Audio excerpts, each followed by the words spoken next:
Good morning, everyone. I'd like to call this March 24th, 2021 meeting of the Arizona Board of Pharmacy to order. The time is 8:30. My name is Lori Walmsley, and I will be serving as the president for the meeting today. Dr. Gandhi, can you take roll call and to start us off here? Certainly. Thank you, Madam Chair. And congratulations on your appointment as president of the board, your first meeting, and good luck. It's a hefty one this time. Thank you. Mr. Solari. At your service. Mr. Dang. Present. Mr. Minkus. Mr. Minkus. Here. There we go. Mr. Leba. Good morning. Ms. Lahan. Present. Ms. Walmsley. Present. Mr. Tong. Present. Mr. Goodman. Here. Ms. Snare. Here. Madam Chair, Mr. Goodman has another meeting coming up this afternoon. I think he will be only present until about 2:45 today, just for the record. Okay, thank you. I appreciate that. We'll just make sure that the minutes reflect that. Dr. Gandhi, can we take conflicts of interest as well? Certainly. Mr. Solari, conflicts of interest? None, sir. Mr. Dang? None, sir. Mr. Minkus? None. Mr. Leba? Yes, I have submitted as well, but I have 4J 20-0442, 14A, 26B, 24A. Okay. Ms. Lahan?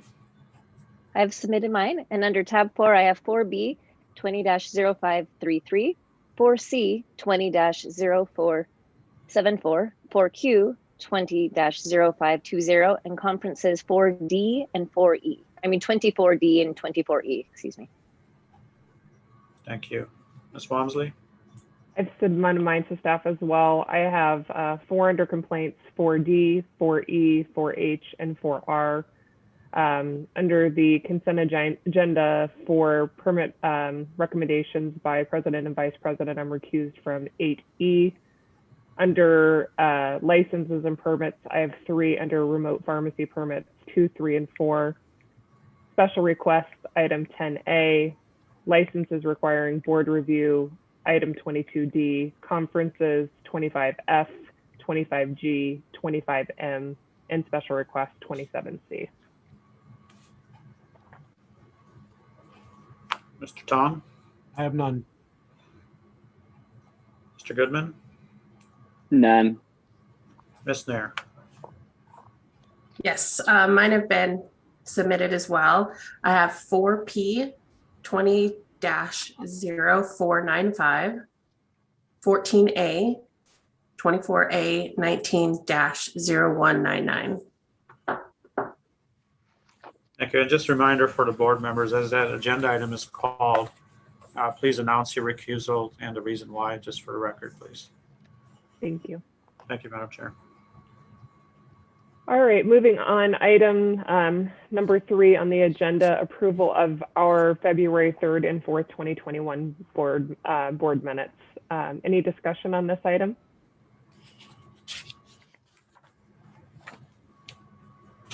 No discussion, but Madam Chair, if there's no discussion, I'd make a motion to approve.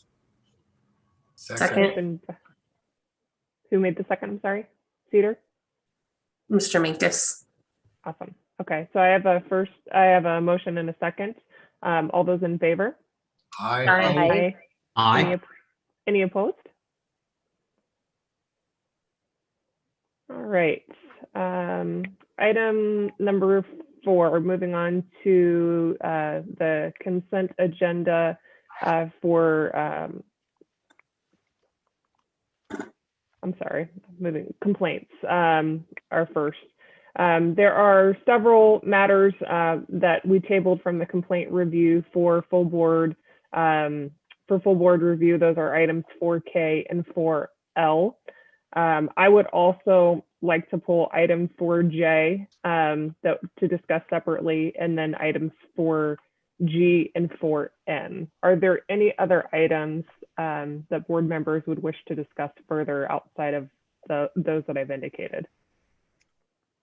Lori, I think I had some overlap, Madam Chair, with you. I had to pull 20-0490, 20-0521, and 21-0016. What were the item numbers, Joe? I didn't write that down, and I'm sorry for that. Which numbers again, Mr.? I have 20-0490, 20-0521, and then 21-0016. Okay, the only addition was 4E, Madam Chair. Okay. Thank you, Kim. Anything additional from the other board members?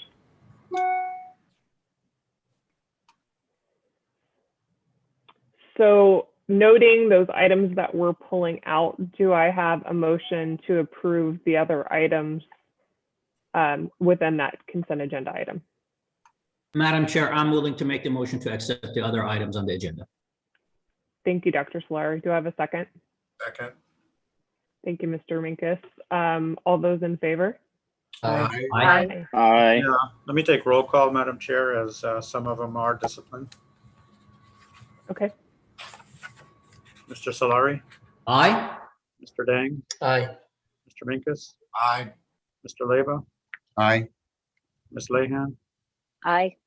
Ms. Walmsley, I noting my recusal due to my employment. Mr. Tong, Aye. Mr. Goodman, Aye. and Ms. Nair. I noting my recusal on 4P due to my employment making the complaint. Thank you. And I believe Ms. Lahan was recused from some items as well. Yes, please. Okay, 4B, C, and Q. perfect. Thank you, Dr. Gandhi. All right, let's jump into discussions for the items that we've pulled, starting with item 4E. Mr. Leba, this was your request.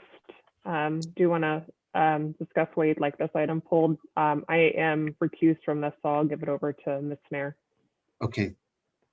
Yes, so my question for the committee was, when you look at the complaint, I feel like the lines got very blurry, and on page, when you go down and you look at page, I believe it was 180.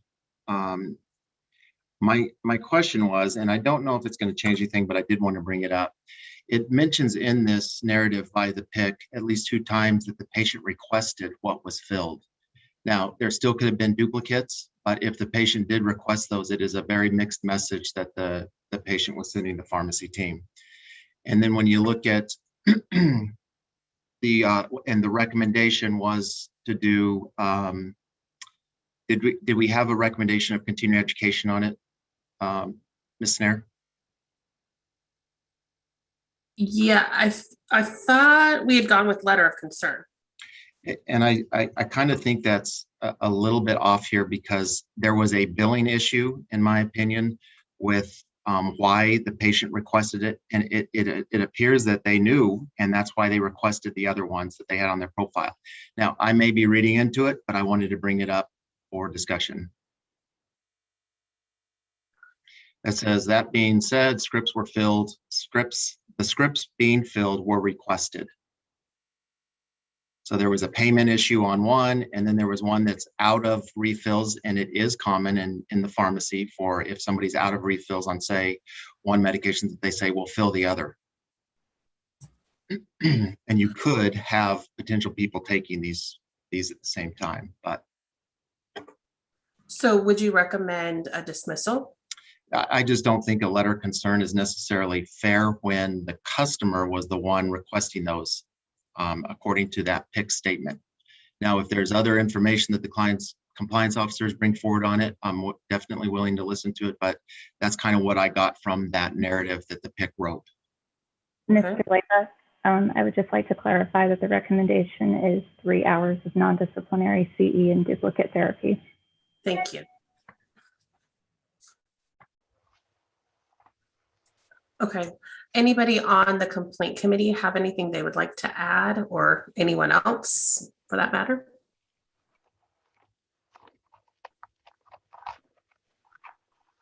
Okay. Mr. Leba, did you want to make a motion to change the recommendation, or actually just a motion? I would. Since there was no harm to the patient and there was a thorough response to the event, I'd make a recommendation to dismiss the complaint. I'll second that. Okay, thank you. All those in favor? Aye. Aye. Aye. Any opposed? Thank you. Thank you. Thank you, Ms. Nair. Moving on to the next item here in order, item 4G. I pulled this one at my request. This is complaint number 20-0521. This was related to the reporting of a controlled substance loss and failure to maintain effective diversion controls. After thinking about it a little bit further, after the complaint review committee, both this item and 4M, I believe the way that we've handled these with other permit holders is a letter of concern. Our recommendation from the committee was to dismiss in order to be consistent with how we've handled it with other organizations. I think my recommendation would be to change this recommendation to a letter of concern. But I'm open to additional discussion. Madam Chair. Yes, go ahead. When I looked at it as well, I was thinking along the same grounds. The other thing that, and it's maybe just a point to bring up, that no matter how you look at it, the vendor is saying a box was delivered and signed for. And was this box that was delivered and signed for empty? We still don't know where the product is. That's kind of a concern for me. So, and through that entire narrative, it never brings up that was that box actually received, and was the box literally empty when they opened it up? There's where I was a little bit confused as well. You got the vendor saying, we did it, we have somebody signing for it, and then what the product's missing. It's just interesting. Where did it go? Was it lost in transit? Was it actually in the box? Did the person signing for it, who we know there's a name for it, did they open it up and it was empty? Or I'm just curious. Chair, this is Goodman. I've got a question on that issue as well. Go ahead, Mr. Goodman.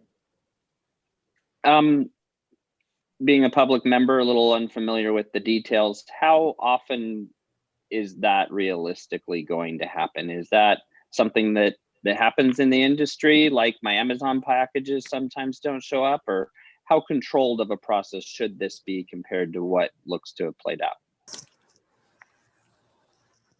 Dr. Gandhi, do you want to take that? Certainly. I actually have extensive experience regarding this. We've had an epidemic of, when I practiced in the private sector, I had an issue with boxes being tampered with in transit.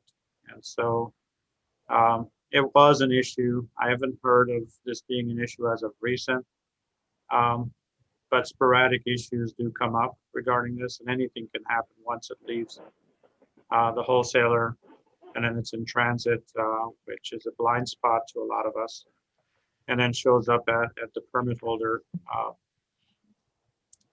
My advice always to the folks that were working in the pharmacies was take an extra second to ensure that box was not tampered with prior to signing, because once you sign it, it's your box and you're responsible for any contents that may or may not be in there.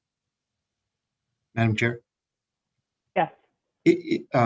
Mr. Goodman, it is possible. It is the exception, especially when you look at the number of items received in the pharmacy. It is the exception when it doesn't go right, but it can't happen. Okay, and so to take my understanding from this, though, the responsible party is the individual in the company that signs for it, independent of what may have happened along the way. By signing, the receiver saying, yes, the product is here. Yes. It transfers ownership once it's signed for by the pharmacy. If it was lost in transit prior to getting to the pharmacy, it would be the responsibility of the wholesaler. Okay, so accountability would be the party that signed, independent of what did or didn't happen. They are responsible. Correct. Yes. Okay, thank you. Madam Chair, the only other point that I was going to make on it is I didn't see a response from that individual who signed for it.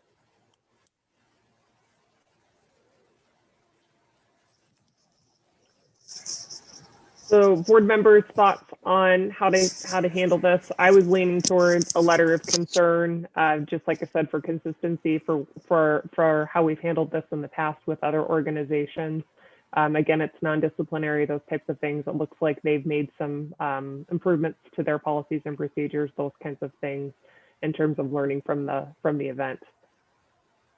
I'm okay with that as well.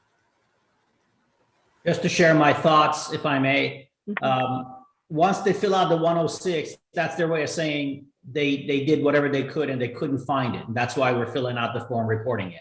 And so I to Mr. Leba's point, I don't think we can ask them to go back and try to figure out what happened per se. Once they fill out the 106, that's kind of them throwing in the towel saying we couldn't figure it out. So yeah, letter of concern is appropriate at this point. And then if there's a trend, then we can take further action. Okay. Somebody want to make a motion on this one? Madam Chair, I'd make a motion to issue a letter of concern. I'll Mr. second Labor, that. just to be Thank you. clear, is it going against the PIC or the permit? The permit is where I was going. Okay, thank you. Mr. Solari, are you in agreement with that? I am, yes, ma'am. Okay, so I have a motion and a second. All those in favor? Aye. Aye. Any opposed? All right. Next up is item 4J. This one I asked to pull. We received a signed consent agreement for voluntary surrender. So I would like to make a motion for this one to accept the voluntary consent agreement rather than the recommendation that was put forward by the committee. Ma'am, may I ask what happened in between? Maybe Dr. Gandy or somebody could explain what happened in between where we went from where we were with the complaint committee to all of a sudden voluntary surrender of the license. That's a pretty severe change. This is Jean Galvin. As I was reviewing the file and preparing to draft an agreement along with the committee recommended, I noticed in her response that the respondent stated that she's left pharmacy and she's no longer desires to practice in the field. And so we contacted her. The allegations were fairly serious, and she consented to the voluntary surrender of her license. Okay, thank you, ma'am. Madam Chair, Yes, I just want to point out I'm recused on this one. thank you. Ms. Wamsley, Yes, go ahead. Did you make a motion? I did. Okay, I'll Do I have a second. second? Yeah. Thank you, Ms. Nair. So I have a motion and a second. This is disciplinary, so I think it's a roll call.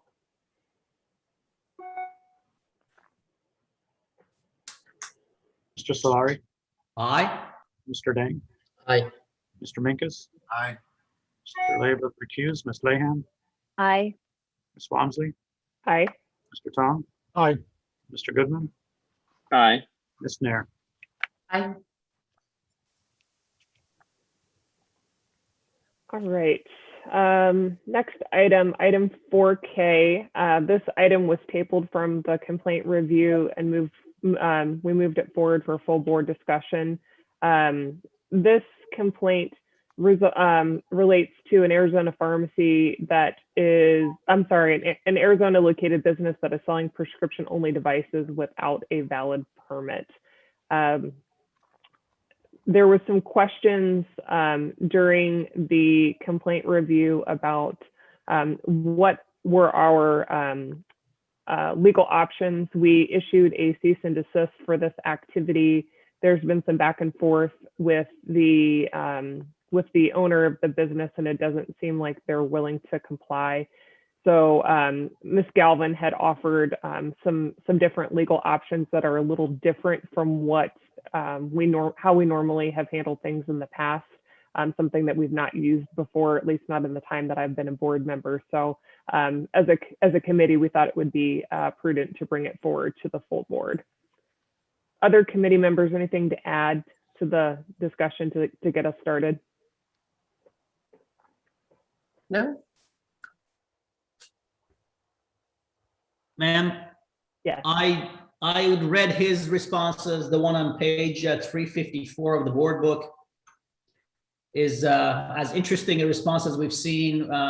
You know, what the bleep do you want? Don't email me again, you idiot. I don't think this individual is going to respond to our normal channels of communication. And so perhaps Ms. Galvin would be willing to share some of those options that she discussed at the committee meeting with the rest of us. I think this is not going to get resolved through normal channels. I don't disagree with you. And I don't know, Ms. Galvin, would it be appropriate for us to make a motion to go into executive session to talk about what those legal options might be so the board members can better understand that? That would be appropriate. Okay, that will be my motion, is to move us to executive session for the purposes of legal advice. And I'll Goodman, second. Thank you. All those in favor? Aye. Aye. Any opposed? All right, thank you, board members, for that executive session. After hearing our legal advice, additional discussion on this item? Madam Chair. Go ahead, Dr. Leba. Thank you. Looking at this case and reading through it and the inability to have conversations with the owner, I would suggest that we move to hearing and subpoena an appearance for this CPAPNIA medical supply. Second. A motion and a second. Any further discussion? Hearing none. All those in favor? Aye. Aye. Any opposed? All right. Next up, item 4L. This is another item that was tabled from the complaint review. This complaint dealt with a physician that reported a long-term patient was hospitalized due to an overdose of Fioricet. The patient had no record of prescribing the drug for the patient and alleged that the pharmacy was using his name to fill the prescriptions for the patient. I believe that there was some conversation with the respondent's attorney looking at potentially coming to some sort of a consent agreement in the interim. Dr. Gandhi, Ms. Kyanvang, I don't know if there's anything there that you'd like to add to this. Madam Chair, during our discussion at the complaint review, Mr. Williams, who is the attorney, was listening to our discussion. And some of our discussion was around 6 months suspension and then probation up to an X number of time period. And Mr. Williams did note that and stated that his client will accept what we discussed. He is available. Mr. Williams is available in case you have a couple of questions that need clarifying. I do have his direct line. If the discussion is extensive, then I would recommend we move it to conference, but that's what was proposed to me. Okay. Thank you, Dr. Gandhi. Yes. Committee members, anything to add to this discussion before we open it up to the full board? Madam Chair, if I may add one more Yeah. thing. This pharmacy is up for sale, and the sooner this matter gets resolved, the sooner that process can be finalized for the owner of that pharmacy. Which is, correct me if I'm wrong, but that is the individual that these allegations are involving. Correct.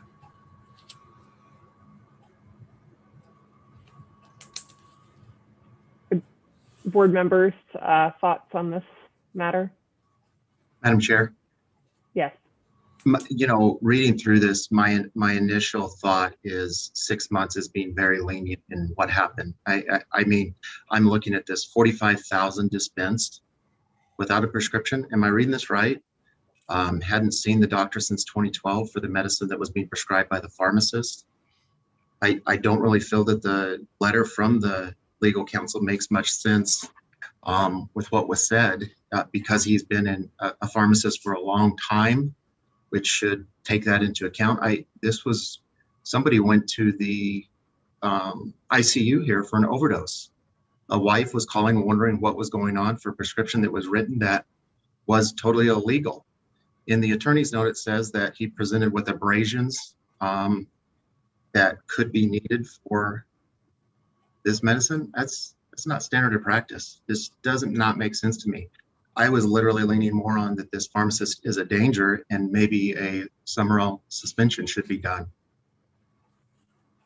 I agree. This case to me is very concerning. The sheer volume of just even the Tylenol in the product and the PRN refills that were being dispensed on a regular basis by this pharmacist is concerning. I mean, even if a physician wrote this prescription, I would be questioning it as a pharmacist and wanting additional information about it.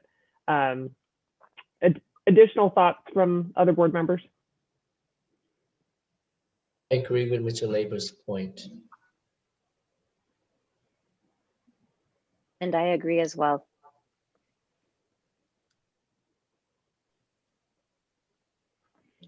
So do we feel like maybe a hearing would be appropriate? Madam Chair, should I see if Mr. Williams is available for a quick question or two in case the board has a question that needs to be answered? Honestly, I don't know if we need that. In my opinion, it's up to you. But Madam Chair, I would like to hear what options we have recommended by what we could do. I know we could go to conference, we could go to hearing, and then I wonder what else is an option. I just feel like it doesn't matter to me. He's in a hurry to sell it. What matters to me is that this doesn't happen again and we protect the public. What if there's other scripts that are going on right now? I don't know those items. Ms. Galvin, what are the other options besides the conference and a hearing?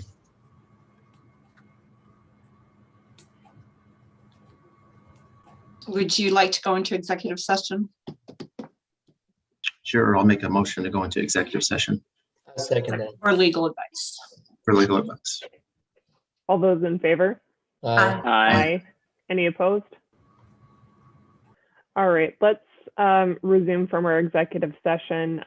Dr. Gandhi, I believe you stated that the attorney for this party is on the line, Mr. Williams. Is that correct? Good morning, members of the board. My name is David Williams. I do represent Mr. Bates as well as MD Pharmacy, the permittee in the case. Thank you, Mr. Williams. Would you like to make a statement before we have a couple questions for you? Certainly. Mr. Bates recognizes the complete lapse of judgment in prescribing the Ferricet. We didn't contest that in our response to the complaint. I'm hoping simply that obviously his years of experience, there's obviously a question of whether he should have known better and recognized that, and he frankly should have. He's in the process of retiring from the practice. He has an offer on the table to sell his practice, to sell the pharmacy, the assets of the pharmacy to a larger national group. And the only thing, frankly, stopping that sale from going through is the pending complaint.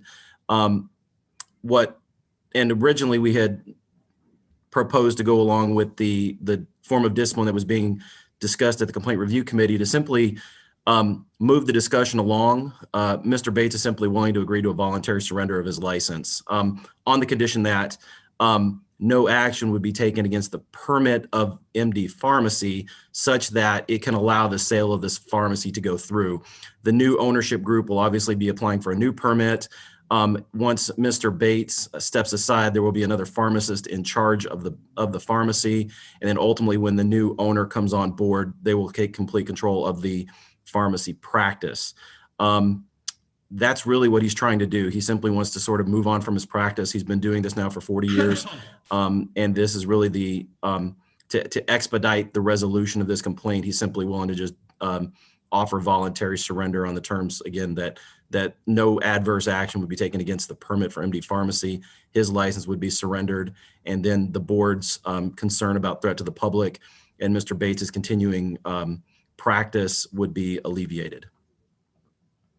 Thank you, Mr. Williams. I appreciate that. Board members, any questions for Mr. Williams? Madam Chair, I'd just like to make a statement. Regardless of the need to sell this, it is my opinion that is not our concern. Our concern is protecting the public. And if this individual has, if we feel as a board that the permit needs to be involved, then the permit should be involved. I'm not worried about him profiting after he's had an overdose and ICU trip for one of our members of the Arizona public. So although I hear what you're saying, to me, that is not a concern that I'm worried about in addressing this case. Well, respectfully, sir, that's not really respectfully, the board's mission is to protect the public. And if Mr. Bates is surrendering his license, the board's mission is fulfilled, and Mr. Bates can simply, frankly, close the door on a 40-year practice that has no other history of discipline other than this issue that's now come up. And I would go right back at you saying, if we feel as a board that the permit needs to be addressed, board members, it should. Thank you. Any additional questions, board members, for Mr. Williams? Chair, I have got a statement as well, not a question. Okay, thank you, Mr. Goodman. I concur with our last board member, is that in protecting the public, we need to take into account the whole picture and precedent. And we, if somebody is able to exit stage left in this way without accountability to the organization, whether it's owned by the same person or not, either way, that we need to have accountability, and that protects the public.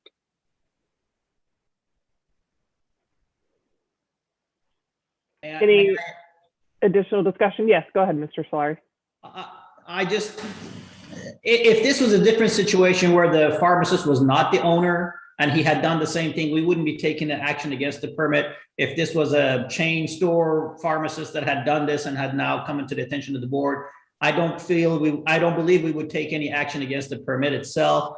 And so in that spirit, I would like to keep these items separate and just take the action against the pharmacists who were responsible, not necessarily the permit that the pharmacy was working under. I tend to agree with you, Mr. Solari. I think the difference here is the individual that did this conduct is the owner, so he directly profited off of this versus somebody that worked for another organization. That being said, I think it was the pharmacist's lapse in judgment that really, to me, is in question here. Board members, any additional discussion? The only question I have, Madam Chair, is Mr. Williams, how soon will this sale take place? My understanding is that the sale is imminent. Essentially all the essential contract documents have been negotiated, and as I indicated a moment ago, immediately upon surrender of his license, and then frankly, if we need to do it before that, to the extent the board has transitionary concerns, Mr. Bates will bring in another pharmacist in charge to run the business, to run the pharmacy, and he'll step away immediately. But to answer your question directly, my understanding is the sale is imminent, that this is really the only thing that would be holding up the sale from completing. So is it 30 days, 60 days, 90 I want to say it's probably 30 days or less. I'm not involved in the direct sale issues. That's a different attorney, but I've been in touch with the seller's regulatory counsel. Just so you understand, the seller has also retained separate regulatory counsel. I've been in regular contact with them. They are monitoring this situation. And so there's certainly a number of interested parties that are monitoring this situation to essentially get this deal done pending resolution of the pending complaints against both the permittee and the licensee. Madam Chair? Yes. Mr. Williams, so can you just confirm with me, are you coming forward with a offer for immediate surrender, or what else is there that you're? Certainly, I mean, obviously, we would need to prepare up whatever paperwork we would need to do. And I'm assuming what I would hope the resolution could be today is that we are offering a proposal for a voluntary surrender of his license immediately. And then the board can hopefully take some sort of vote action to make that official. And then board staff can simply prepare the paperwork and give board staff and Dr. Gandhi the discretion to simply sign the to sign whatever the final voluntary surrender order. So frankly, we wouldn't even need to come back here if we could simply do that, and the board simply provides board staff and Mr. Hargraves and myself the discretion to work out the minute details. The end result would be the same. He'll agree to an immediate surrender pending a vote today, and hopefully that there's no action taken against the permit, and he's ready to simply put this thing behind him. I generally am okay with that, from my opinion. We haven't concerned ourselves with people's financial issues in the past. Unless we intend to find this permit holder or the licensee, we want to get him out of practice so he's not a danger to the public. He's willing to voluntarily surrender his license as soon as possible. I'm generally okay with that. I think we should proceed as Mr. Williams suggested and let it end. This is Kevin Dang. I think, in my opinion, I think to allow this individual to voluntarily surrender his license is too easy. Question I have for Ms. Galvin is, as a board, are we able to impose a monetary fine for all his wrong doings? I mean, he has been filling these prescriptions since 2015. So it's been going on for 6 years. So for me, let's say as a pharmacist, if I continue to make mistakes for 6 years, and if the board catches my mistakes, I'm just going to say, well, I'm going to surrender my license. That's easy. That's too easy for us on behalf of protecting the public. You do have the option to assess a civil penalty as part of disciplinary action. Yes, so if we are allowed to do so, then I would encourage my colleagues in the board to consider impose monetary fine for all of the prescriptions that this pharmacist has been filling for this patient since 2015. We could only go back 4 years. That's fine, even 4 years. That's a hefty fine. I disagree with you, Mr. Dang. I mean, to me, a voluntary surrender or a revocation is the most stiff penalty that we have. This individual is not going to be able to work in his chosen profession, would have a very difficult time getting his license back. So, I mean, we're essentially, he's giving up his livelihood. So, I understand. I disagree. I lean towards Dr. Solari's recommendation that we accept the voluntary surrender with potentially some additional terms to make sure that it happens quickly. But Madam Chair, if you had heard Attorney David Williams had mentioned earlier, Mr. Bates is going to retire. He no longer has any interest in practicing pharmacist or in the pharmacy field. So pretty much he's gonna say, okay, it's time for me to finish my work. I'm just gonna surrender my license. I'm gonna retire anyway. So I don't think as a public, I mean, as a member of the board, and I just speak on behalf of the public, I don't think it's fair for us to just let this guy leave the profession easily like this. At least impose some monetary fine so that we are not setting a bad precedent for other private businesses in the state. Mr. Dang, I can appreciate where you're coming from. I do want to say Mr. Bates had actually wanted to do something originally, some form of discipline that would have allowed him to come back into the practice. He's been doing it for 40 years. Frankly, this is what he does. You know, whether he did it well is an open question. I'm not going to address that, but he's come to the realization that despite the fact that he's selling his business, his intent was to possibly continue to serve in other independent pharmacies coming in on an interim basis. He's giving that up. He's literally walking away from that. So, and as Ms. Walmsley mentioned, he's walking away from his chosen profession. He's never going to work in this field again. Madam Chair? Yes.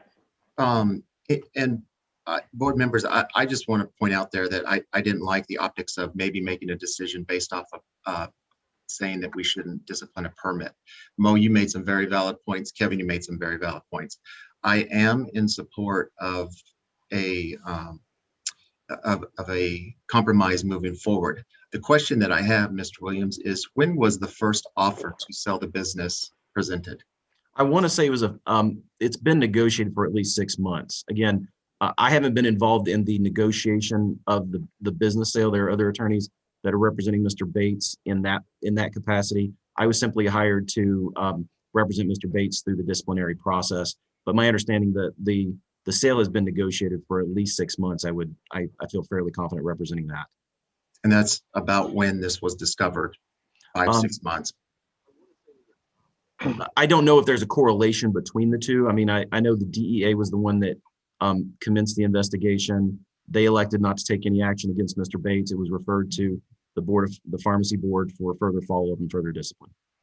And board members, the difference to me in a owner that is the permit holder as well is those lines are very much blurred. That's where I was kind of going there. When you are the owner, you are basically the permit holder. That's how that works. There can be things done for a different company that the permit holder does not, the pick and charge is not following policy and procedure. When you are knowingly doing that, when you're the owner and the pick, that to me is a little bit different. Having said that, because there is so much debate and talk on this, I do not think that we should rush to make a decision. It is my opinion that we should offer a suspension until the next board meeting and hear this in conference or a hearing. And there may be some questions that are answered at that point. That way you don't have to make a decision on any of that, and you can move forward and have some discussion with the individual and see what we do feel is right for the years of this taking place. Madam Chair, just for the record, yes, DEA is not pursuing this. And because Fiorset is a non-control, so it's not within their jurisdiction, just for the record. Board members, any additional discussion, or do we have a motion? Joe, was that your motion? If there's no additional discussion, that would be my motion to offer a immediate suspension until the next meeting where we can hear either through a conference or a hearing. It doesn't matter to me. I think just getting the due process to hear more from the pharmacist would make me feel better.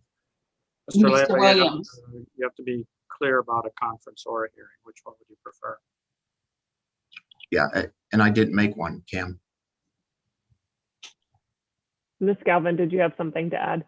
I was wondering if Mr. Williams knows whether his client would be willing to enter into an interim consent agreement where he agrees not to practice until this matter is finally adjudicated, whether that's through a consent agreement or a decision after a formal hearing, et cetera. I don't have authority for that right now. I mean, I certainly will, if it will help facilitate the discussions. Again, Mr. Bates's willingness, and I'm not trying to speak with a sleight of hand here. Mr. Bates's willingness to move past this quickly was frankly because he was trying to get the sale of the pharmacy done. If there's a risk that the sale of the pharmacy falls through, then obviously he has to try to protect that business. I don't have authority right now to enter into an interim consent agreement. If the board wants to propose it, I will certainly discuss that with him and want to try to do anything that we can to facilitate the board's concerns on this issue, including possibly bringing in another pharmacist in charge to run the pharmacy part of the business. And board members, again, my point is I don't think we should be concerned about that. That's a different issue. We should be concerned about the decision at hand, not if the sale of this is going through for the permit. That's my point. I agree. Madam Chair. Chair, I have a question. Go ahead. Go ahead, Mr. Solari, and then we'll take. I agree with Mr. Leyva that the sale of the pharmacy is irrelevant here. I'm just not sure what going to a hearing would accomplish. We're taking away the guy's license as soon as possible and protecting the public. What else do you want? I mean, you can talk to him. He can make you feel better. Let's say he's done this to 50 other people. You're still, the best you can do is take away his license and put him out of business. I'm not sure. Just going forward with this is just extending this interminably, possibly with arguments, and in the end we're going to take away his license. So let him just surrender it and be done with it. I agree with Mr. Solari. I don't know that I would get any different outcome from hearing from him. I agree. Goodman here. Go ahead. I think there's a distinct difference between taking away a license and somebody rescinding or giving back their license. And when we talk about protecting the public, if somebody can just say, hey, you know what, today I'm done, anytime after any past action or alleged action, that's a precedent that may have a lot of people at some point, or not a lot, but have some, jumping out of the plane with a parachute, even though the plane's not going to land safely. So I think we have precedent that matters for how we act here. Well, Ms. members of the Ms. board, keep in mind that voluntary surrender, I mean, the surrender or revocation is the ultimate sanction here. And even if we were to go to a settlement conference, I would suspect that a voluntary surrender may be on the table. The ultimate end result, as Dr. Solari has noted, is the revocation or the loss of the license. And that's what Mr. Bates is voluntarily willing to give up. Again, so I mean, I think going through further discussion, further hearing, if the end result is he walks away from his practice. Now, he's not simply walking away. You can put language into a voluntary surrender order that acknowledges the reason why he's doing it, that there was Theracet and all of the allegations in the complaint, and that can be put into the voluntary surrender order so that the public knows he isn't simply walking away from his license. There's a reason why that through a negotiated process, he is agreeing to voluntarily surrender his license in exchange for the need to avoid a revocation hearing, which is where this ultimately could go if he doesn't agree to comply. Mr. Minkus, did you have anything to add? I think you had a question. I'm just I'm with Mo on this thing. I think that the object is to protect the public, and by getting him out of the business protects the public, allows the sale to go through, whatever that's worth, and that's fine. But I just think to take that and accept that and get him out of the business protects the public, and that should be the end of it. Madam Chair, we do have a motion on the table. I'm not What sure. was I don't know that we had a full motion. I think there was still some discussion about whether it was going to be a hearing or a conference. And I didn't hear a second unless I missed it. I was the one who seconded. You second, okay. So the motion was, let's repeat it for the group before we discuss further. Dr. Leyva. So I was said if there's no other discussion,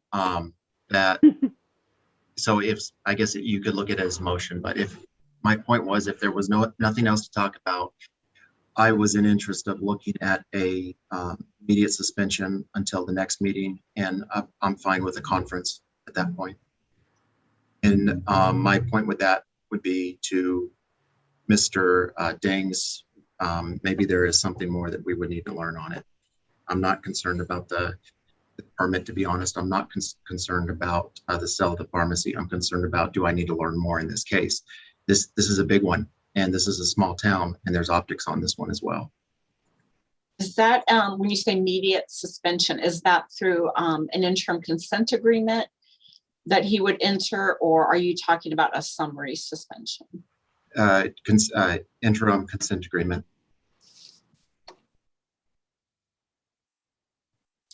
And Mr. Dang is on your second stand. Yes.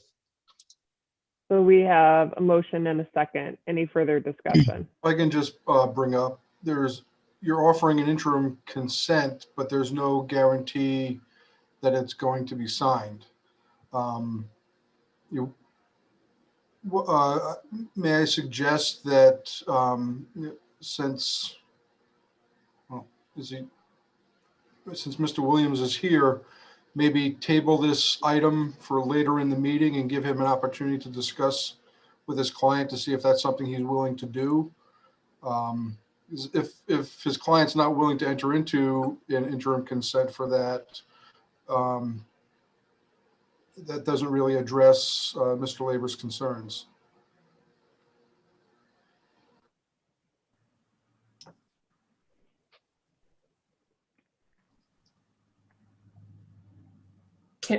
We might know if the motion's going to pass. Right. Yeah, that's my other thought here. So we should vote, and then you can take it if you want. But once you vote, there's really nothing to table. Okay, good. Could we put language in the proposed consent that, if not signed, move to hearing for revocation of both the individual's permit and the within a certain amount of time? Is that an option? Well, that wouldn't be in the agreement, but that you could make that part of your motion, that if he does not sign the interim consent, that the matter be set for hearing for the license and permit at the next meeting. And you can put a time frame on when you'd want that interim consent signed by.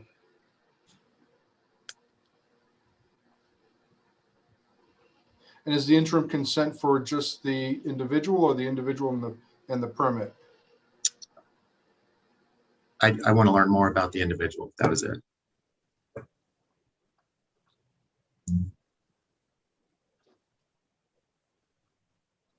So do we have clarity on the motion from what you need, Mr. Hargraves and Ms. Galvin, or do we need to add some additional terms? The additional terms is that if the interim consent agreement is not signed, let's say within 7 business days, it'll go to formal hearing for both the permit and the licensee. Mr. Leba and Mr. Dang would have to accept those additional terms as part of their motion and second. I accept those. I accept those too. So we have a motion and a second. Any additional discussion? And I would ask for a roll call. Yes, I agree. Mr. Solari, Nay. Mr. Dang, Aye. Mr. Minkus, Nay. Mr. Leba, Aye. Flahan, Aye. Ms. Walmsley, Nay. Mr. Tong, Nay. Mr. Goodman, Aye. Ms. Nair. Nay. Nays have it. Motion fails. Board members, any additional discussion, or do we have a new motion? Just for discussion, can I throw out voluntary surrender plus a fine? A financial fine? The fine on the individual or a fine on the permit? The fine on the individual. He has dispensed a bunch of tablets. I just, for discussion, I'm going to throw out the number of $1 a pill. And I don't know what that comes to, but let's say we charge him $1 for each of the Furosets that he dispensed inappropriately, going back 4 years or whatever the statute on that is, with the help of legal counsel. We put a financial fine on him. In addition, he voluntarily surrenders his license as a possible alternative. I'll throw that for discussion if people are. Mr. Solari, that was my initial suggestion, and I'm all in favor of that. Can we impose a fine of no more than $10,000 for the 4 years period, along with the voluntary surrender? Mr. Williams, do you need to take that to your client? The monetary penalty I would need to discuss with him. I have his cell phone. If you can table, maybe take up another case, give me about 15 minutes. Let me make a call. And Again, Mr. Williams, we don't know if this motion is going to carry or not. fair enough. And we, within what time period would you want that paid? Our standard 90 days. Here's an alternative thought. Should we look at imposing the discipline on the permit versus the licensee for this particular case, since there was some concern since he was the owner? It's just we have the precedence for that in the past, and once we go there with this precedence, every pharmacy that comes in front of us could be liable, could have discipline. I agree. You know. I agree with Mo. Okay. I agree. There is a little bit of a difference too, but Mo, I am leaning towards you, but the difference is the owner is the permit holder. That's where it's different. I was just offering it as an alternative, just because there was some conflicting opinions here. So, Mr. Solari, do you have a motion?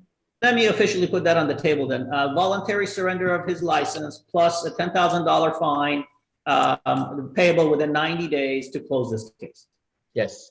Well, just to be clear, the penalty has, instead of just throwing out a $10,000 civil penalty, I think initially you talked about $1 per pill. We don't know off the top how many pills were dispensed. So, so you could do a cap if you go with what you were initially discussing, $1 per pill during that 4-year period, capped at 10,000. So that way, yes, the number of pills is less, it could be less, but it can't go more than 10. And I believe the number will be significantly more because he dispensed 500 tablets 87 times. And so we know it's 45,250 tablets. Is that correct? I don't know if that's within 4 years though. I just don't know if that's within 4 years. It looks like that's within, looks like 5, almost 6 years. Yeah. I see. Okay. Yeah, so the number is significantly more than 10,000. I think saying 10,000 is a very safe number because the number of pills would far exceed that. Members of the board, I did hear from Mr. Bates. He's also monitoring our discussion on the YouTube channel. He has indicated to me that he will accept the voluntary surrender with a $10,000 civil penalty that is being discussed currently. Okay, then that's my motion, please. Do you want to have a time frame for which to sign that? And if not signed, proceed to hearing? Sign it within 14 days. Is that good, Mr. Williams? Yes, that is sufficient. So sign the consent agreement in 14 days, $10,000 payable within 90 days. Okay. If that's enough time for legal counsel to prepare the documents. And if not, move to hearing for revocation of both licenses. Exactly. Second, amended second. Roll call, Madam Chair. Yes, go ahead.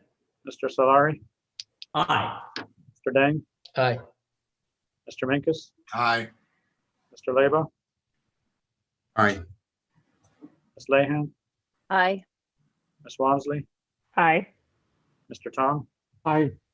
Mr. Goodman, No. Ms. Nair. Aye. Ayes have it. Thank you. Thank you, Mr. Williams, for your. Thank you, members of the board. I appreciate your diligence on this. All right. Looks like we have 2 more items for discussion under the complaint. So let's get through those and then we'll take a brief recess. Next up is item 4M. I'm sorry, 4L. No, that's the one we just covered. Never mind. 4M is the only one we have left. This one I asked to pull. This was a complaint that a pharmacy did not submit a DEA 106 to the board within 10 days of notice of the loss. Again, like I discussed with the previous case, our complaint review discussion was that we should dismiss this complaint. To be consistent with how we've handled it in the past, I'd like to issue a letter of concern, non-disciplinary letter of concern to the permit. Open it up for any other additional discussion. I do agree with you, Madam Chair. Me too. I'll make it a motion to Thank do a you. letter of concern to the permit holder. I'll second. Do I have a second? Okay, thank you. I have a motion and a second. All those in favor? Aye. Aye. Any opposed? All right, that is it on complaints from my notes. Dr. Gandhi, Jennifer, am I missing any, or do we handle them all? I think we got them all, Madam Chair. Okay, it is 9:54. Do we want to come back at 10:10, or is 10 minutes enough for a break? 10 minutes is good, Madam Chair. That's good. Okay, let's do 10 minutes. Thank you. Thank you. Dr. Gandhi, do you want to go ahead and take attendance again? I will, Madam Chair. Thank you. Mr. Solari, Yes, sir, present. Mr. Dang, At your service. Mr. Minkus, Here. Mr. Leba, Ms. Lahan, Present. Ms. Walmsley, Here. Mr. Tong. Here. Mr. Goodman, Here. and Ms. Nair. Here. I'll keep an eye out for Mr. Leba. Okay, noting his temporary absence, let's call it back to order at 10:06 a.m. Our next item on the agenda is tab 5. This item is vacant, so we'll move on to tab 6. We have the executive director's dismissal ratification. Any discussion on this agenda item, or do I have a motion to approve? Move to approve. Second. I have a motion and a second. Any additional discussion? All those in favor? Aye. Aye. Any opposed? Noting Mr. Leba's absence on this item. Moving on, pardon me, to tab 7, we have the consent agenda, consent agreements. I believe all of these are in order. Do I have a motion to accept the consent agreements as proposed? Motion to approve, Madam. Thank you. Do I have a second? I'll Second. second. All those in favor? We Madam do Chair, need a also roll call. Okay, thank you. Mr. Solari, Aye. Mr. Dang, Aye. Mr. Minkus, Aye. Mr. Leba. Here. Mr. Leba, number 7, are you good with the consent agreements on the consent agenda? Yes. Okay, so is that an aye? Sorry. Yep. All right, thank you. Ms. Lehan, Aye. Ms. Walmsley, Aye. Mr. Tong, Aye. Mr. Goodman, Aye. Ms. Nair. Aye. Thank you. Thank you, Dr. Gandhi. Moving on to tab 8, consent agenda, license and permit recommendations by president and vice president. I'm going to go ahead and pull out item 8E since I'm recused from this. So any discussion on items 8A through D? Madam Chair, if I may, regarding agenda item 8D, I noticed that this individual currently holds a technician trainee license. Based on that recommended, so the conduct would affect potentially their current trainee license as well. Would you like the consent agreement to address both, and that if not signed, deny the application for the tech license and proceed to hearing on the trainee license? I believe that was the intent of our discussion. Kristen, can you confirm? Yeah, that, I didn't know that at the time, but that is what we would want. I would want. Because Go ahead, Mr. Hargraves. so if you're going to approve as a consent item the remaining for 8D, you just want to make it clear to include the technician trainee license in there, and if not accepted, the consent for the civil penalty to deny the application for the tech license and proceed to hearing on the trainee license. So should we take that item separately, Mr. Hargraves? That may be cleaner. Okay, so let's take 8A through C. Any additional discussion on those, or do I have a motion to approve? I will make the motion to approve those. Thank Second. you, Dr. Solari. I have a motion and a second. Any further discussion on items 8A through 8C? All those in favor? Aye. Aye. Any Aye. opposed? We do, it looks like A involves disciplinary. Okay, so we need a roll call then. Yeah, let's just do a roll call on all of them. Okay. Dr. Gundy? Mr. Solari, Aye. Mr. Dang, Aye. Mr. Minkus, Aye. Mr. Leba, Aye. Ms. Lehan, Aye. Ms. Walmsley, Aye. Mr. Tong, Aye. Mr. Goodman, Aye. Ms. Nair. Aye. Ayes have it. Okay, let's discuss item 8D. So based on Mr. Hargrave's recommendation, we need to, I would like to amend the recommendation that Ms. Nair and I made in our meeting with staff to offer consent agreement for $250 civil penalty within the standard time if the application does not sign or pay the consent penalty, to deny the application and to take action on her technician trainee, on her current technician trainee license. We'll proceed to hearing on the trainee license? Yes, thank you, Mr. Hargraves. So I have a second. Well, Thank second. you. Have a motion and a second. Any further discussion? Dr. Gandhi, can you take a roll call on this, please? Certainly. Mr. Solari, Aye. Mr. Dang, Aye. Mr. Minkus, Aye. Mr. Leba, Aye. Ms. Lehan, Aye. Ms. Walmsley, Aye. Mr. Tong, Aye. Mr. Goodman, Aye. Ms. Nair. Aye.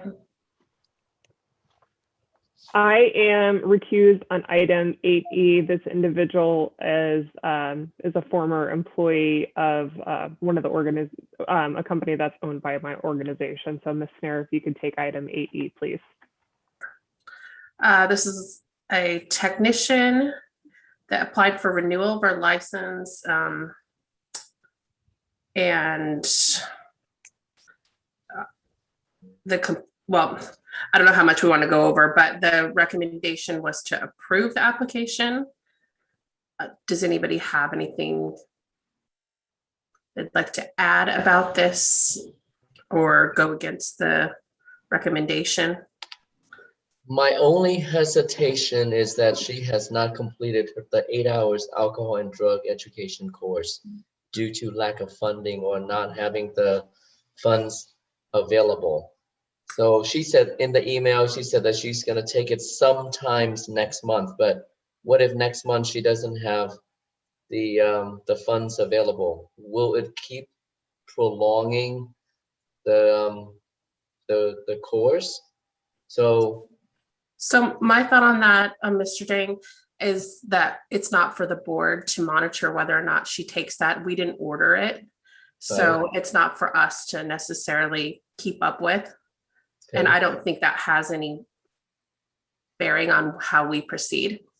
But isn't that the approval of the license is contingent upon the completion of the education requirement?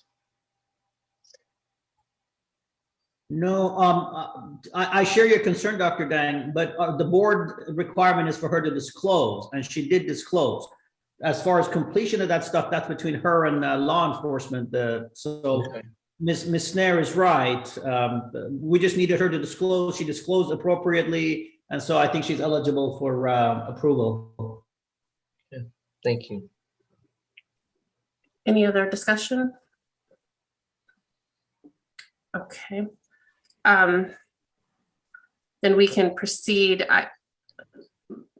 Anybody want to make I guess approve this motion recommendation? I'll make the motion then to approve this license. Thank you. Do I have a second? Second. Thank you. Okay. All those in favor? Aye. Aye. Aye. Any opposed? Thank you. Thank you, Ms. Snare. Ms. Galvin, Mr. Hargraves, since I am recused from a couple of items within 9A, should we pull that out and have Ms. Snare handle that item separately? Yes. Okay. Ms. Snare, can you take item 9A, noting my recusal on items 2, 3, and 4 within that agenda item? Sure. Okay, we just have remote pharmacy permit applications. Does anybody have any comments or anything they'd like to discuss? Will these remote pharmacies, are we going to address these later on with special requests when Walgreens will come before us? Are these the same locations? I'm not aware of them being the same. Do you, Mr. Gandhi? No, I don't believe they're the same. Okay, then no problem. Okay. Anybody like to make a motion? I'm happy to make the motion to approve the resident remote pharmacy permits. Second. Okay, Mr. Leba, second. All those in favor? Aye. Aye. Aye. Any opposed? Thank you. Thank you, Ms. Snare, for that. The remaining tab 9 license and permit ratification schedules 9B through L. Do we have any discussion, or do I have a motion to approve as outlined? Madam Chair, I'll make a motion to approve. Second. I have a motion and a second. Any further discussion? Madam Chair, for 9B, delivery care pharmacy, that particular pharmacy doesn't have the pharmacist in charge name listed. Is that of a concern? Because many other pharmacies do have the owner and the PIC names listed, except for that one. Dr. Gandhi, would you like to address that? Certainly, we will on inspection definitely identify that, and note that for our file, and make sure to have a PIC prior to being operational. So I just want to clarify that on the application, the PIC's name is not a requirement. Let me make sure that we have them in our data. We should have received some of that information after the fact. I think you can have to be determined, but upon inspection, have to have it. Correct. We've definitely done it that way before. Yeah. Okay, thank you. Okay, so I have a motion and a second. All those in favor? Aye. Aye. Aye. Any opposed? All right. Item 10A, discussion and consideration of possible action for the request made by Care Pharmacy to extend the operating date. Ms. Snare, I'm going to give this over to you. This pharmacy will be operated by the company that I work for, so I'm recused. Okay. So what we have here is a pharmacy requesting to extend their open date. The reason why that they are stating is due to COVID, changing the time.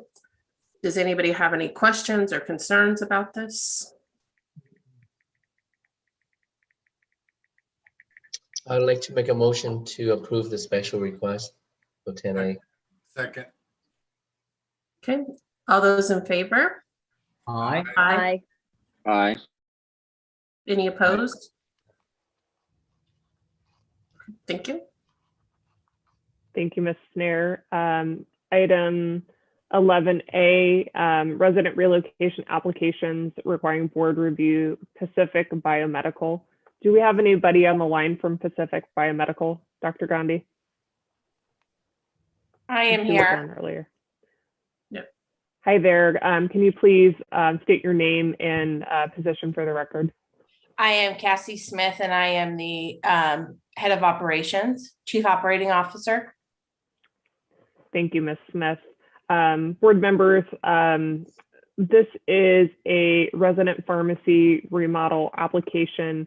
The pharmacy relocated from a commercial property in Tempe to a residential property.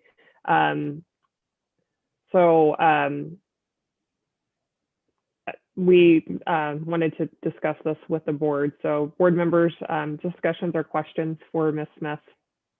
I have a question. Yes, go ahead. What is the security of your home and what items do you stock? What's your inventory? We stock durable medical equipment, mainly 3 pieces of equipment. That's one thing I didn't have, but it's probably 80 pieces. And we have a heavy duty security system with cameras, 7, and then the rooms are locked as well with an actual, not like an interior door key, but a locks. There's a little bit of lag, sorry. Can you go back over your inventory for me again? We have, I'm guesstimating maybe 60 to 80 pieces of durable medical equipment. And what is that? Kind of an idea of what does that include? Does it have any compressed gases? No, so we have pneumatic compression devices, which are, all of our machines are either electrical or manual, where no electrical is not needed, but there's no gases. We do have a machine that's a cold therapy machine, and that has a distilled water liquid, but there's no chemicals or gas. So I think Ms. Snare's point is, do these equipment require any kind of a special storage? Do they need to be at certain temperature ranges, those kind of things? The model information, they technically say they do not need to be in controlled temperature, but we keep our cold units in an AC'd room just so they don't take as long to cool down. And you keep temperature logs and those kind of things to make sure these things are within range recommended? There's technically no recommended range on the equipment. So I can start keeping a log of our controlled AC'd room, but the model packet does not give doesn't give a recommended temperature range. But we keep the room cooled just because one of our units is a cold unit, and it's easier to cool the unit if, of course, it's not 120 degrees in there. And And that's the reason why, and plus we have, the owner lives there and the sister lives there, so we've got to keep it AC'd. Dr. Kianavang or Dr. Gandhi, does this require a board inspection? Will one of our compliance officers physically go to this place?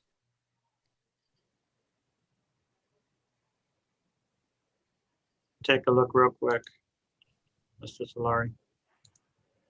It does look like it has the appropriate type of zoning and things like that. Typically in the past, I believe we have not allowed these types of permits to operate out of someone's home. Mhm.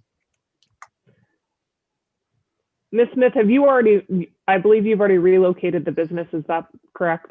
We have, So you're already operating in this new location. we are. What was the reason for the change in your location? COVID's hit the business pretty hard, so we have drastically reduced our equipment. Our patient load is significantly less.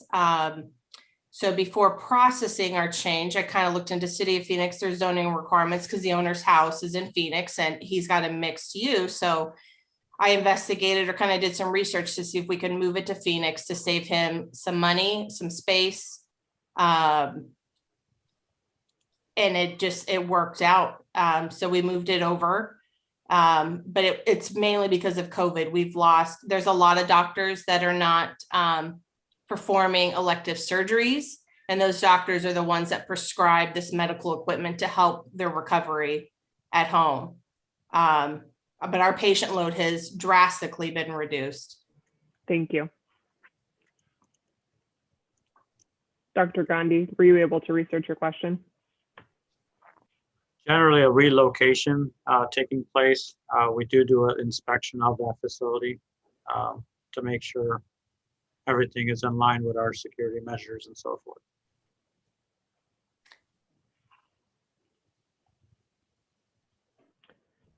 I just want to make a note. I brought this up in our discussion, but it was signed with the wrong date on page 1051. So I don't know if that needs to be rectified. It has 2001 instead of 21.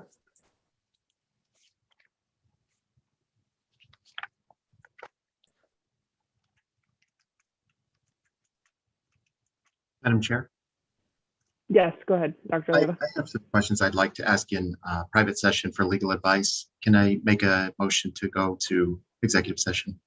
Second. I have a motion and a second for executive session for legal advice. All those in favor? Aye. Aye. Any opposed? Board members, after our executive session, do we have any additional questions for Ms. Smith?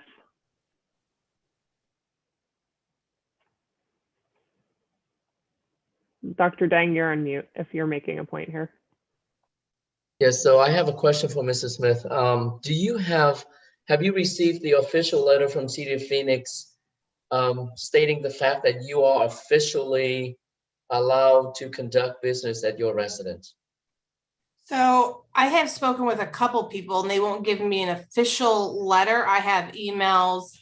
My thought process with opening up in the home was to change the use to commercial, and there were too many hoops. I'm sorry, I'm working from home. You need to give me a minute. Back away. I'm so sorry. And that just was not an option. And so they kind of walked me through the home occupation, and they have a standard on their site that says basically if I follow those standards, we can run a home occupation as long as we meet those standards. So the only issue that they had was I couldn't post any signage on the building. And that's an issue with us with Medicare. So Medicare is processing our application right now to allow a signage on a vehicle. So the owner's vehicle has our logo and our sign and our posted hours there. That's the only issue City of Phoenix had. So they told us as long as the vehicle wasn't the primary, as long as the sign on the vehicle wasn't the primary use of the vehicle, that would be accepted. And that's not the primary use. The vehicle it's used as a vehicle. So that was the only issue they had.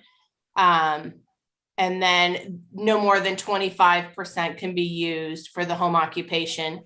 And it's not, we're well under that again, because our patient load is drastically reduced. I cannot expect when that may increase. And if that increase, we'll probably have the funds to go back into a commercial location. But those are the only two issues that they had. And they said, as long as we followed that standard. And I have a couple emails discussing it. But they said they wouldn't, there's no like official letter, as long as I just followed those guidelines. Just like any other home occupation, I guess, that it was acceptable. And I think in my application, I submitted I'm so sorry. You need to give me a minute. I told you this was Penelope. I'm so sorry. So sorry, I don't know where I left off, but that was their only issue. And as long as we followed under those guidelines, it was acceptable. And so that's kind of where we're at. You mentioned that you have emails correspondence with this Phoenix city officials. Mm-hmm. Any chance you can share that email with us? Right now? Can she, Dr. Gandhi? I think we would need time to review that for the staff to review it. Correct, Ms. Galvin? You're on mute, Ms. Galvin, but that is correct. That is correct. Madam Chair, I would like to know your city or state license, what address is on that?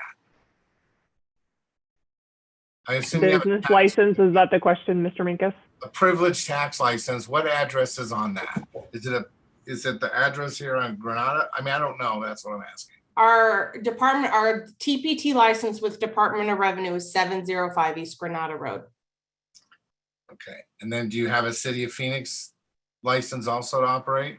They said no business license is required for home occupation, that we just have our license with the state. And you do have the state license, and it is Yeah. the Granada address. Correct. Okay. I have a question about the signs. So just might be a side note, but you don't have anyone coming to your home, correct? That's correct. We see 0 patients there. It's for professional use only. Everything is done in the patient's home. There's absolutely no patient accommodations at our location. It's strictly an Why are office. you concerned about posting the times and having it on your vehicle?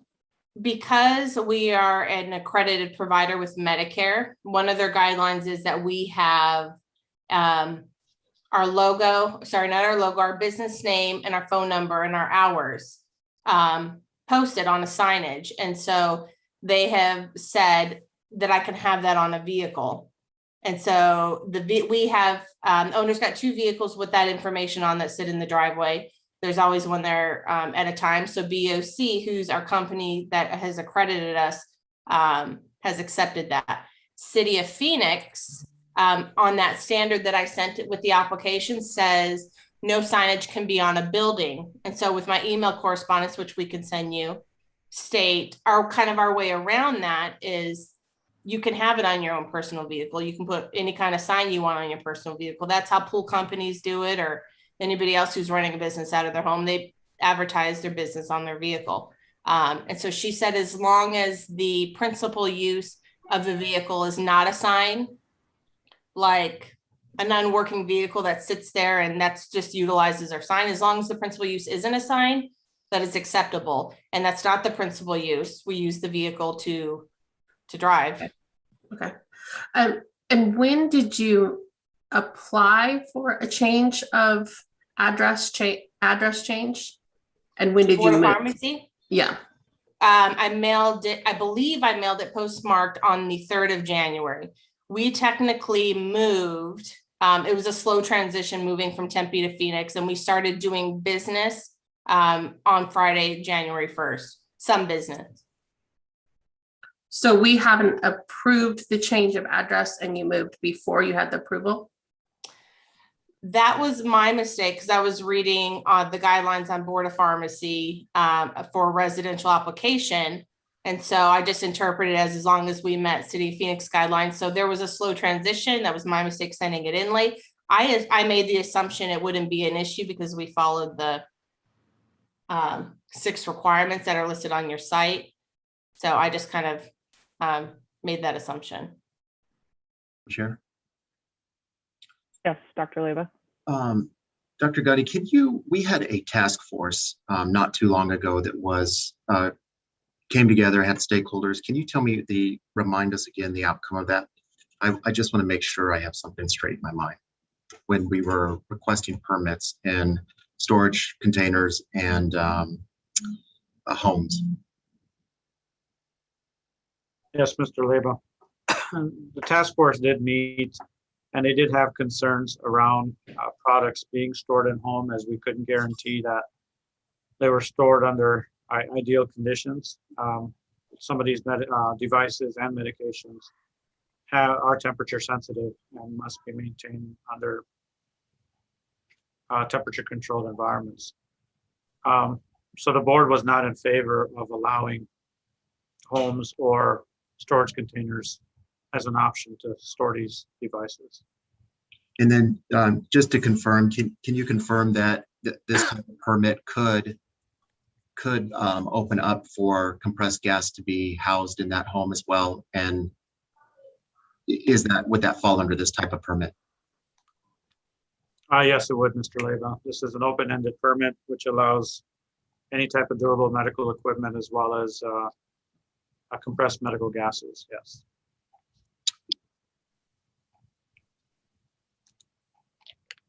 So my opinion, board members, is that it's concerning to me, the type of permit that it is, that we don't have the controls on it. I would at least feel better if I saw zoning, but again, we don't see that either. And I am compassionate to her story with the business size, but right now this one worries me a little bit. I'm going to be honest. If I saw legal proof that zoning is fine, come on in, and we know you're going to potentially be able to carry XYZ in your home, I think that might be different. As a neighbor, I might find it interesting if 25% of the house had combustible gas in it in the neighborhood. It's just a few considerations. I'm not making a motion. I'm just putting out a few thoughts here. Can I interject, please? Yes. City of Phoenix, again, on that standard states that no home occupation can have, let me read it. So, dust, gas, noise, vibration, smoke, or heat in which the home occupation is conducted. So City of Phoenix won't allow a home occupation for a permit that would include gas, DME. But I believe that that's our concern, since we don't have anything from the city of Phoenix stating that the home in this case was approved with that appropriate type of zoning.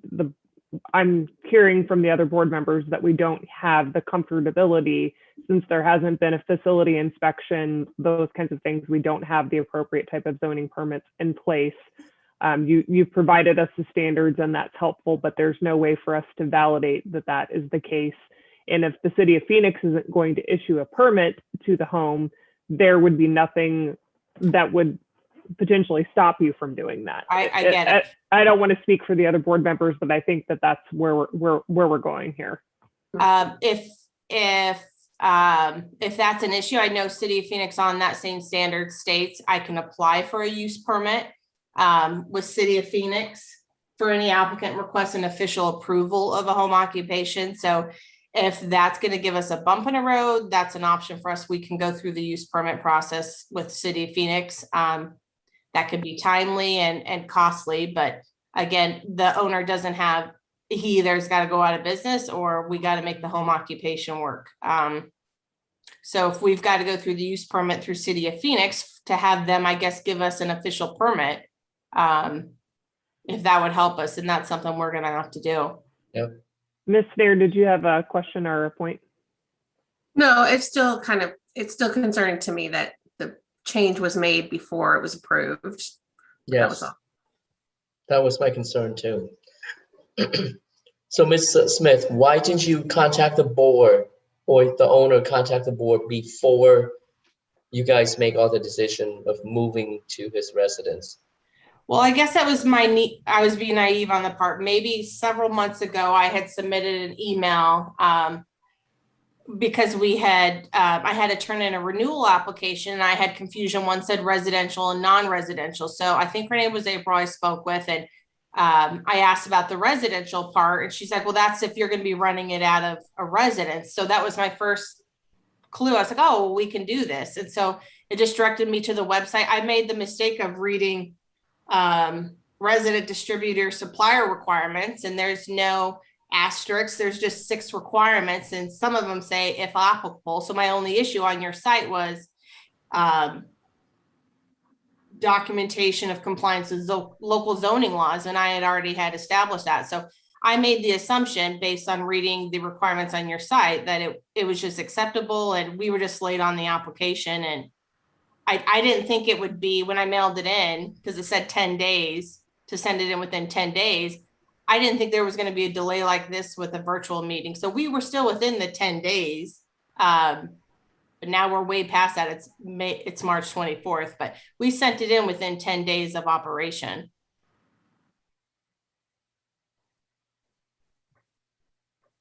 Board members, any additional questions for Ms. Smith? Madam Chair, I think we're getting way too technical on a very small business, and with COVID and everybody working from home, I'm sure there's a lot of stuff going on that probably shouldn't be, but I don't see anything wrong with this. I think she's fine, and I would like to make a motion to approve this application. I'll second Mr. Minkus's motion. I have a motion and a second. Do I have any additional discussion? Dr. Gandhi, I feel like this is not going to be unanimous, so perhaps we should do a roll call on this one. Okay. Mr. Solari? Aye. Mr. Dang? Nay. Mr. Minkus? Aye. Mr. Leyva? Nay. Ms. Lehan? Aye. Ms. Walmsley? Nay. Mr. Tong? Mr. Tong? You're on mute, sir.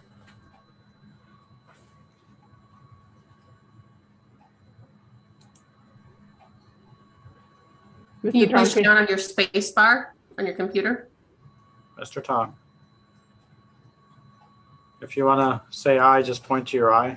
Thumbs up, thumbs down. Or thumbs up, thumbs down. All right, we'll go back to Mr. Tong because I cannot hear him right now. Mr. Goodman? Abstain. Ms. Nair? Nay. Okay, even if Mr. Tong votes aye, we have a tie. And so the motion fails. All right, additional discussion.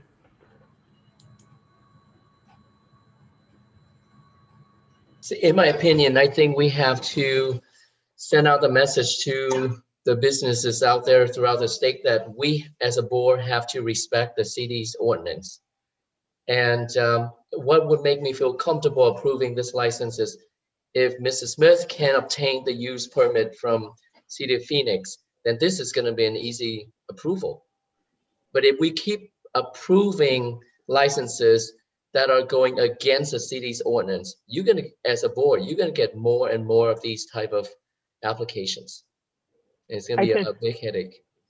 I tend to agree with you, Mr. Dang. So perhaps an alternative motion might be to table this matter till the next meeting, and Ms. Smith can provide us the appropriate zoning license. Is that a motion, madam? So that way there isn't a denial on the license at this point in time. Just a discussion.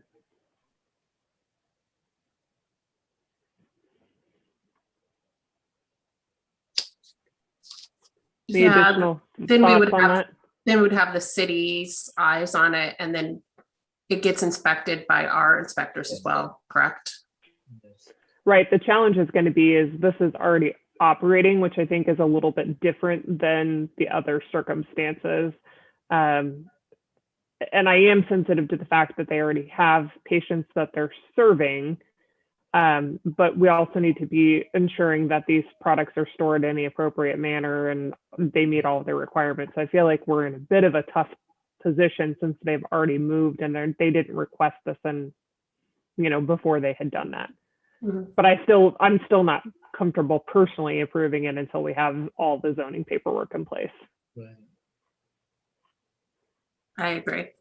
So thoughts on the motion? Oh, Mr. Tong. Sorry, I got disconnected. My vote was aye. Okay, thank you. Sorry, Thank you, Mr. Tong. apologize, board.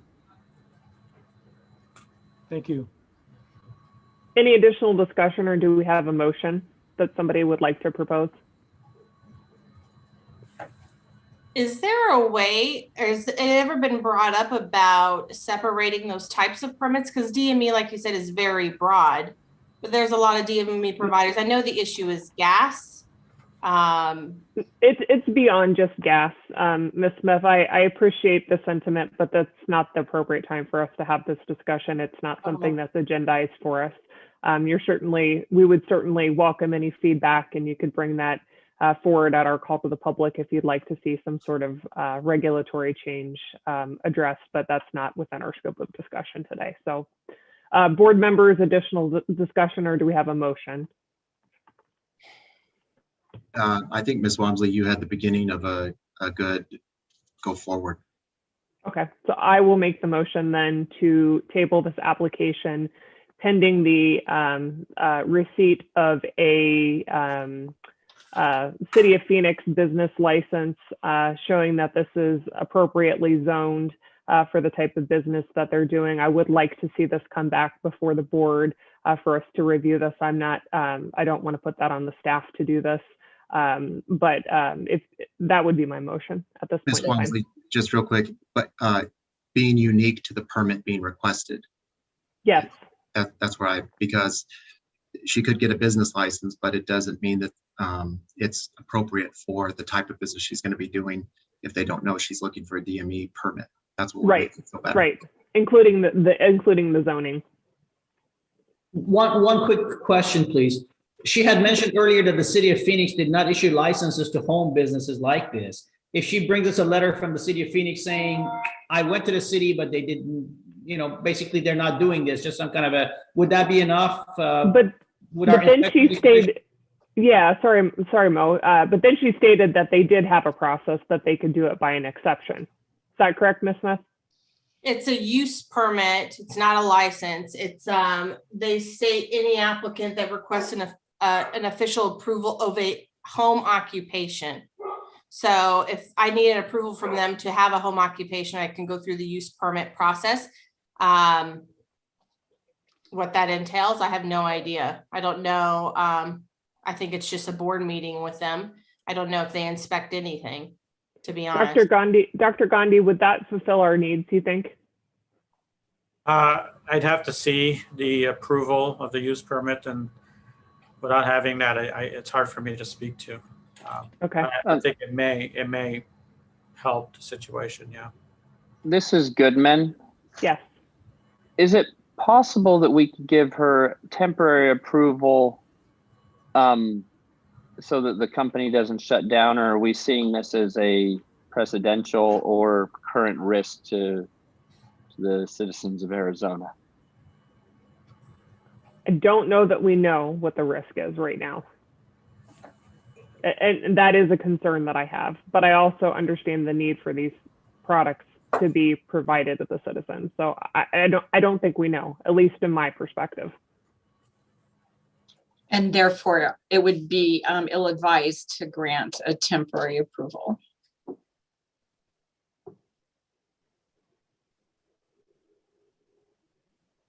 I just to share some thoughts, I'm generally not sure what the City of Phoenix's use permit would clarify for us. I think our inspectors going in and looking at this would give us a lot more information about what's going on in there and what the conditions are and the kind of things that we're concerned about than some permit from the City of Phoenix. I think, Mr. Sawyer, Madam Chair, if I may, Yeah. it does then hold our feet to the fire to be compliant with City of Phoenix ordinances and requirements by having that use permit. So my motion stands. I would like to see Ms. Smith pursue the City of Phoenix use ordinance permit and to provide that to us, at which point we can reconsider this matter Perhaps in the meantime, we can have an inspector go out and make sure that there's no other concerns from a safety standpoint since this business is already operating.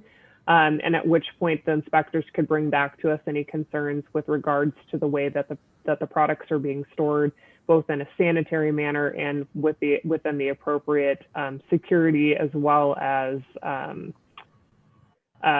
temperature sensitivity if required. Madam Chair, what are you going to do about, you're going to allow them to continue to operate then and serve those patients that need it? Or are you going to cease and desist, or how are you going to handle that? I don't think we've discussed that portion of it. Okay. I mean, technically they are operating in a facility that's not permitted today. Do we need to have additional legal advice here?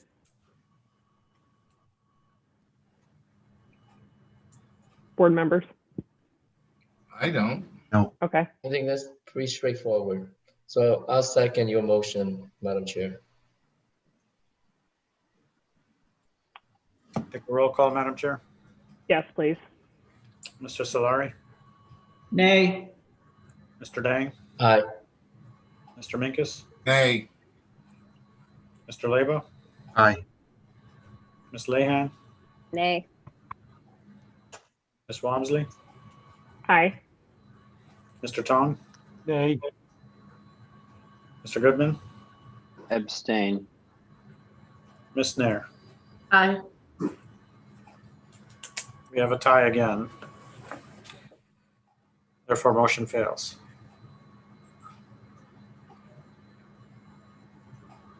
Additional discussion or an alternative motion from the group?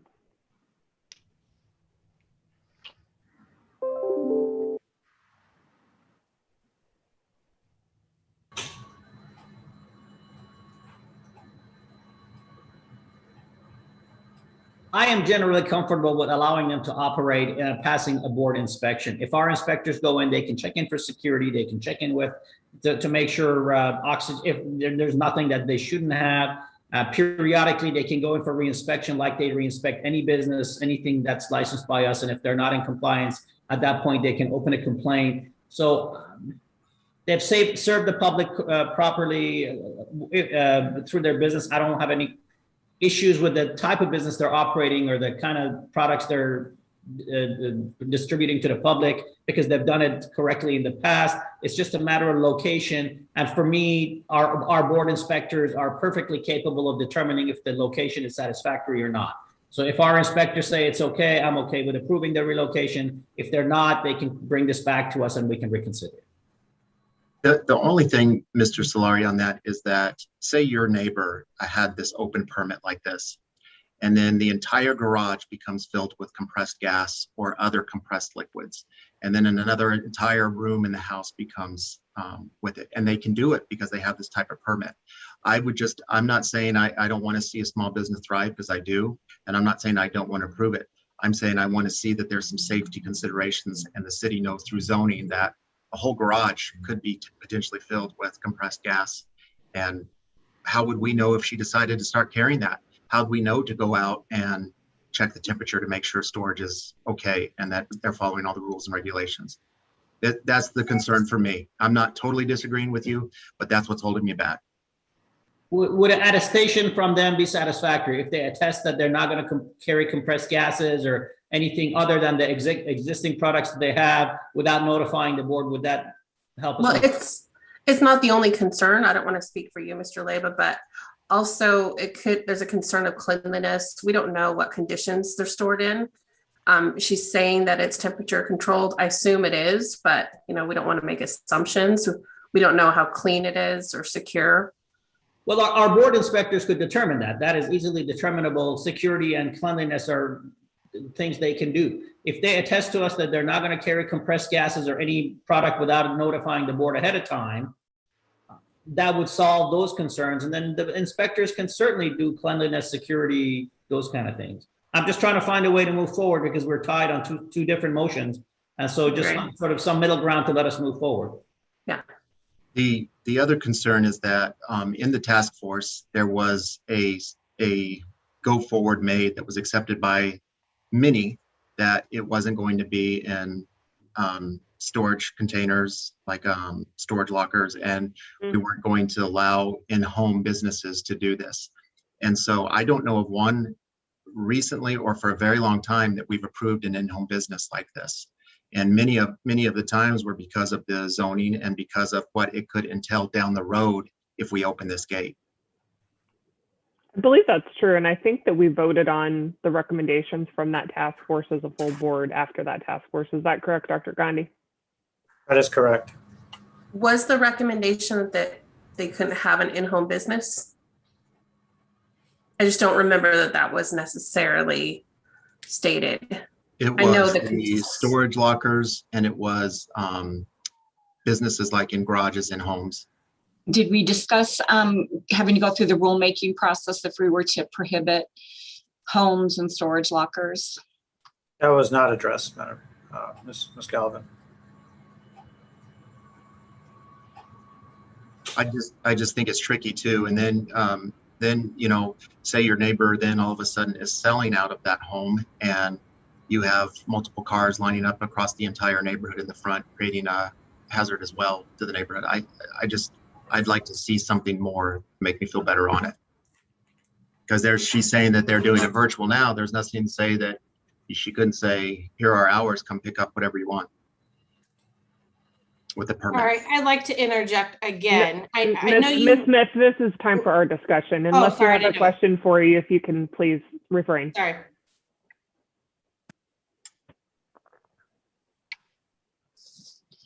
Board members, additional discussion. That's why I was leaning towards what you said. If the willingness is here to work with the small business, then what's wrong with going down the pathway that you had mapped out, Lori, and seeing at the next meeting?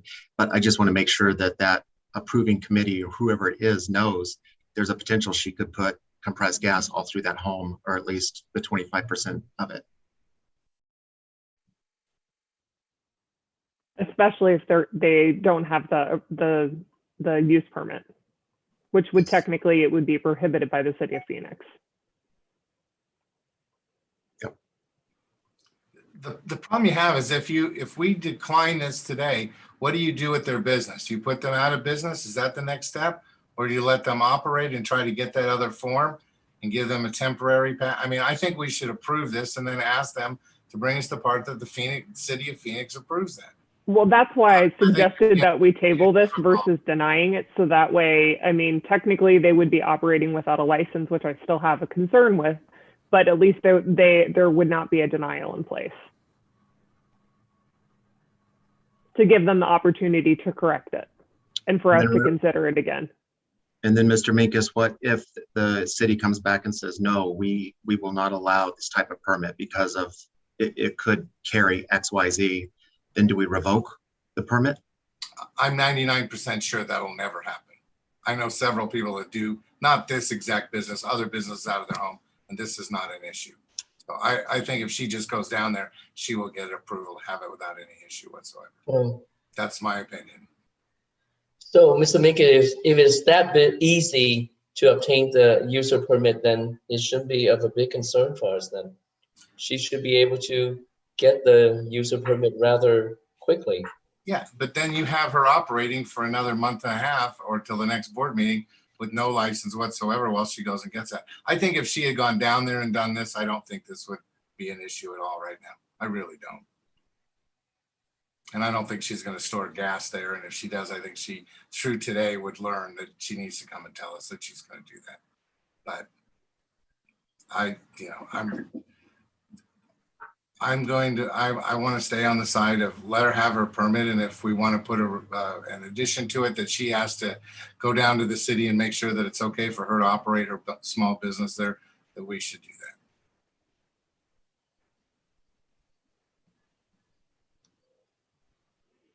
Board members, go ahead. Yeah, Mr. this is Goodman. Goodman. I would be supportive of the strategy thought of tabling this for the next regularly scheduled board meeting and discussing it then. She, of course, has her own risks, or she and the owner have their own risk of what they do between now and then, but I'd be supportive of that. Madam Chair, although Mr. Minkus saying that it's okay. I don't know that, and I'm not saying he's wrong. I'd like to see it with my own eyes just so I can confirm it. Maybe board staff or legal counsel could see if what is offered in DME could be sold in a neighborhood. Ms. Galvin, is Mr. Goodman allowed to change his abstain to an aye or nay at this point? There's a new motion, I think, right? Or does it have to be a new motion? Yeah, I would suggest a new motion. And then Mr. Goodman, I'd encourage, or whoever made the motion, to include confirming that it is legal in a residential area to have what a full DME permit can carry, not just compressed gas. Ms. Walmsley, I believe it was your motion initially. Yeah.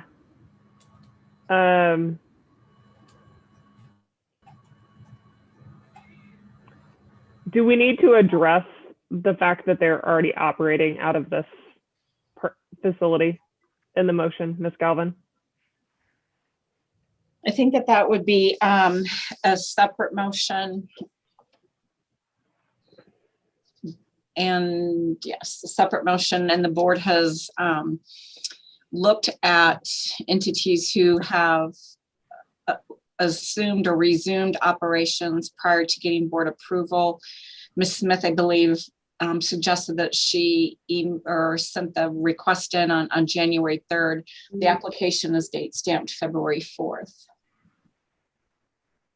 Which was after the date of relocation and operation.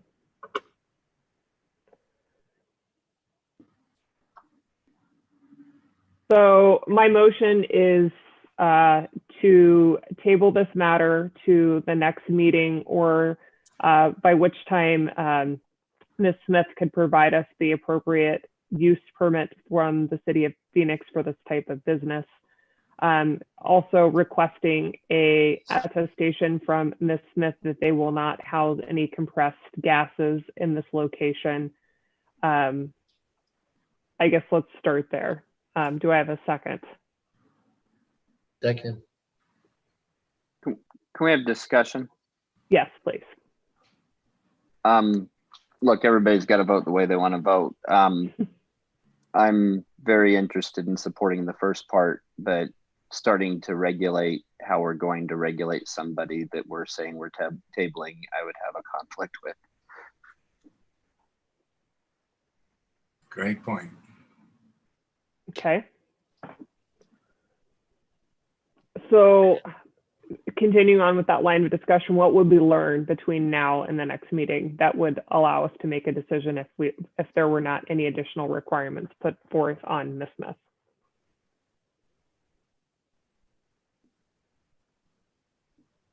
I think we would end up in the same place that we are today. No, I think what he's saying is we're the first part of tabling to the next meeting and finding out more information, getting that information from her and confirming that it's legal to do this with a full DME permit, then coming back and saying other things, the attestation with whatever it may be. Mr. Goodman, am I taking words out of your mouth, or am I accurate? Well stated. Yes, is that if we're tabling, let's table, and she should have some choices between now and then that we can then weigh into our decision. I think it's fair. Okay. Ms. Galvin, is that sufficient for a motion then?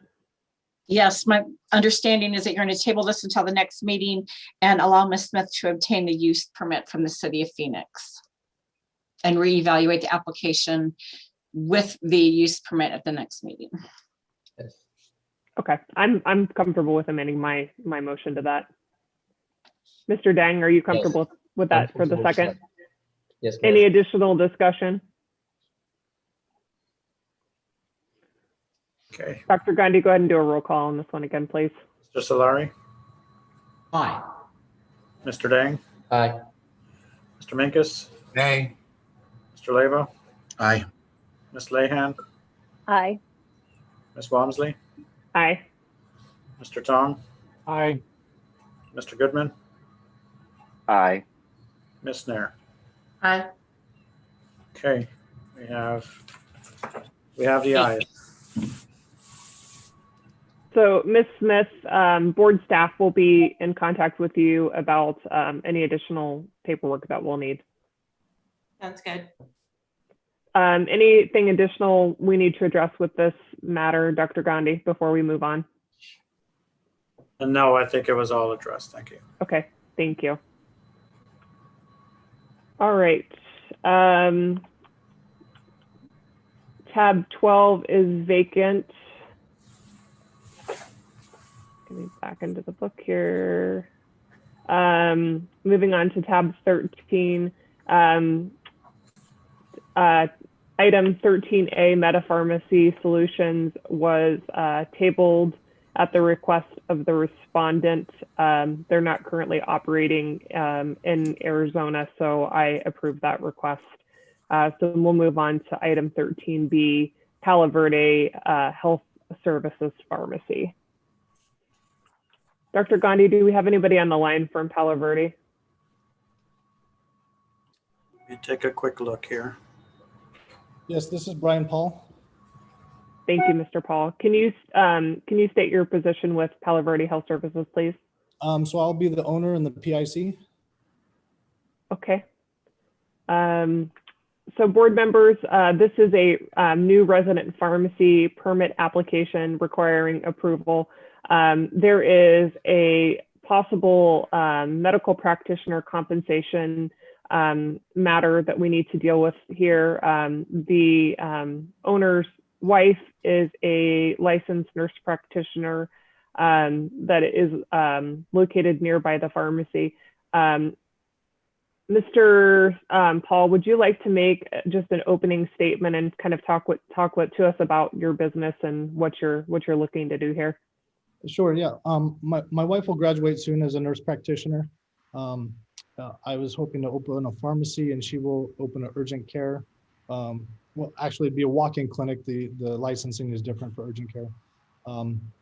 So we were going to put those next door to each other to assist our community in getting medical facilities in place. We live in a small town, less than 5,000 people, and there's no medical facilities or pharmacies in the area. 15, 20 miles down the road there is, but nothing in our small community. So we're just trying to add that component to the community to assist the rural area that we live in. And that's where we at. I submitted the application and the drawing of the pharmacy to the board for approval, and this is where we're at. But just for clarification, Mr. Paul, your intent is to fill the prescriptions that are written by your wife, who will be the nurse practitioner from the urgent care at your pharmacy. I will fill some, yes. There are some in the adjoining town. There is no urgent care walk-in clinic, so patients always have the choice to go to which pharmacy they'd like. But as a convenience, yes, we would fill prescriptions written by. She won't be the only nurse practitioner, but she will work there. So board members, the concern that I have here under ARS 32-1930B, it states that the board shall revoke or deny a permit if a medical practitioner receives compensation either directly or indirectly. So given that the nurse practitioner is the wife of the owner and PIC, I do have some concerns there, but I'd like to open it up to discussion.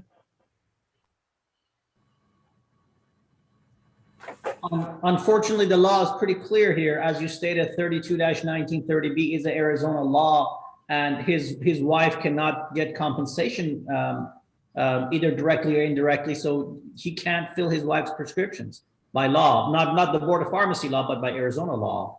So I'm not sure that the idea they have to serve the community is going to happen because the law prohibits it. Well, also, Mr. Solari, he would be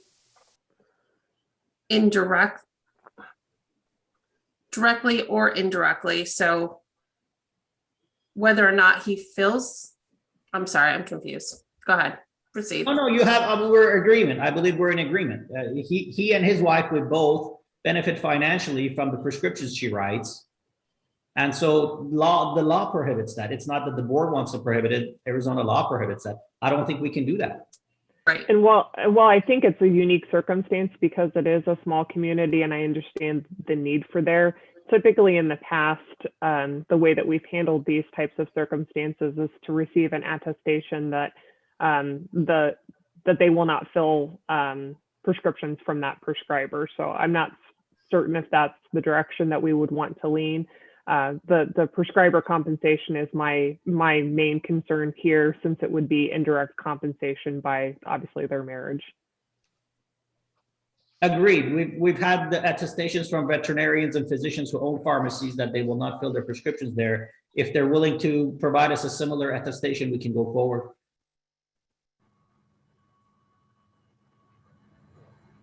I can provide that.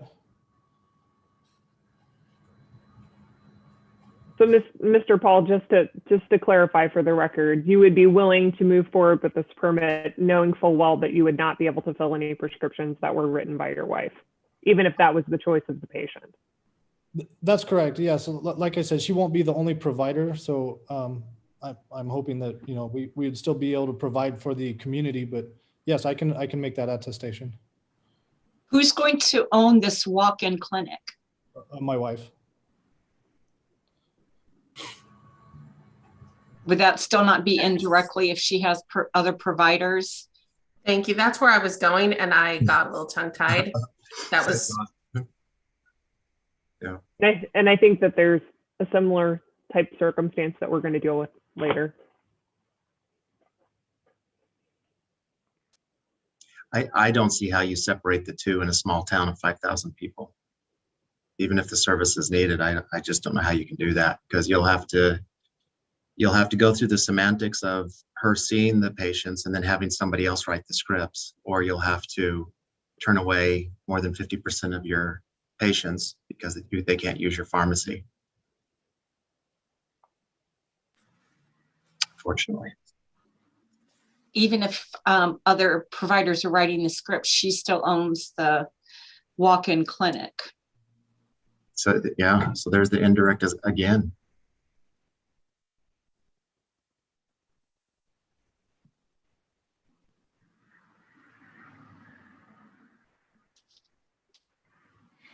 Board members, any additional questions for Mr. Paul or additional discussion?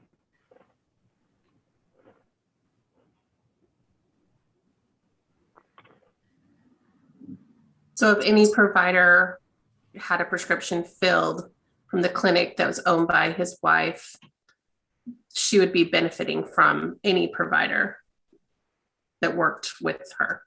Of course. Correct, yeah.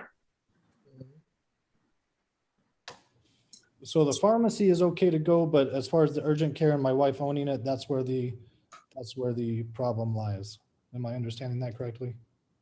So the issue within the statute or the law under 32-1930 is the medical practitioner would receive indirect compensation for prescriptions that were filled by there. So I think in this particular case, knowing that your wife would own the urgent care, the appropriate request would be that you would not fill any prescriptions written by that facility that was owned by your wife. Okay. Board members, am I capturing the thoughts there correctly? Yes. Ms. Galvin, is that your thought process as well? I would just like to focus on the pharmacy part and his license. That does entail, you know, kind of a look at the pharmacist at the walk-in clinic, but to suggest or opine that, you know, she can't own that, that's not where our emphasis is. Mm-hmm. But the indirect compensation from the clinic that she would own that would then be filled by the pharmacy. Correct.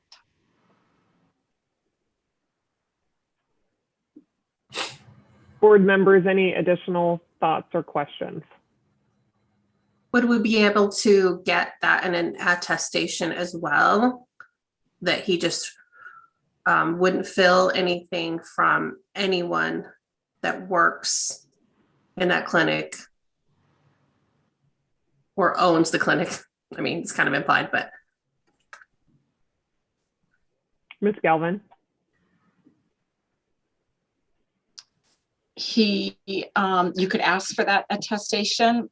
he would have to seriously consider what he would be attesting to and the ramifications. Can he, in practice and in good faith, make that attestation that no one in that pharmacy cannot fill any scripts coming from that walk-in clinic where I understand they're going to be in close proximity?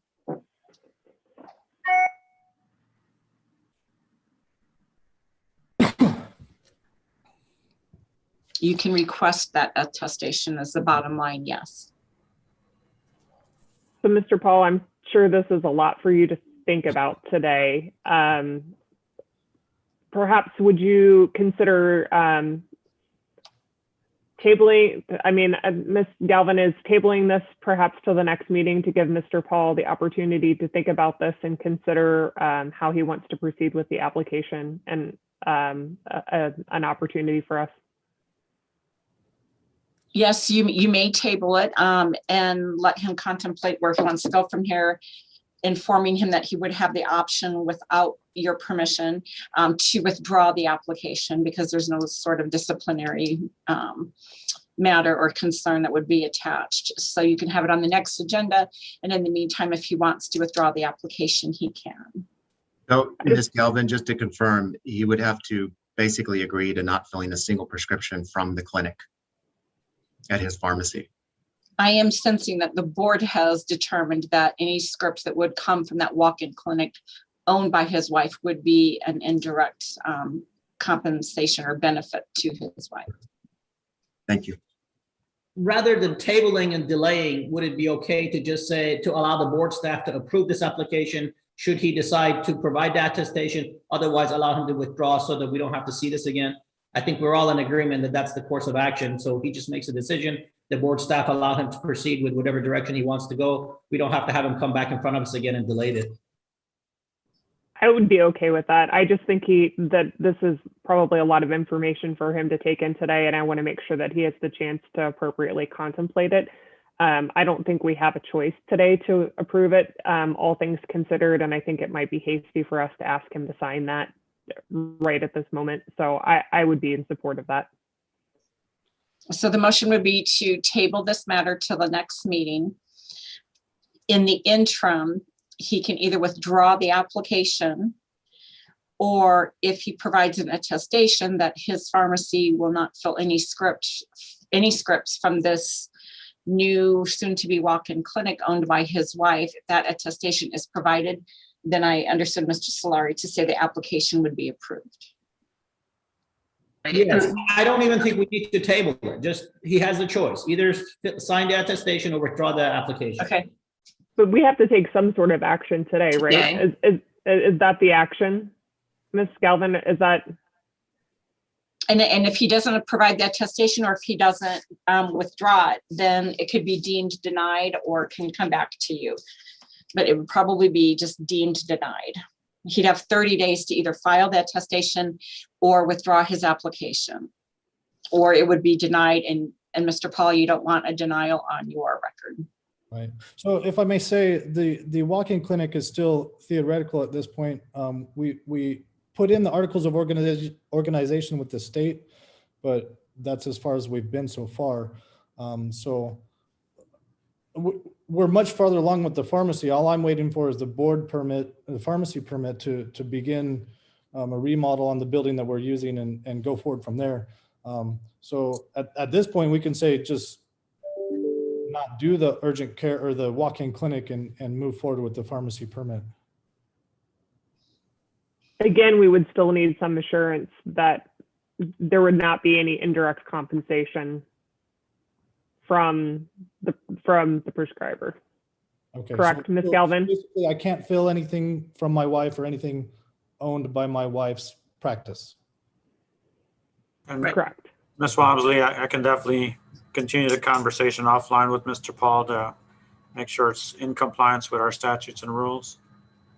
If you're okay with Mr. Solari's motion to approve pending the signing of an attestation or withdrawal, if Mr. Paul wishes to do that. And if there's an option 3 that is still in compliance with our rules and statutes, we'll bring it back before you guys. And Mr. Paul, this is, not legal advice, but you may want to consult a civil attorney, explain what the board's concerns are, and see if there is some way to devise your wife's ownership of that walk-in clinic. Okay. So devise, not disguise, but devise. So we have a motion by Mr. Solari.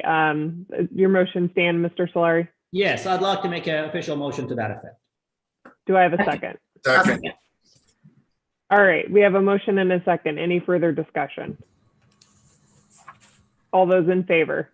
Aye. Aye. Aye. Any opposed? Thank you, Mr. Paul. We appreciate your time and hopefully wish you the best of luck in your upcoming business venture. Thank you. All right. How are we doing on time? Let's go ahead and continue on to 14. Item 14A, Life Script Pharmacy. Dr. Gandhi, do we have anybody present from Life Script Pharmacy?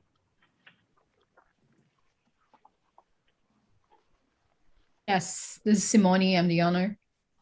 Madam Chair, I'd like to announce my recusal. Thank you, Dr. Leba. Thank you, Ms. Simone. Can you please state your full name and position for the record? I'm the owner of LifeScript Pharmacy in Fargo, North Dakota. Oh, and I believe we are, Dr. Gandhi, is this one we're going to table as well? We may need to, as we still have a conference that involves Ms. Corey at a later time. Okay, so perhaps we should take those items together later this afternoon. We can, yes. Okay. Ms. Gorey, we'll go ahead and hold this application for now. So we'll come back to this as we address the complaint later today. Thank you for your participation. Problem. Thank you. Thank you. Okay, item 14B, Braun Pharma. Do we have anybody present from Braun Pharma?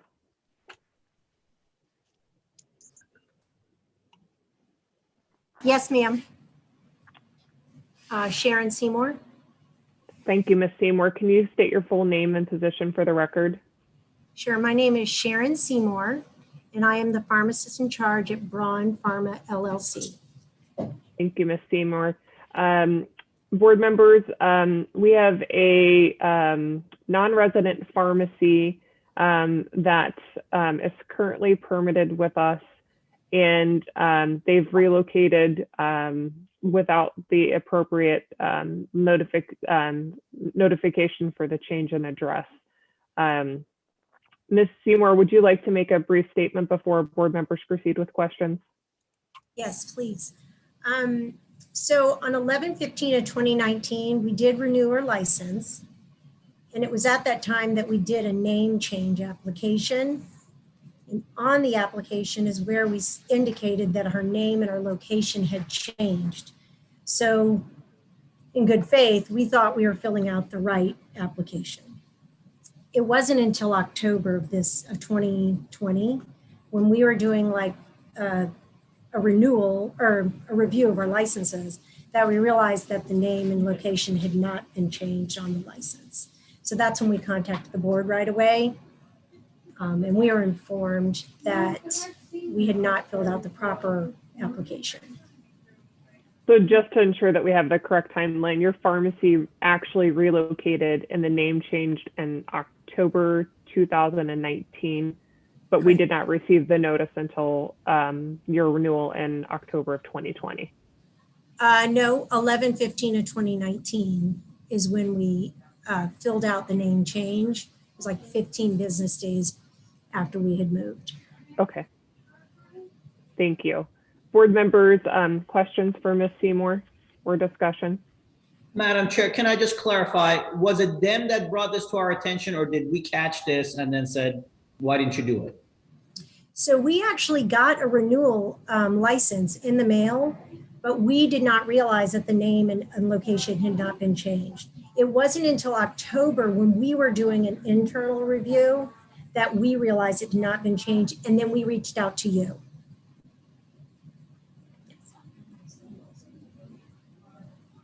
But there was still a lack of notification prior to the change, which should have been done.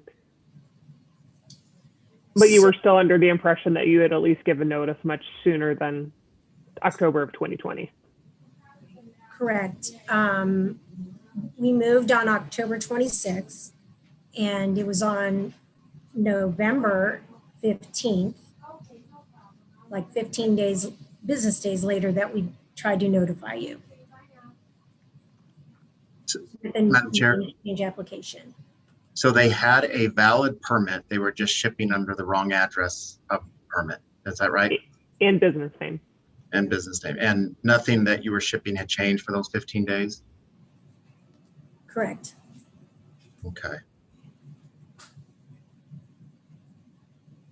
I generally, if I may speak, ma'am, I don't think there was any attempt here to be deceptive or do something wrong, and they brought it to our attention. I think we can move forward with approving this application with an advisory letter to file. That's my recommendation. Yes. I was literally thinking the same thing, a non-disciplinary letter, because I don't think it was spiteful or trying to cover it up. I agree. Then, unless anybody else has anything, I will make a motion to effect approving this permit with the advisory letter to file. I'll second. I have a second. Okay, I have a motion and a second. Any additional discussion? All those in favor? Aye. Aye. Aye. Any opposed? Thank you, Ms. Seymour. We appreciate your time. Thank you very much. Okay, item 14C, Elevate RX. Do we have anyone present from Elevate RX?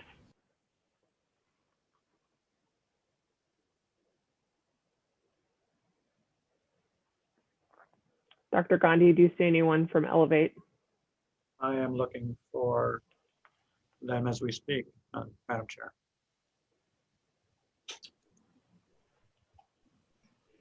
So as you're looking, this pharmacy is a non-resident independent pharmacy. In our application review and request for information for the opening and for the opening of the permit, the review of the website shows that they offer multi-dose packaging.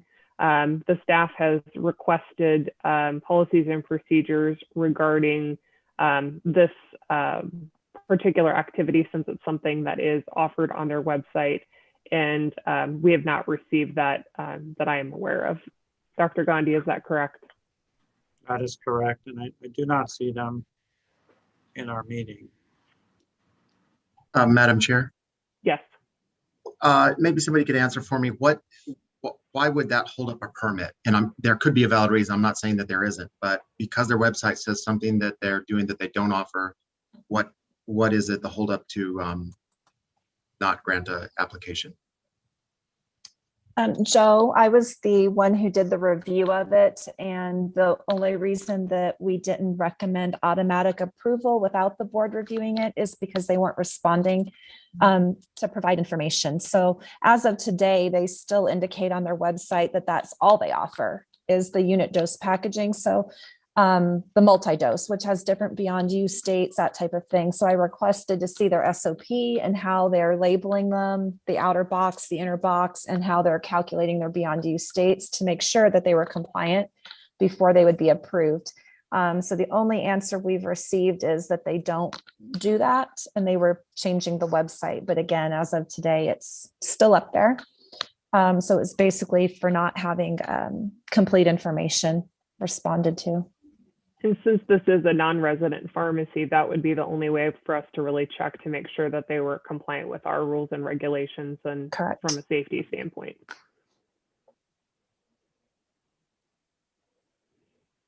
I am kind of the opinion that we need to hear from them before we can move forward on this application. So I would make, I don't know if we want to table this till later this afternoon or tomorrow, and see, Dr. Gandhi, see if we can't get a hold of somebody from Elevate and please ask them to appear. I know they were noticed, but I'm not comfortable moving forward unless we can get the questions answered that we have. but I'm just one person, so You I'm could open to any also, opposing thoughts. you may also move it to a conference and issue them a subpoena.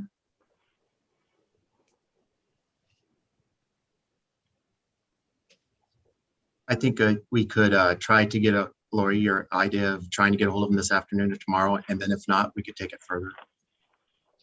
I agree. Yeah, we could make that our motion if we're not able to get them to appear within the next day. Madam Chair, that could be your decision. You don't have to have a motion. I'm sorry. Okay. So we'll move on from that item. Dr. Gandhi, if we can work with staff to try and get a hold of somebody from there. We'll try to reach out. Thank you. Item 14D, Olympia Pharmacy. Do we have anybody present from Olympia Pharmacy? Yes. I'm Sean Chrisman. Hi, Sean. Can you please state your full name and position for the record? Yeah, my name is Sean Chrisman. I'm the pharmacist in charge at Olympia Pharmacy. Thank you, Sean. Board members, this is a non-resident independent pharmacy application. In the application review, the staff noted that they failed to notify of some of the other permits that were owned by the same owner, and that there appears to be the failure to notify the board of a closure of a pharmacy associated with the same organization. Mr. Chrisman, would you like to make an opening statement before we proceed with questions? Yeah, so when I had, I've been the pharmacy manager at Olympia Pharmacy for about 12 years, and we have an ownership change about 2.5 years ago. And so our current owner had asked me to apply for an Arizona license. And when I listed the pharmacies that I knew that he owned, I guess I did not list one that is in Fort Worth, Texas area. It was Rapid RX Pharmacy, and I didn't list it because I knew that it had been closed. And so I guess upon review of the application, they found that Rapid RX was still listed with the Arizona board as being open.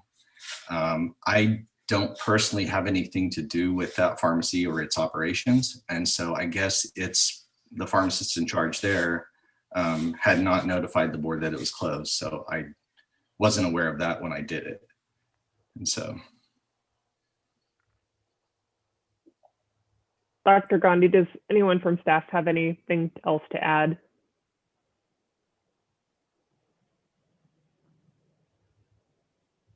You're on mute, Dr. Gandhi. We did confirm, Madam Chair, that the facility is closed in their home state, but continued to remain open.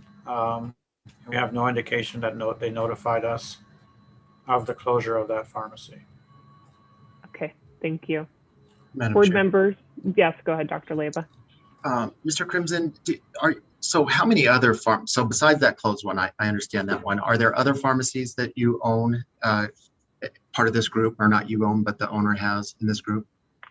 So the owner, I confirmed after all of this with him. So he owns a pharmacy in San Antonio, Texas, and he owns my pharmacy, and then is owner of one in Phoenix, Arizona.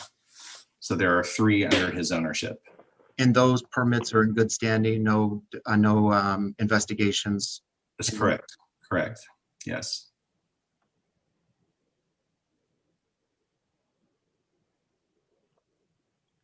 And then you signed the application, or did the owner sign it?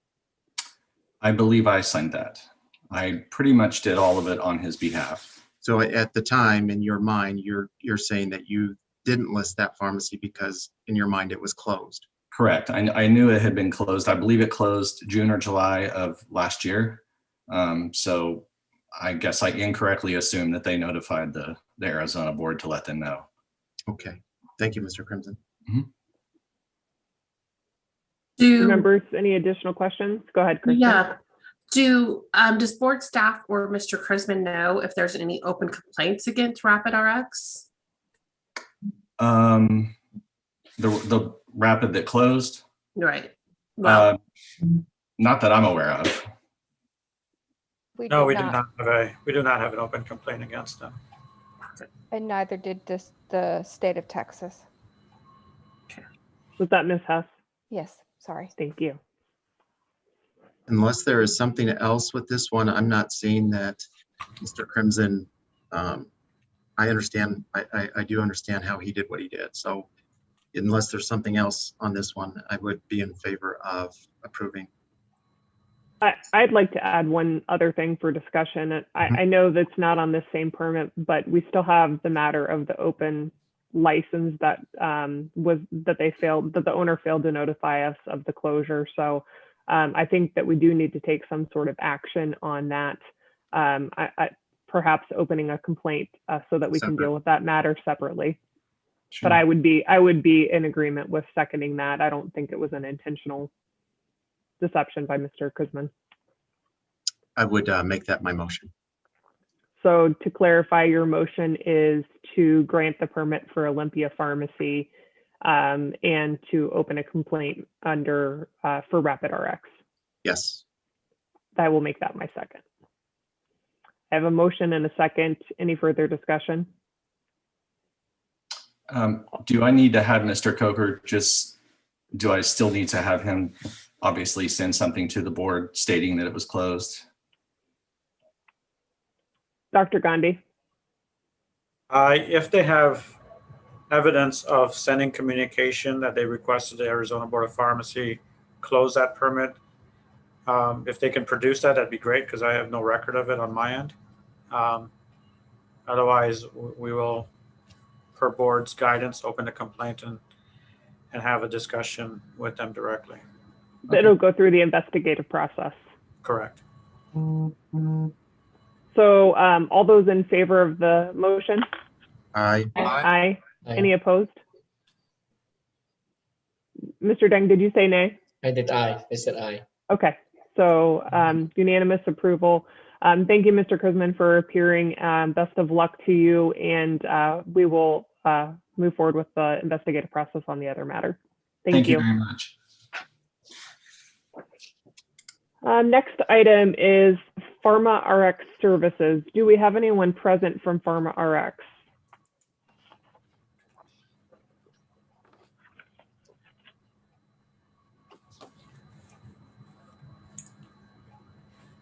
Okay, not seeing anyone. Dr. Gandhi, can you take a look in the meantime? This is a non-resident pharmacy, independent pharmacy application. In doing the opening review, I believe Ms. Richardson was the compliance officer. It appears that there was some questions about their business model, those types of things. There was, Ms. Richardson, would you like to give a brief recap of your concerns? Sure. I initially contacted them via email, sending a message to the person who signed the application. My responses came from somebody else by a different name that indicates that they handle licensing and is the controller, account controller for the business. So I had asked them for their website address, how they would obtain patients from Arizona. I also indicated to them that the phone number that they had provided on the application was a cell phone. It wasn't for a physical pharmacy location, and to please provide the landline. So they did respond back. The landline number that they provided to me, I did some research on. It was in a different county and different city than where the physical pharmacy was to be located. I actually used one of the trace the number things because it appeared it was a cell phone. And it came back as a spam caller on one of the websites where you can look for numbers that are kind of being pinged around at different phones. So I called that landline number. It was a personal phone. It wasn't answered as a business. They would not identify themselves. I called back. It immediately went to a voicemail, and the cell number on that voicemail was the cell phone number from the application. So whichever landline I was calling was being forwarded right back to that cell phone number. When I asked how they would be obtaining their patients, they said that they would have a sales team that would be working and calling on doctors to get prescriptions and patients. And I think that was the gist of it. There is also one of the officers that's listed for the ownership structure of this is through All Care Holdings. And one of the officers listed for All Care Holdings for this permit also is the owner of a Arizona permit that was issued in 2017 and closed for non-renewal in 2019. And that permit is still active in the home state. So it appears to still be a pharmacy. They never closed it with us. I don't know if that pharmacy is still actively shipping into Arizona or not, but the owner is one of the same officers listed in this application. Thank you, Ms. Richardson. Board members, any additional questions for Ms. Richardson?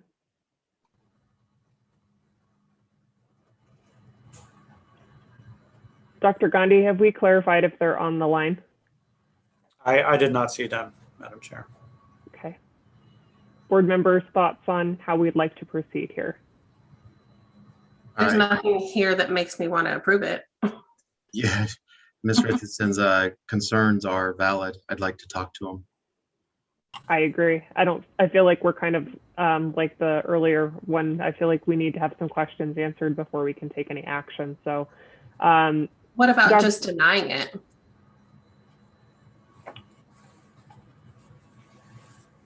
I think we should hear from them on some of these first. I think the vast majority, we give the opportunity to speak when they have questions. It would be kind of out of our practice not to on this case. Agree. So I will come back to this item later in the meeting. Dr. Gandhi, in the meantime, can we work with staff to try and please reach out to this pharmacy and see if we can get them to appear later today or tomorrow? Yes, we can. Thank you. All right. Item 15 is vacant. Item 16 is Professional Medical Warehouse. Do we have anybody on the line from Professional Medical Warehouse? Yes, I'm here. Hi, can you please state your name and position for the record? Yes, Mike Arve. I'm the president. Thank you, Mr. Arve. Appreciate your attendance today. Dr. Gandhi, which compliance officer did the review of this application? That would be myself, Carol Hess. Thank you, Ms. Huss. Ms. Huss, can you please provide a brief summary on this? Absolutely. Thank you. This application, on their website, they indicate that they do sell products on eBay. I looked them up on eBay and found evidence that they were selling prescription items that was included in this packet. I'm not sure how they've been doing this or how long they've been doing it. They have held their permit with us since March 17th of 2015, and that would be their wholesaler permit. They did allow that permit to expire on October 31st of 2020, and they submitted a new application for a change of ownership. Thank you, Ms. Huss. Board members, any questions for Ms. Huss or would like to hear an opening statement by Mr. Arve?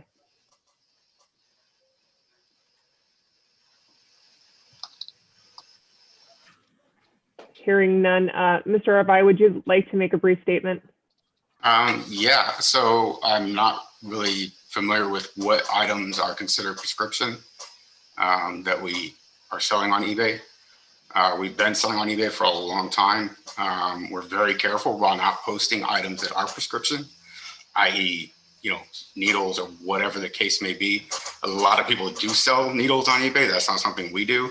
I went through everything. I talked with my online sales manager that does all that posting and whatnot, and kind of reviewed the products with her. I personally couldn't find anything that I thought where we were in violation of that.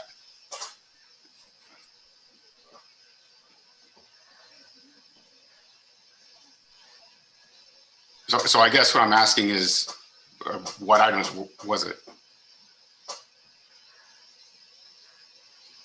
Ms. Hess, do you have some examples that you can provide? Yes, there are pictures. So Mr. I'm sorry, Arve, is that how you say your name? Arve, correct. Arve, okay. You can see anything that says RX only. So there's some pictures here that I got from your website. We also have we have a sterile IV bag that would be prescription only. So there's a couple of pictures on there. I don't know if you actually have access to see those pictures or not. Can he see those? Carol, it looks like you also have an ECG monitoring electrodes. Yes. Okay. But if you know, any product that physically says RX only must have a prescription and cannot be sold on eBay. Okay. So Mr. Arvai, are you selling products of that nature on eBay without a prescription? Yeah, the ECG or the ECG, EKG, those we have sold and they are going to doctor's offices. However, yeah, it's kind of weird because you mentioned like why would eBay let it? And to be honest with you, I have not. Kind of speechless because I wasn't aware that that was an issue with that product. That was specifically an RX only type product. Madam Chair. Yes, go ahead. Mr. Ravi, where are you getting the products? Where are you getting those RX only products? Where are you buying them from? In that particular one from Medline.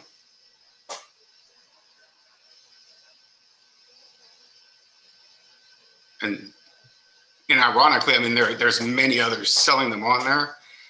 Again, I do apologize because we do follow the rules very strictly. I mean, very careful. Like I said, not posting needles, even though many others sell needles. But this particular thing where there's a lot of people selling these on there, we probably should have looked into that a little bit better. When you're selling those to doctors' offices, are you verifying their licenses and selling them in full manufacturer packages? We are selling them in full manufacturer packages. As far as where they're going to, they are offices. We would never post an RX item up that we were knowingly doing so. So with that being said, we did not collect a license for that sale. I mean, and I'll just say that because, to be honest, and that we didn't believe that that was an RX only item. And so that's completely our mistake on that part. Madam Chair. Yes. Ms. Hess, how many others were there besides what is the pictures?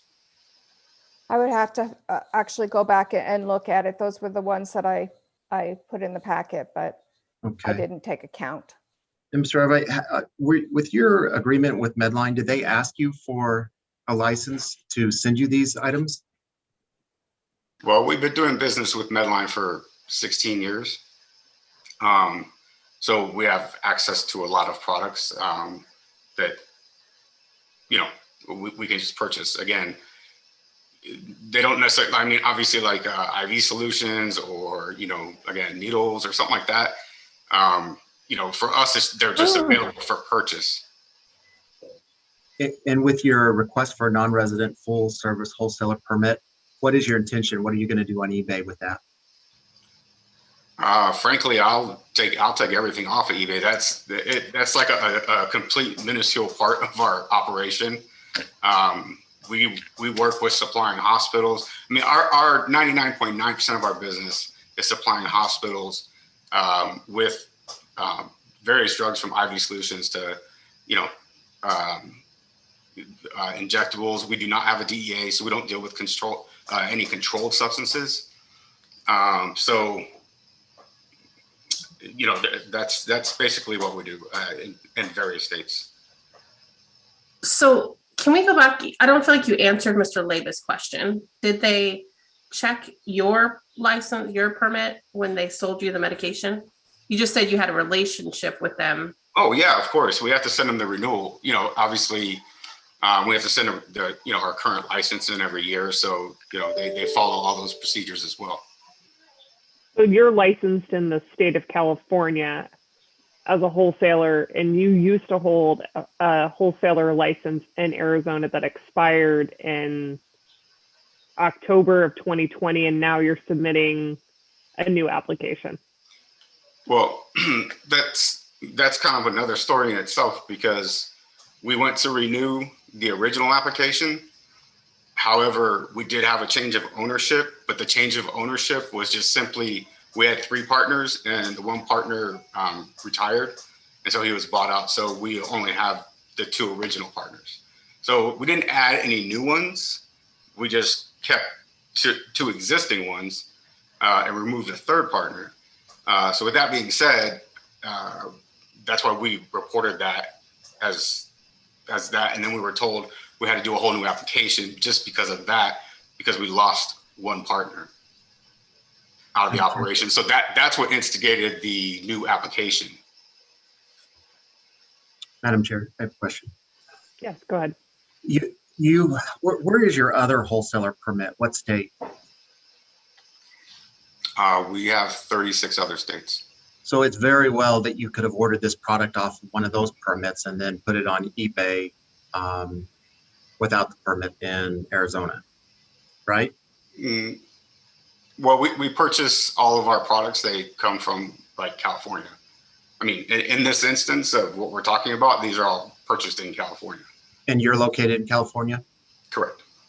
So I can see how that would happen without Medline knowing it if they're purchasing on a different permit. Now, the issue would be in that case, Mr. Albright, that you're shipping into Arizona without permit. I mean, I would have to go back and look at various sales for that product to see what states they went to. I can't confirm that right now, that any of those products went to Arizona, but. Do you do business in Arizona with wholesaling? Yes, obviously we have.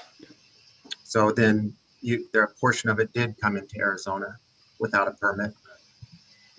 Well, not necessarily, because they had a license prior that expired.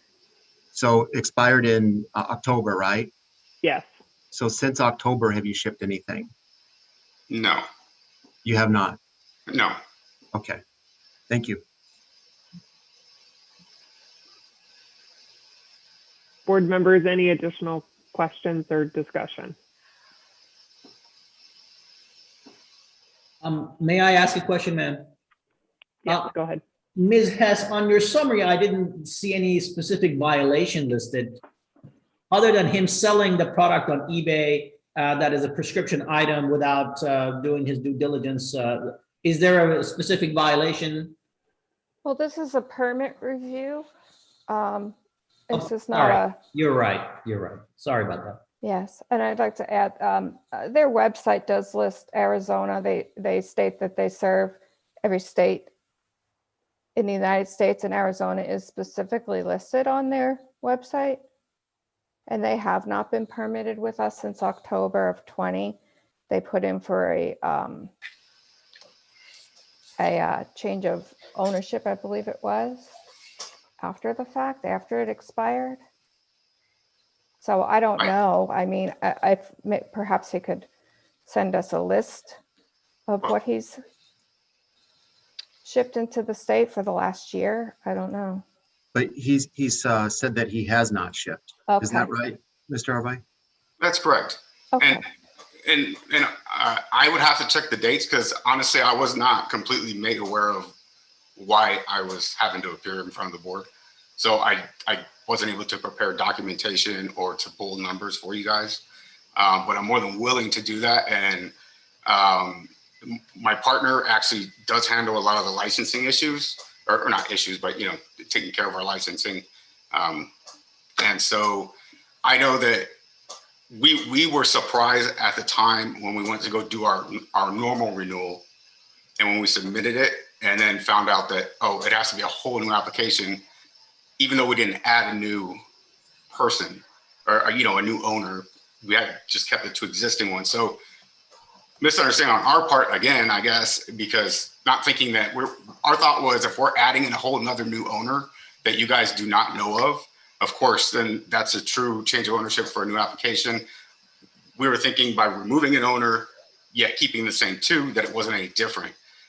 So that's where we started that process, and everything was done, to my knowledge, prior to that actually expiring, but then now had been put on hold for this now, and largely in part, I'm guessing due to COVID, been put on hold for 6 months or so that it's been.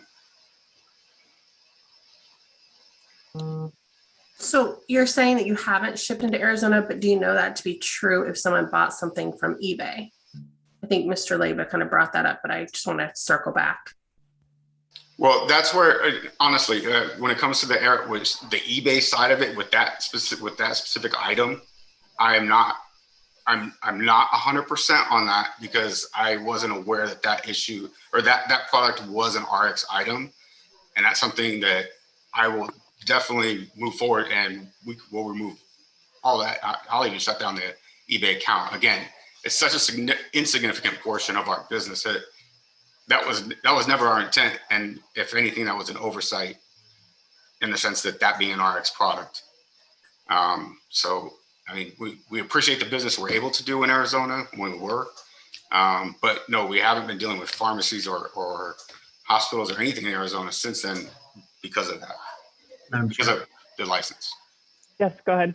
So now that the story's changed a little bit with Ms. Nair's clarification question, and that was really what I was asking. So now we're not sure if we ship the items into Arizona or not. I suggest that we do not move forward until he provides confirmation or a list back from October 31st, 2020. Either he shipped or he did not ship. If he shipped, what those items were, and then we can reconvene and look at it. It would be very helpful to me in between that time, Mr. Harvey, if the prescription only products were taken down from eBay or legally displayed how they should, that would require prescription. Absolutely, and we'll just remove them completely. I have no problem with that whatsoever. I think that would be acceptable. So, Mr. Leyba, are you making a motion to table this until we're able to get that additional investigation information? Yes. Can I add to that? Maybe we could get them to review all their products to see which products were prescription and which are not. So I thought he would send us anything that he shipped, period. Okay. In Arizona, because he had originally said nothing, and then you clarified and said he was not sure. So I want to see proof. Right. And when you look at that list, we'll be able to tell. But regardless, he shouldn't be selling products on eBay that are prescription. Regardless, and that's why my comment is, in between now and then, that needs to come down if we're going to move forward with the permit after that. Dr. Gandhi, Ms. Galvin, would we like some sort of attestation that those products will not be sold on eBay moving forward? You can request that, and it doesn't sound like he would have a problem providing that. I would like that. Absolutely. So, Mr. Leyba, is that your motion? Yes. Do we have a second? I'll second. All those in favor? Aye. Aye. Any opposed? Mr. Arvai, thank you for your time. The board staff will be in communication with you about what else we'll need to consider this for our May meeting. We appreciate you being here today, and we'll talk with you next month. All right, thank you very much. Thank you. Thank you. All right, we are at just past 12 o'clock, thinking this is probably a good time for us to break for lunch. Let's go ahead and break for lunch and resume at 1 o'clock. Is that good for everybody? Is that enough time? All right. Madam Chair. All right, we will see everybody back in just short of an hour. Thank you. Sounds good. Thank you. Yes, we should. Dr. Gandhi, can you please take attendance to establish a quorum? I will, thank you. Mr. Solari, Present, sir. Mr. Dang, Aye, here. Mr. Minkus, Here. Mr. Leba, Here. Ms. Lehan, Here. Ms. Walmsley, Present. Mr. Tong, Here. Mr. Goodman, Here. and Ms. Nair. Here. Okay, all accounted for. Thank you, Dr. Gandhi. Given Mr. Goodman has a conflict later this afternoon and we have some recusals from some of the conferences, I'm going to take the liberty and move into conferences and we'll come back to the licenses. So item 24A, complaint number 19-0199 for Lakeside Pharmacy and Preferred Pharmacy. We will also need to take the permits with this item. Do we have anybody present from Lakeside Pharmacy at this time? Yes, this is Jonathan Levitt from Friar Levitt. Thank you, Mr. Levitt. Do we have anyone else present? This is Ashwin Wagre, a pharmacist. Thank you, Mr. Wagre. Madam Chair. Yes. I'd like to voice my recusal. Thank you, Mr. Leba. Mine And I as believe, well. yes, and Ms. Nair as well. But we still have a quorum. I'm the compliance officer for Lakeside Pharmacy at the moment, Simone Gori. Okay, thank you, Ms. Gori. And yes, Madam Chair, we do have a quorum. Thank you. Mr. Levitt, of each of the members on the line for Lakeside Pharmacy, can you please announce your positions with Lakeside? So, Ms. Gori, you mentioned that you're the compliance officer. Mr. Levitt, what is your role with Lakeside? I'm the attorney from Friar Levitt on behalf of both Lakeside and Preferred. And are you licensed and barred by Arizona? Yes, ma'am. Okay, thank you. And Mr. Wagre, your position with the pharmacy? At that point in time, a little over a year ago, I was the pharmacist in charge. Send you Andrea's number because she's good at saying, "Oh, I can't hear her," you know. Mr. Wagre. Yeah, I was the pharmacist in charge at that point in time for maybe like 2 months. For which of the pharmacies? Lakeside There's two Pharmacy. pharmacies. Okay, thank you. That's helpful. Ms.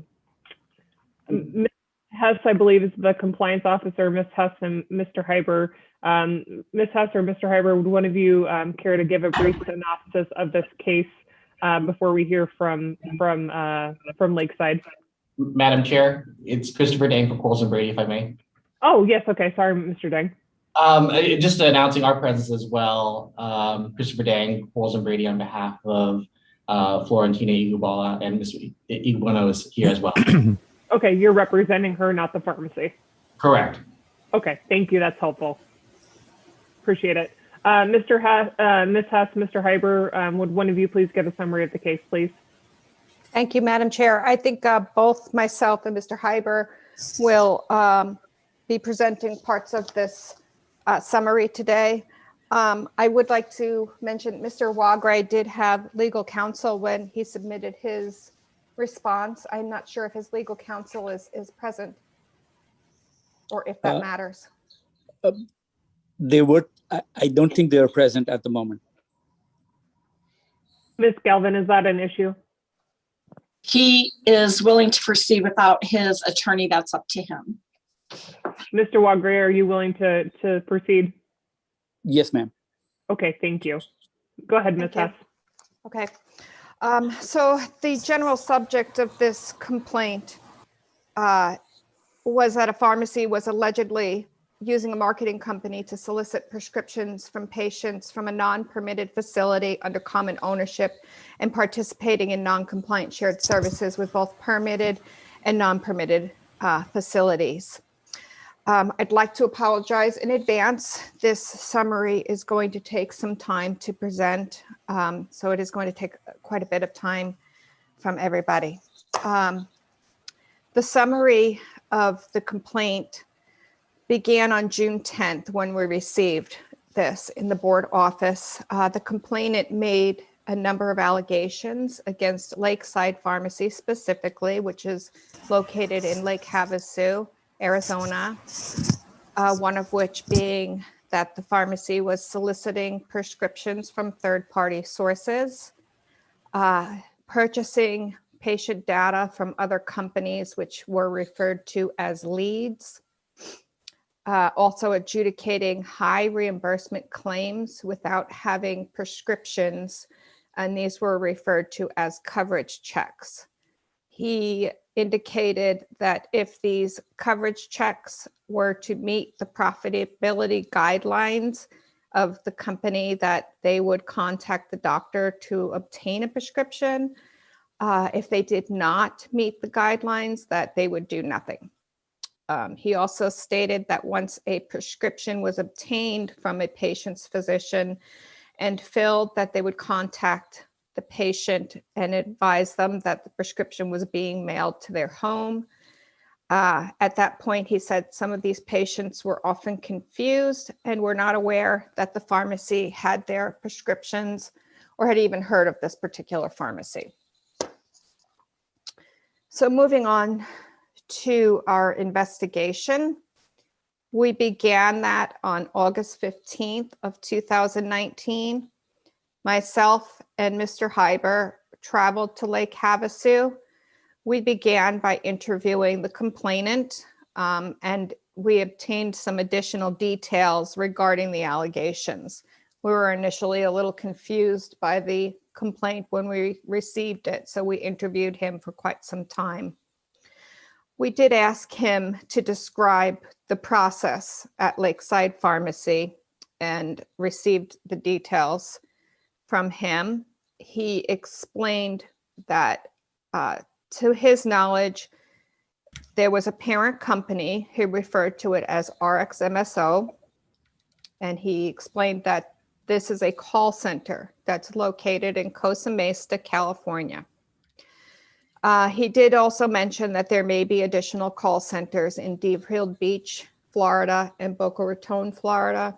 That's pretty much the extent of the information we received on the Florida locations, and they really didn't come too much into play in our investigation further from here.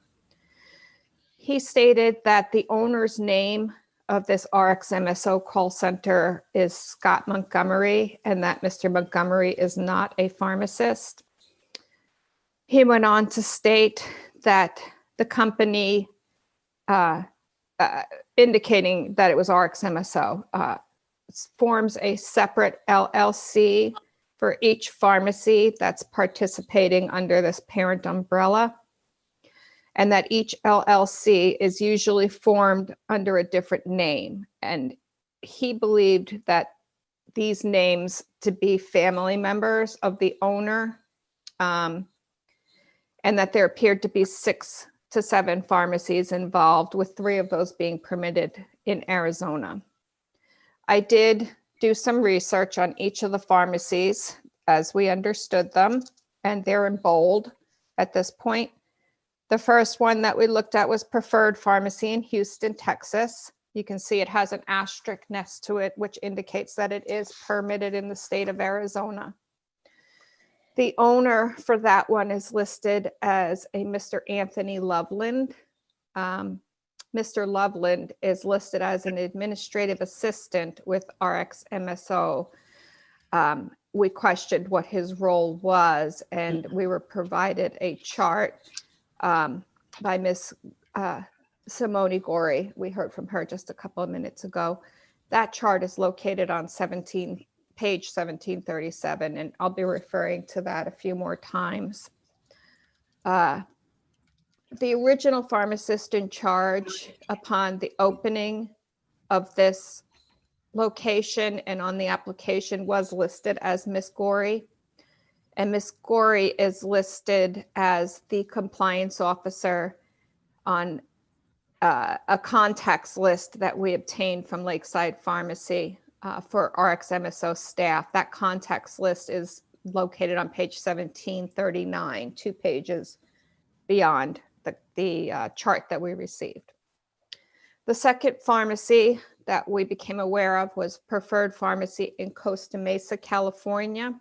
Also has an asterisk, and it's permitted in the state of Arizona also. This one became a focus of this investigation also because they were the original pharmacy shipping into Arizona.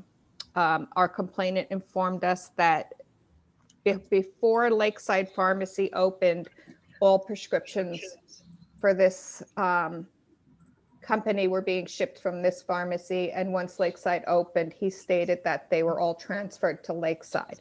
So that's why that one became of greater interest to us. The owner of this pharmacy is listed as Scott Montgomery on the Arizona application. The next pharmacy is Preferred Pharmacy in Vancouver, Washington. They do not have a permit in our state, but the Secretary of State website in Washington shows Craig Montgomery as the owner. We were informed that Craig is Mr. Scott Montgomery's father. The Secretary of State's website also shows Luis Cabrera as the pharmacist for this location, and he is listed on that contacts list on page 1739 as the purchasing manager, I would guess the title would be for RxMSO. And then, of course, we have Lakeside Pharmacy. The owner of that one is listed as Milo Amato. Our point of contact for this has always been Ms. Simone Gori. LifeScript Pharmacy, which is also has a pending application with us, which will be addressed a little bit later, I believe.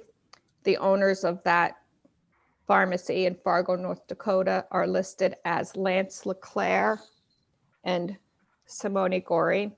Mr. LeClaire is listed as an administrative assistant on that chart on page 1737. Harvest Pharmacy in Cypress, Texas. The owner is simply listed as Harvest Pharmacy, LLC. The officer and pharmacist in charge is listed as Mr. Charles Matthew Bowe.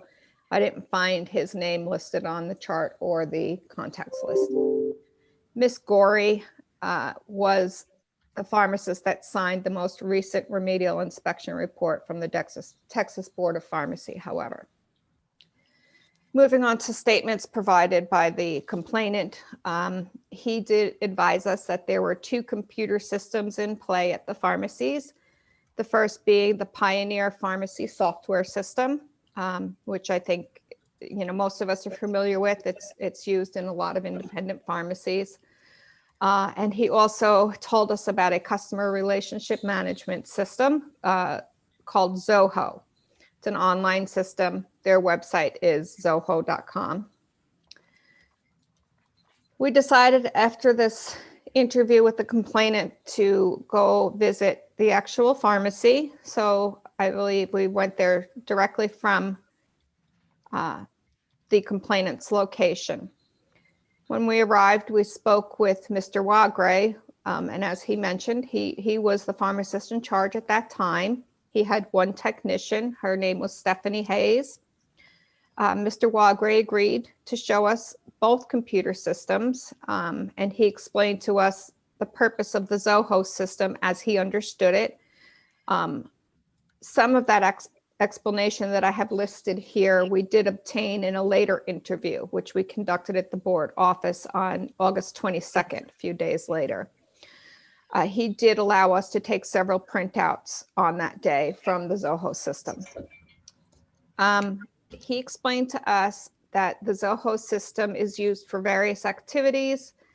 As far as he understood it, for communications between the RxMSO call center and the various pharmacies, keeping track of where patients are in each stage of the prescription check process, whether it's coverage checks or actual processing of the prescriptions, and sometimes prescription information and HIPAA-related information from RxMSO to the pharmacies. And we did actually print off a transferred prescription from the Zoho system that day. It appeared that this prescription transfer was sent from a major corporation to RxMSO and forwarded to the pharmacy. Zoho does, from all the information I can gather, Zoho does not claim to be nor appear to be a pharmacy compliant system. Mr. Wagray did explain the process that prescriptions are usually phoned into the pharmacy, and this involves a three-way call that is initiated by a telephone agent at RxMSO, involves the provider or provider's agent at the doctor's office, and the pharmacist. He stated there were times when the prescription was dictated by this agent with a confirmation from the provider's office. He did state at one time that it made him uncomfortable, so that process was changed. And I think at this time, Steve's going to let me take a little break here, save my voice, and he's going to take over the summary. Ms. Hess, would it be an appropriate time for us to ask a couple of questions? Absolutely. Or would you like to finish up with the statement? I think if you want to ask a couple of questions now, that's fine. I had a couple. So RxMSO, you mentioned, is a call center located in Costa Mesa, California. Correct. That is not the preferred pharmacy location that is in Costa Mesa, from your knowledge. That is potentially another location? They have the same address. Are they licensed as a pharmacy They are with not. us? Do we know the extent of the activities that they're performing? We will, a little further in the summary, get into some of that, what I was able to ascertain. Okay. I can hold that for later. Okay. Sure. Board members, any additional questions before Mr. Hyber proceeds to begin with?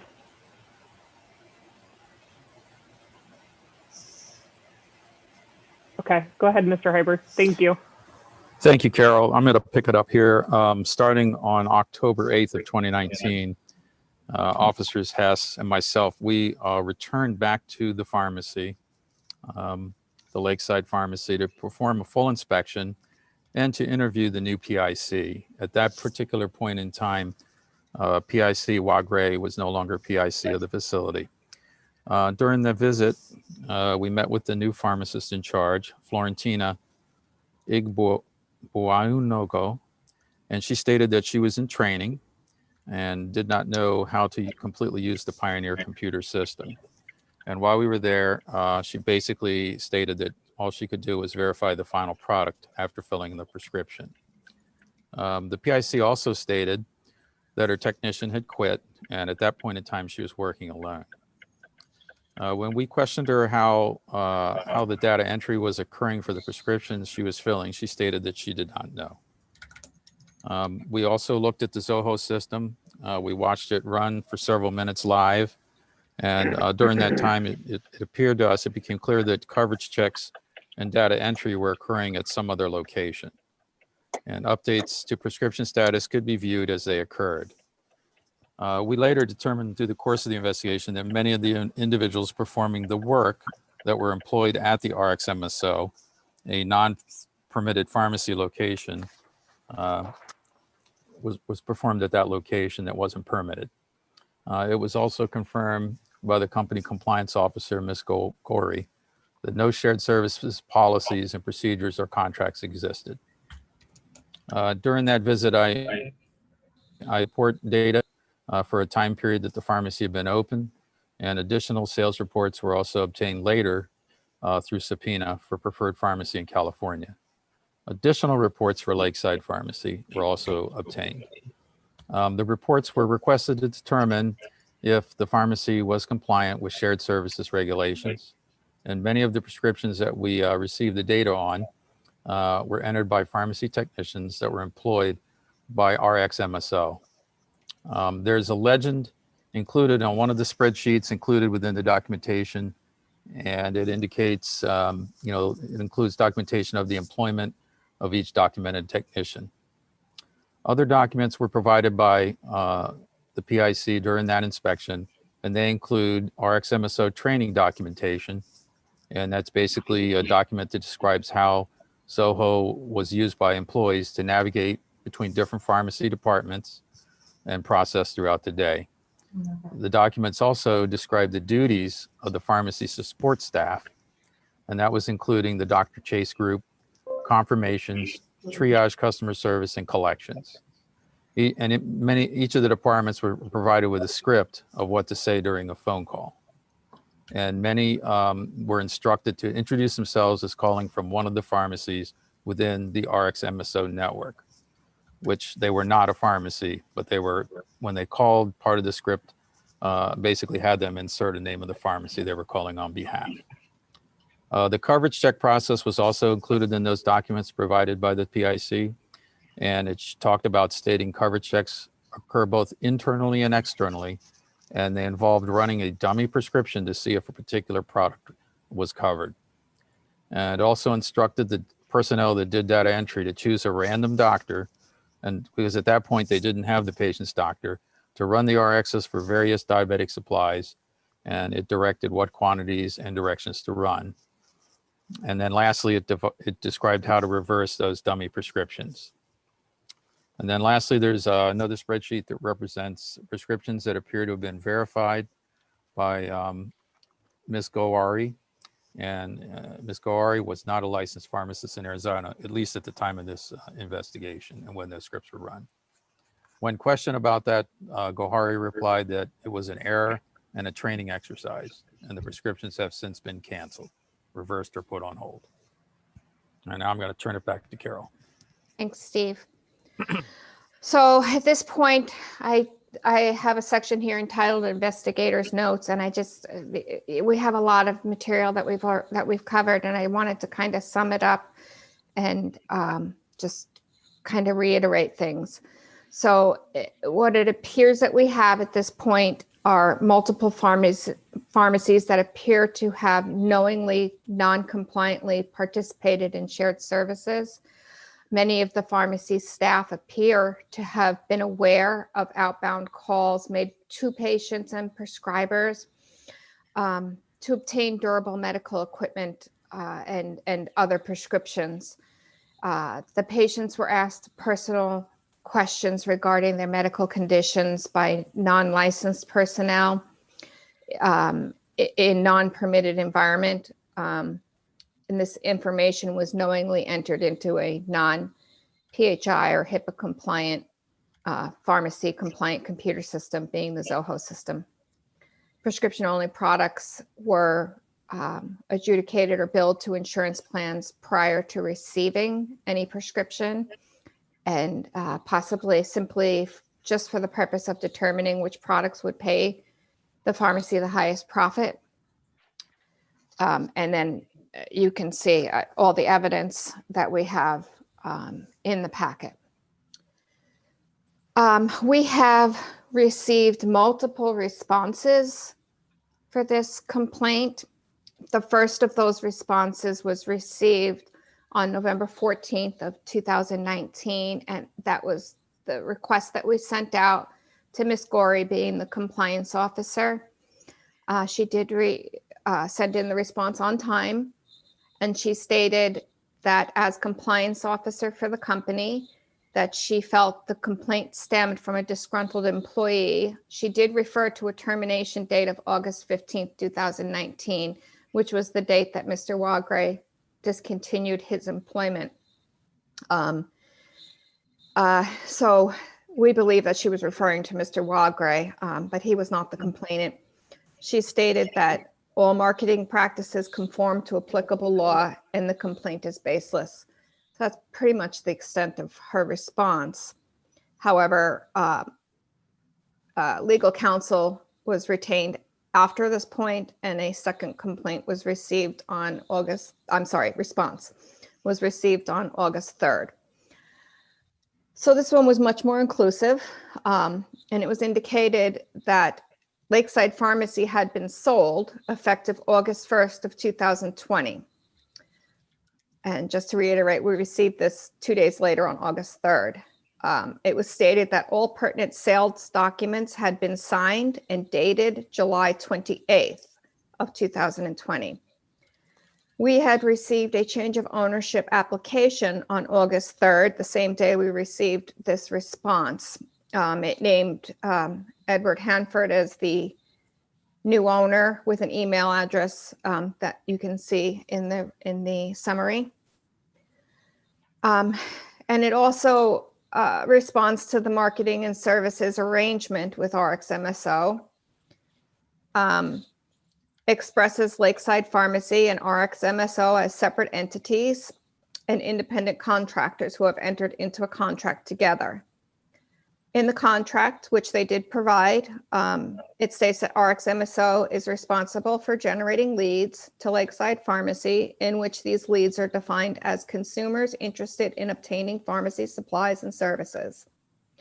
Sales reports that we were obtained from Lakeside Pharmacy and Preferred Pharmacy in Costa Mesa, they indicate that the vast majority of these consumers are either Medicare B, D, or Access patients in the state of Arizona. And we did obtain only Arizona patients. We didn't ask for anything else, of course. They also state that RxMSO was responsible only for services related to marketing and lead generation and did not engage in any pharmacy-related tasks or tasks which required a pharmacy permit to be issued. It's my belief that perhaps legal counsel may not be aware of everything that is actually a pharmacy operation. I'm not 100% sure because they don't really seem to deny the fact that some data entry is occurring at the RxMSO location. And there's a few different areas that seems to come up that they don't really deny that. However, moving on, they assert that the Zoho system is a secure, confidential system for storing patient records. They attached a printout from the web page and as well as a certification of Zoho's compliance with international security. This morning, I think you all received a second certification, and now I'm not really sure how it differs from the two that I've already received. I don't think it really did. From the cursory glance I took through it, I did not see anything on it that indicated that it was appropriate for pharmacy or HIPAA compliance. It appeared that it was pretty much the same as what I had already included, and it covers cloud, privacy, HRMS, finance, payments, payroll, people, inventory, invoices, and network security. It does not reference anything about pharmacy, HIPAA compliance, PHI information, and it has never been presented to this board for approval as a pharmacy system. They seem to attempt to deflect the responsibility as the shared services, stating that RxMSO is not a permitted pharmacy, and again, that they're not performing the tasks of a permitted pharmacy. They have non-licensed staff working at RxMSO, making outbound calls to doctors' offices requesting prescriptions while representing themselves as a pharmacy. I believe what they state when they call is that they're calling from the Pharmacy Alliance. Still makes it sound like they're calling from within a pharmacy. And these are, we have statements from previous employees stating that when they called from this Dr. Chase department, that they were told to introduce themselves as calling from one of these pharmacies that are under, as we believe, this umbrella, but that's later in the summary as well. They do not have a contract for shared services. They are not a permitted facility, so they really can't be participating in shared services. They don't even have any pharmacists, so any certified technicians that are employed at the RxMSO site are not being supervised by a pharmacist and really can't be employed as a technician or certified technician. We received a third response on August 6th. And this one primarily addressed the recordings that were presented to this board.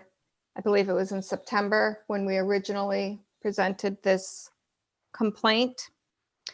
You'll notice that the potential violations and those recordings have basically been removed from this summary. However, this response does address them, so that's why it's still in this summary. I can run through that if the board likes me to, what was in this response, or if you would prefer to just read it. Board members, I think we can probably move on. Okay. Yeah. So moving on, again to Mr. Walgray and his verbal statements.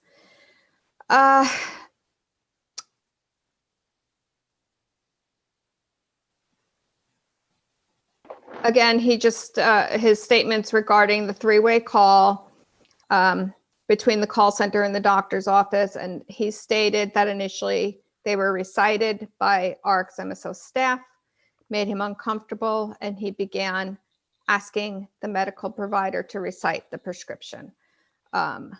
Most of the prescriptions were received in this manner or via fax, and again, sometimes through the Zoho system. He did state that there was little to no walk-in traffic. And I think at this point, Steve's gonna take over for just a little bit. Thank you, Carol. I'll pick it up from here again. Thanks, Steve. On November 24th, we requested a written response to the complaint from former PIC Wagray, and a response was received via his legal counsel on December 9th. Board records show that Wagray was employed with the pharmacy starting in April of 2019, and he left August 15th of 2019. Wagray stated in his response that he was not aware of any processes Lakeside Pharmacy utilized for lead generation, marketing, or sales. This is somewhat contrary to the statements that he gave to Hess and Hyber during the interviews that we conducted during our visit with him, where he referenced patients referred to as leads and stated that they were obtained from surveys online or through other online activities. He was also familiar with the Zoho system because he walked us through its various functions when we visited with him. A second response, or an additional response, was requested from PIC Igbo Anugo, and was on the same date as the Wagray request was sent out. And we received response through her legal counsel on December 4th of 2020. PIC Igbo Anugo stated that she had begun her employment at Lakeside in September of 19, and after the investigation had begun in June of 2019. She stated that she was not part or privy of any contractual relationships between Lakeside and RxMSO or other entities. And she stated that any shared services violations predated her employment, and that her pharmacy's legal counsel maintained that RxMSO is not involved in pharmacy data processing functions or activities that would constitute the practice of pharmacy. She also went on to state that several weeks into her employment, she realized the technician was running test claims and reversing them, and that this practice has since been terminated. She also described Zoho as HIPAA compliant and interface between RxMSO and the Lakeside Pharmacy. Keep track of patient requests, calls, and timeliness of next refill dates. The next day, November 25th, we also obtained information from the California State Board of Pharmacy, and we were provided with some names and contact information for two individuals that were former employees at RxMSO, as well as a former employee of Preferred Pharmacy in Costa Mesa, California. Both of these individuals were willing to speak with us and had open complaints on the operation with the California Board of Pharmacy. Now we'll switch back to Carol. She'll describe some of the information we received from these former employees. Thanks, Steve. And I promise we're almost done with the summary here. So our first contact was YM, and she stated that her job title was Prescription Coordinator, Dr. Chase. She stated that she was employed at RxMSO and advised that the location of this was 3303 Harbor Boulevard. She believed the suite number was D12, but she couldn't be 100% sure, just for full disclosure. And that was in Costa Mesa, California. She did state that her direct supervisor was Daniela Arroyo, and you can find Ms. Arroyo's name on the contacts list. YM stated that she was not a licensed pharmacy technician or a pharmacist and had never worked in a pharmacy. And she did explain her job duties to us as being that she had to call doctors' offices, and the companies referred to these as leads. These leads, to her knowledge, were purchased from outside services obtained through surveys that she was not fully aware of the process. She would call the prescriber's office to request specific prescriptions for the patients, stating that she was calling from a specific pharmacy. Obviously, she was not. The pharmacies varied from 6 to 7 different locations. She did mention the specific pharmacy of Lakeside Pharmacy. She remembered that one, maybe because she was aware that the complaint was against that specific pharmacy. I'm not sure. Sometimes the nurse or MA, whoever she spoke to, would give a verbal okay to her, at which time the call would become that three-way call we've already described 2 times with the pharmacy, so the prescription could be related to the pharmacist. And she said sometimes the prescription was faxed to the RxMSO back office. Surprisingly, she stated this back office is in a different location, and then it would then be forwarded to the pharmacy. Sometimes it was through this Zoho system. And then she suggested that we would speak with CH. This was the second person on our list that had already been provided to us. She said this person was a supervisor and would have a lot more information into this process. We did arrange an interview with this person right after YM's interview. This person stated that she was a certified pharmacy technician with the state of California. She stated that her original position started at Preferred Pharmacy, but that she was quickly transferred to RxMSO. She stated RxMSO is located at 3303 Harbor Boulevard. She stated the suite numbers are D11, 12, and 13.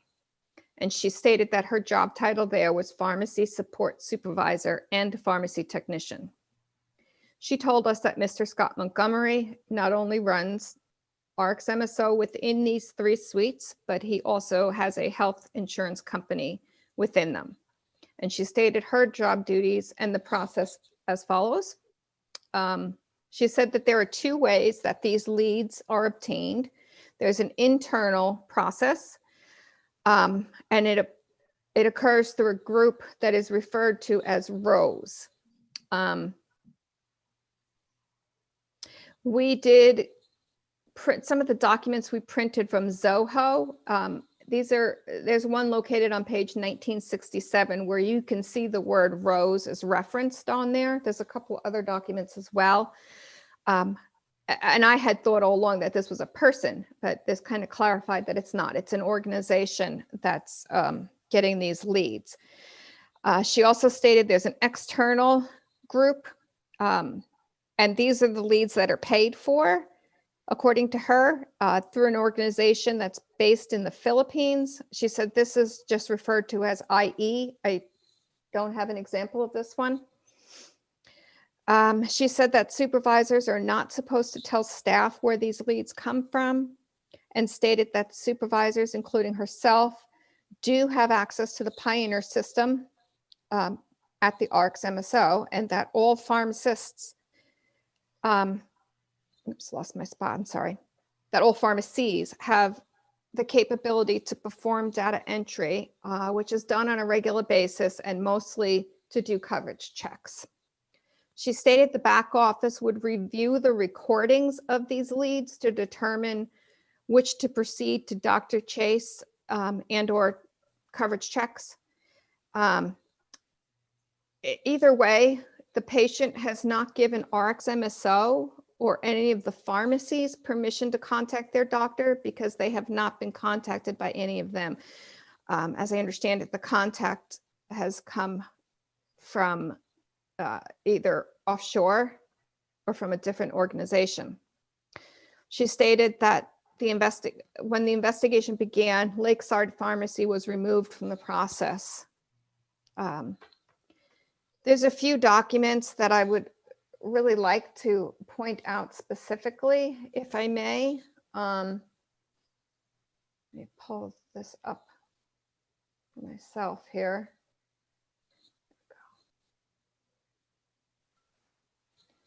On page 2034, there is a document stating that they must, it's not letting me do it here, but there is a line in there that states they are to choose the most profitable item. I believe it's at the top portion of the page. I'm having troubles pulling up the page. And then again on page 2036, there's a line that states, don't forget to discontinue in Pioneer if you're reversing it. And these are items that were provided to us by CH from RxMSO. So that indicates to me that staff did have access to Pioneer system from RxMSO. Starting on page 2057, she provided us with a telephone directory, and she has highlighted many items for other locations, which is of interest. It shows pharmacy technicians that show up in the spreadsheets as performing data entry, and these technicians are located according to this directory in the RxMSO. She has indicated by her highlighting and her handwriting, staff or folks that are located in the Philippines, various different states, etc. You can look through that and see that as well. So at this point, if anyone has any questions, I'd be more than happy to try and clarify anything. I understand this is a lot of information to digest, and this has been a very long, almost 3-year, 2.5-year investigation. Thank you, Ms. Hyber and Mr. Hess. Board members, any questions, or would we like to hear from Mr. Levitt at this point?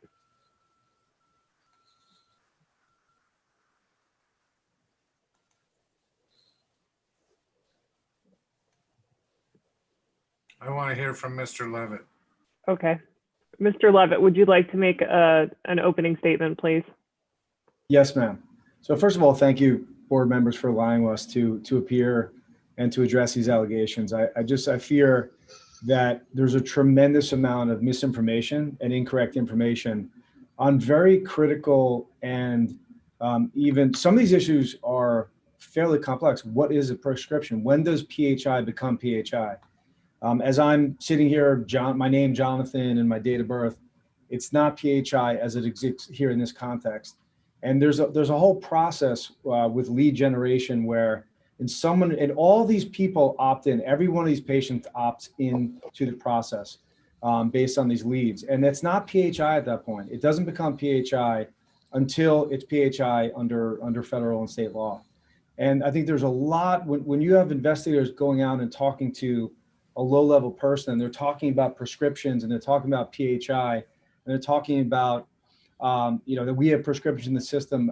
I think they're wrong, and there are no prescriptions in this Zoho system. But so just to take a little step back, Lakeside Pharmacy is located in Lake Havasu in Arizona. It initially received this complaint in August 2019 about a year and a half ago from the compliance officers, Carol Hess and Mr. Haber that give this presentation today. They came to the pharmacy. I don't believe that there was a single word spoken today stating that either the pharmacy, either Lakeside or Preferred, or any of the employees, owners, officers, or pharmacists in charge have been anything less than completely cooperative.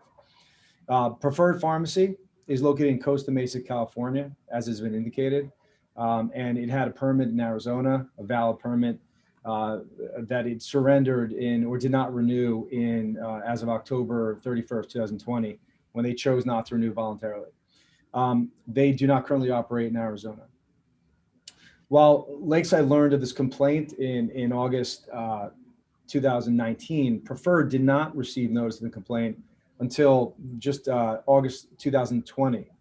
This is after Lakeside has already submitted all of its responses and very fulsome and complete responses. Both pharmacies have completely cooperated, fully cooperated with these allegations. And the complaints itself, they don't really go into the specific detail that I think that we can address. For example, I'd like to see these prescriptions that are in the Zoho system, or these patients that say, individual patients that say that they did not consent, when we have recordings of all these, all the consent. So we have fully cooperated with the board, and we appreciate this opportunity today to maybe provide some more clarity. Clearly, a lot of the discussion today by the investigators has dealt around shared services with a non-licensee. And these two pharmacies, Preferred and Lakeside, fully understand that only a licensed pharmacy and either a pharmacy tech or pharmacist licensed in the state of Arizona may perform services that the state of Arizona requires be done in the pharmacy practice area. There are absolutely, and I know council is going to, or the panel is going to ask, is RxMSO, it's already asked, in fact, whether RxMSO is a licensee in Arizona, and they indeed are not. They are not a shared services arrangement pharmacy. They're not a remote processing pharmacy, nor do they need to be, because the level of conduct that is done at the location does not fall within what Arizona requires to be done by a licensed pharmacy. The change of ownership, I think, at Lakeside, first of all, and there's also an allegation of unprofessional conduct, which is really unspecified, but we'd like to address some of these. Neither pharmacy, Preferred nor Lakeside, has engaged in any activity that would require shared services. They have not done any shared services with any pharmacy in the state of Arizona. The complaint indeed alleges that they did shared services with Lakeside and Preferred and RxMSO. So RxMSO is a management services organization. As many of you on the panel know, it is the margins in pharmacy with PBM reimbursements having declined and margins declining. You have to be efficient, but you also have to comply with the law, and you have to protect your citizens and patients in the state of Arizona. And so that is what they endeavor to do here. A management service organization does management, just like Walgreens and CVS. They have substantial management. Was one part of the complaint here that they have all these related pharmacies, but they're individually owned.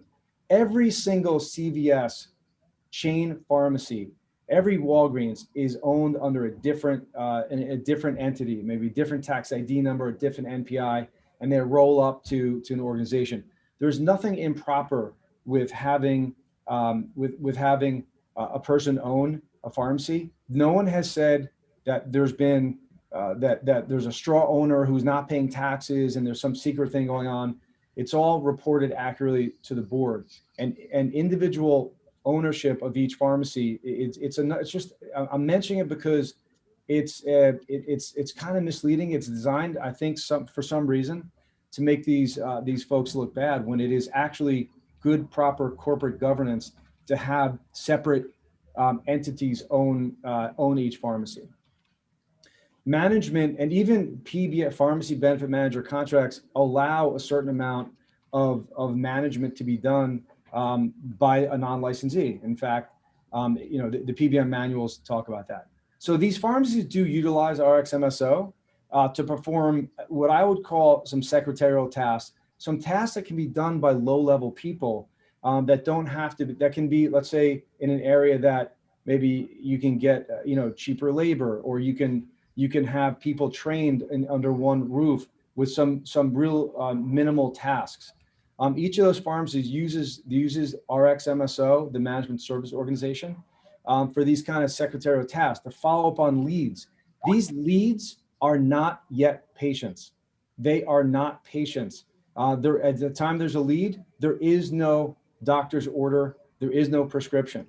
And so when a marketer is not handling PHI before there's a prescription, PHI, the low-level people that were interviewed, apparently, they don't necessarily know at what point in the journey from a lead to a prescription being dispensed, at what point that person becomes an actual patient when PHI is created. So we get these leads from marketers with whom, and there is a separate contract with RxMSO. So what kind of things does RxMSO do? And what do they do in this Zoho software? They put in lead information, lead status reports, what's going on. And this what does lead information include? Name, telephone number, insurance information, prescriber information, the type of lead. Is it a diabetic testing supply? What is it? These are the things that are communicated. And so to communicate about the status of leads and to get this background data information into a system at RxMSO is perfectly appropriate. And to utilize this Zoho software, which, by the way, is HIPAA compliant certified CRM software. I'm not sure where this allegation is that it's not HIPAA certified, but I mean, it is worth noting that the burden of proof is on the board here, or these investigators to prove by preponderance of the evidence through reliable evidence. And this is clearly HIPAA compliant software. So they do not perform services that fall under the shared services definition for shared order processing or for shared order filling. That is not what is done at RxMSO. All final order verifications, other services that are required to be performed by a pharmacist are performed at each pharmacy by the respective pharmacist and licensed technicians at these locations. This stuff is not done at the remote location at RxMSO. So processes such as dispensing, processing, filling of medications, drug utilization review, that is all done, that is performed at the pharmacies. No other pharmacy other than Lakeside are preferred, dispensed, or filled at each of the pharmacies. So Lakeside dispensed and filled Lakeside prescriptions. They didn't outsource that to anybody else. There was no shared services arrangement. All the patient data was stored in Pioneer Rx. Once there was a doctor's order or a prescription, valid prescription under Arizona law, that was all in the Pioneer software. Zoho is a certified, HIPAA certified customer relationship management system. It was utilized to keep track of lead information and to communicate with the pharmacy regarding lead status. The low-level people that were interviewed, they may not differentiate between this critical distinction between a lead and a patient. The patient has PHI, a lead is not PHI. I also don't think that those low-level patients have any idea what's going on at the marketing company that obtains consent from every single one of those patients. Every one of those patients opted in, and we have a recording for every one of them that they opted in. And their physicians also issued a valid prescription under Arizona law. The Zoho is HIPAA certified, is demonstrated by what's available online, and what I believe that we provided to the board today, actually. So they have HIPAA security certifications, SOC 2+, in addition to other certifications that Lakeside has previously submitted. Notwithstanding Zoho, which is HIPAA certified, the pharmacy does not utilize Zoho to process prescriptions. There's nothing in Zoho about prescriptions. They use Pioneer, which I think most of the panel members have certainly heard of, which is, no one is questioning the HIPAA compliance of Pioneer, of course. It is beyond question. The Pioneer is accessed by pharmacy personnel at the respective locations. So the folks that are employed by Preferred, they do not have access into the records of, for example, Lakeside. So Preferred and Lakeside cannot access each other's PHI. Even if it is on one server, they do not have access to the information. It is all properly secured legally under state and federal law. We have Mr. Levitt, yes. Mr. Levitt, sorry to cut you off, but I do have a question. Do the individuals at RxMSO have access to Pioneer? They do not have access to, hold on one.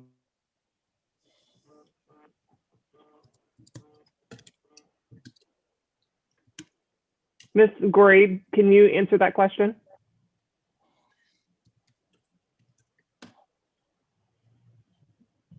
Sorry, I was trying to unmute myself. They have access when they are either training a personnel that's inside the pharmacy or assisting in any other clerical job, but there is no processing, there's no adjudication or any other activity that would require licensing in that state. So in case of state of Arizona. So to clarify, individuals at RxMSO that is a non-licensed pharmacy have access to the Pioneer dispensing system for the other pharmacies that are licensed by the Arizona Board of Pharmacy. So they have limited access that where they could only view and not modify, or modify information such as patient information, like Mr. Levitt said, sorry. Patient information, prescriber information, insurance information, just like a clerk at a CVS does. Same thing. But are they under the supervision of a pharmacist? They are under supervision of the pharmacist that is at the store, and the pharmacist at the store is watching that happening. Is there any data entry occurring at RxMSO? So no, there is no data entry occurring, but they are able to view and spot mistakes and therefore relay those mistakes to the store so they can be fixed. I'm sorry, you cut out there. Okay, so they can relay mistakes after they view, they can relay mistakes to the store, could be Lakeside or Preferred, where those mistakes at the pharmacy could be fixed. What types of mistakes are you referring to? I'm confused. Okay, patient information, prescribers information, or insurance information. So clerical level, nothing about prescription, nothing about GUR or insurance claims. They have limited access. They can't view beyond that. Okay. All right. Sorry, Mr. Levitt. Can you please proceed with any additional information that you had to present? That was kind of a burning question for me as you were talking about the system level access. It sounds to me that each of these softwares, you're able to limit the access of someone who accesses the system. So you can limit it to seeing only certain things. And I think, Simone, is it possible, can you clarify, do those employees still have access today to Pioneer in any way? So since, and we'll have to look it back, but since probably, I want to say mid of last year or a little after that, we're able to make it all automatic, where in a push of a button and through API technology, there's no need to enter information or modify anything. So when an information is updated, it updates Zoho. So there is communication between the two computer systems then? There's through API, yeah. API technology. And it's But the Zoho system is not a board-approved software system. You're saying that it's HIPAA compliant, but it's not a board-approved software system. It doesn't adjudicate claims. It just stores information. So that is why it's a customer relationships management system. It just, some of you may also know LiveFile. LiveFile is another system that does similar activities. Salesforce does similar activities, but Zoho is one that's completely HIPAA certified, and that's why we chose them. Go ahead, Mr. Levitt. No, I'm sorry, Ms. Walms. I didn't mean to interrupt. No, go ahead. So I want to clarify, because this does get a little technical, and maybe Ms. Corey can clarify. But my understanding now, for a fairly long period of time, that when she talks about API, so the Zoho system can push, for example, the name Susie Jones, that data can be entered in Zoho, and Zoho, which you're saying is not an approved by Arizona pharmacy software, Zoho pushes the data into Pioneer, so that the RxMSO employee is no longer, they're not accessing the Pioneer software. There's an interface, an application interface that broadcasts it or pushes it from one to the other. Yeah, I understand the concept of an API. What information is able to be pushed from Zoho to Pioneer? What's the scope of that information?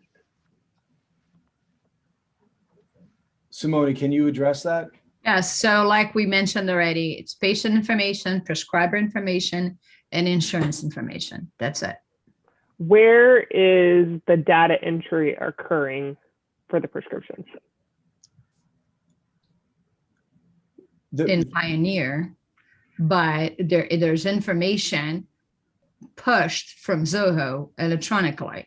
And at the pharmacy level, the technician then compares the prescription, just like any pharmacy, the prescription information with patient information, prescriber, insurance, and all the remaining prescription information, medication, refuse, etc., and then continues the process on filling the correct medication and choosing the correct plan to be adjudicated under, etc. So where is that information coming from, the drug information that's in Zoho then? So if I'm understanding how this happens, there is someone that is reaching out to these prescribers, the prescriber is somehow relaying these prescriptions, and you're saying that Zoho is able to push select information, including drug information, to Pioneer. So there's zero drug information. I've been mentioning, I'll mention it again. It's patient, prescriber, insurance. There's no drug information in Zoho whatsoever. So where is the data entry occurring? In Pioneer. At the pharmacy, whenever the information is already in Pioneer, the basic information, patient, prescriber, and insurance, a pharmacy technician licensed in Arizona will then continue the process and type in the drug, type in the quantity, GUR, then the pharmacist does the final verification. That's correct, the right process. So where's the prescription coming from then? So how does the prescription get to the pharmacy? I guess let's start from the beginning. Okay. The prescription arrives on our fax server and it's retrieved. At the pharmacy or at RxMSO? At the pharmacy.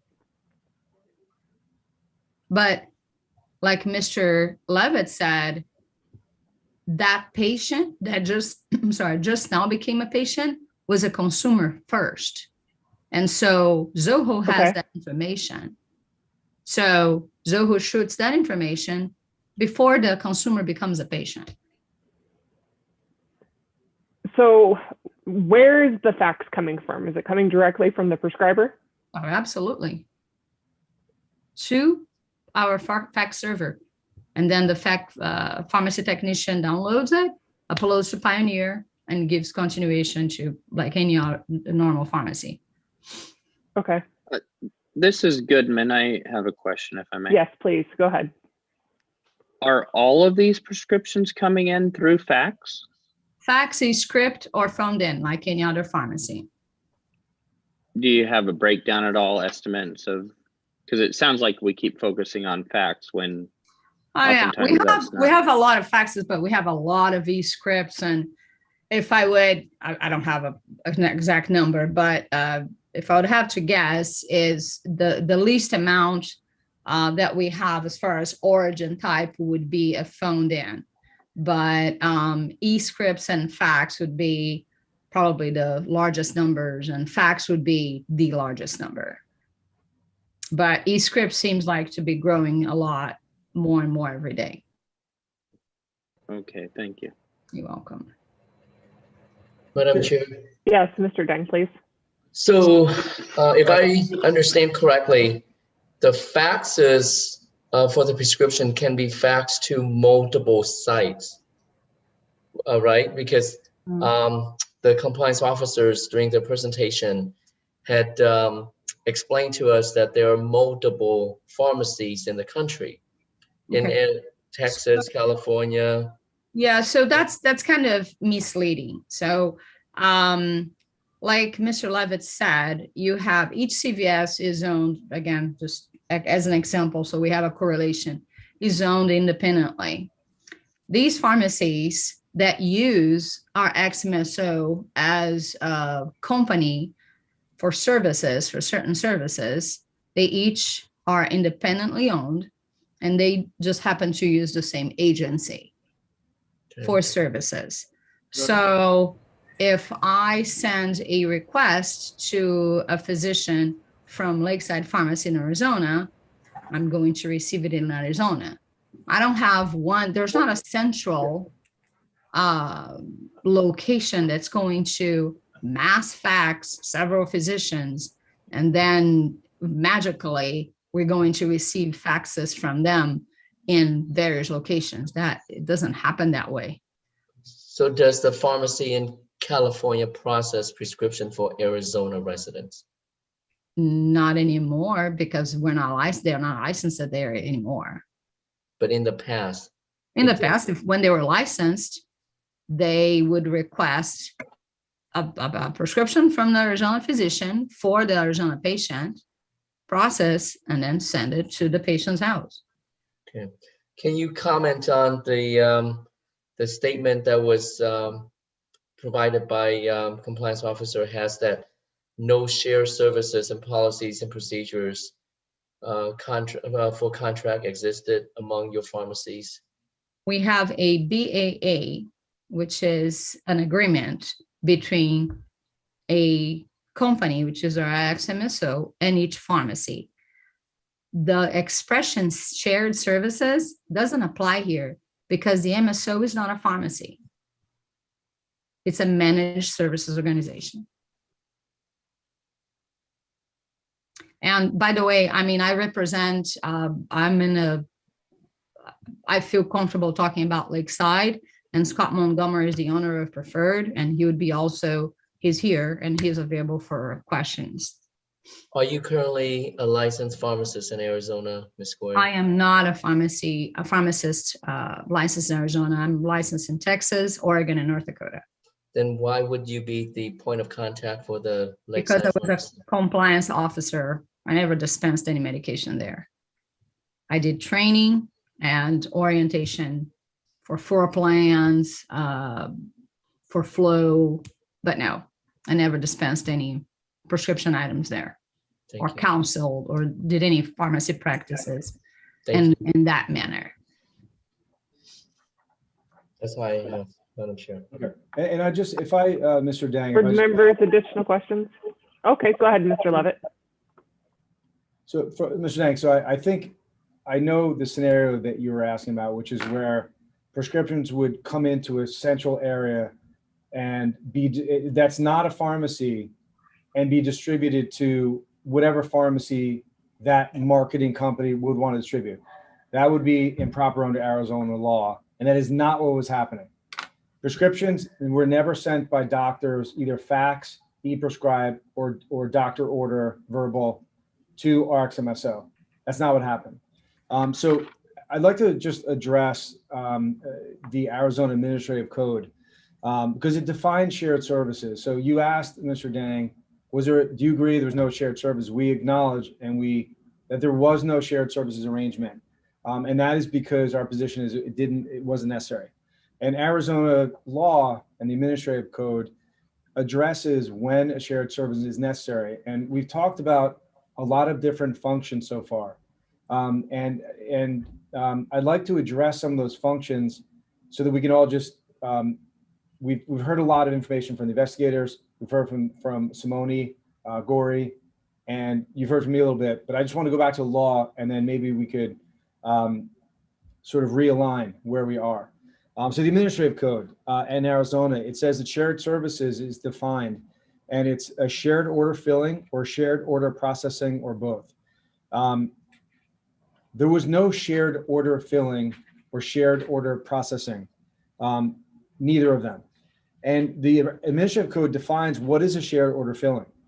And it's the preparing, packaging, compounding, or labeling an order or any combination of these functions to any shared, as well as any shared order processing as interpreting the order, performing the order entry verification, drug utilization review, drug compatibility, and drug allergy review, final order verification, and when necessary, therapeutic intervention, or any combination of those order processing. And so none of that was done by RxMSO, the management services organization. And I don't even think that it's really been alleged by the investigators that that was being done.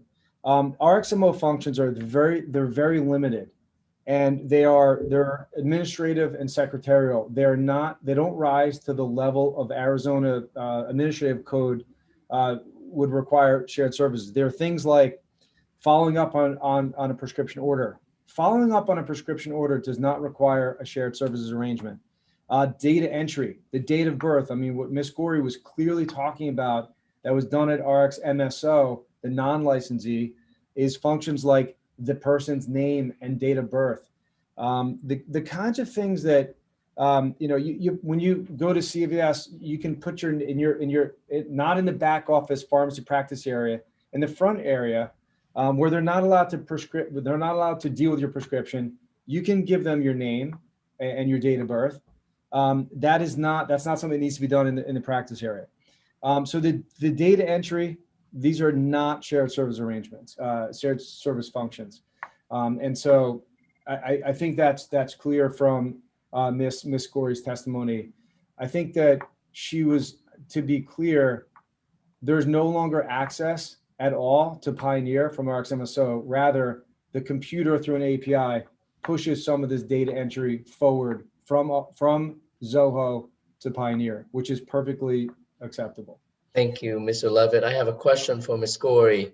So Ms. Gori, as a pharmacist yourself, would you agree that data entry also encompasses medication information? No, if all that is being done in the data entry is prescribers, patient information, and insurance. No, it does not encompass drug at that point. It doesn't.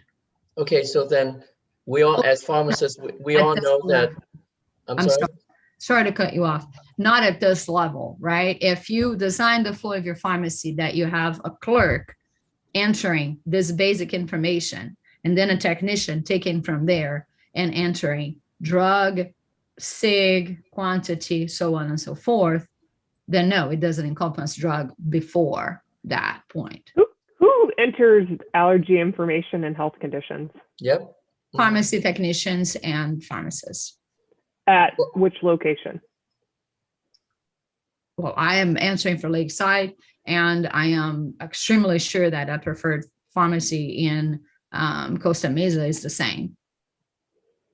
But nobody from RxMSO would be entering allergy or health condition information into the patient's profile into Zoho that would then be transmitted to Pioneer. That is not something that is transmitted into Pioneer. No, it's Okay. not.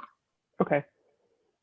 So that I'm clear, the data entry portion is in your company is strictly focused on patient demographic information, name, address, and Prescriber okay, and insurance. does not include any health related information like allergies or or medications. No. I know that we have the two the current PIC, I believe, and the former PIC, Mr. Wagre and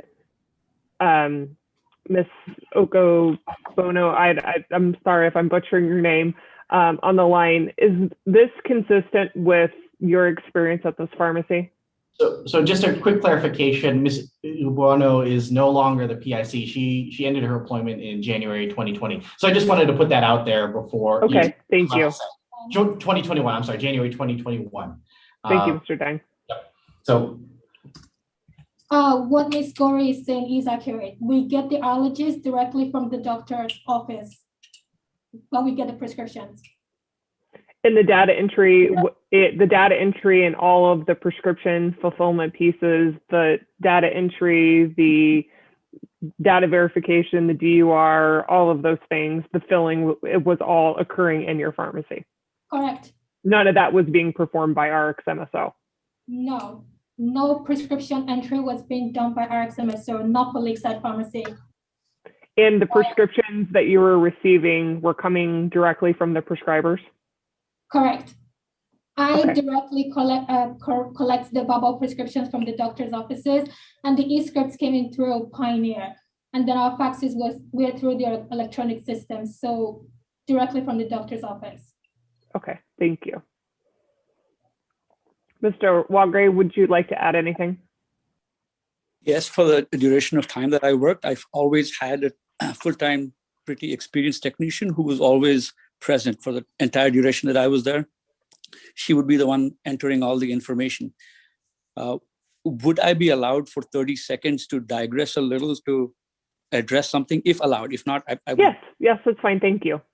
So one very quick mention I noticed a mention there that I was inconsistent in stating the fact that I was aware of the lead generation process. At this point in time, I had heard of the form of leads or surveys, but that was the only word also that I knew. And to validate what I'm saying, I will end here to say the attorney and the company is here. I was not put through any exposure training or anything, any information pertaining to that. And that can be validated now. This might be an opportune time to clear my name to say I was not aware at all about any processes of lead generation training or anything of the sort. Thank you, Mr. Wagre. Board members, any additional questions? Madam Chair, this is Cam, if I may. Yes, please. I'm looking at a document on page 1924. This is an RxMSO document, Doc Chase overview, and it's obviously a script designed for an employee of RxMSO. Hi, this is agent name calling from pharmacy name. So why would a employee of RxMSO be representing themselves and calling from a pharmacy?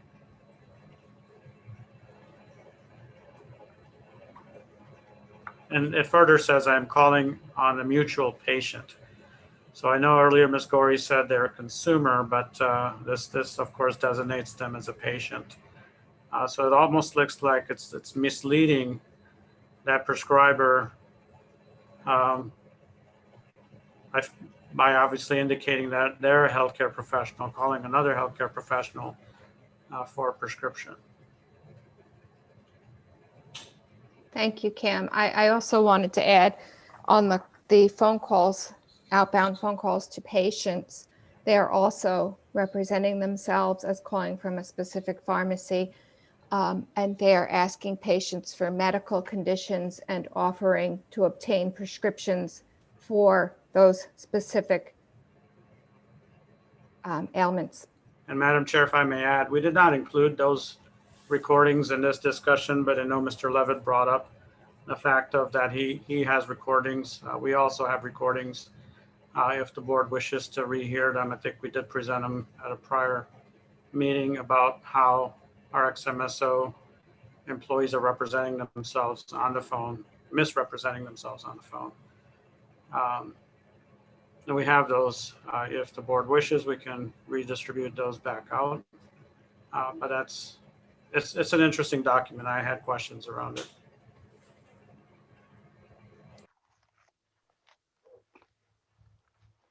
Madam Chair, may I also ask a couple of questions? Yes, please. Ms. Gorey or Mr. Levitt, do you obtain the prescription after you've received the patient consent, or is the prescription obtained first and then you go after the patient to get their consent? No, we obtain the consent first in every call.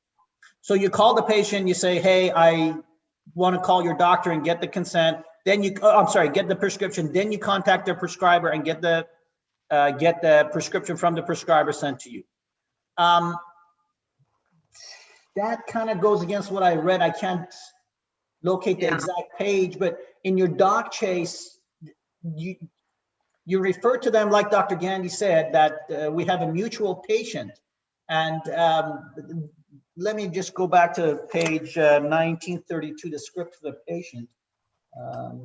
Page 1932. I thought I read,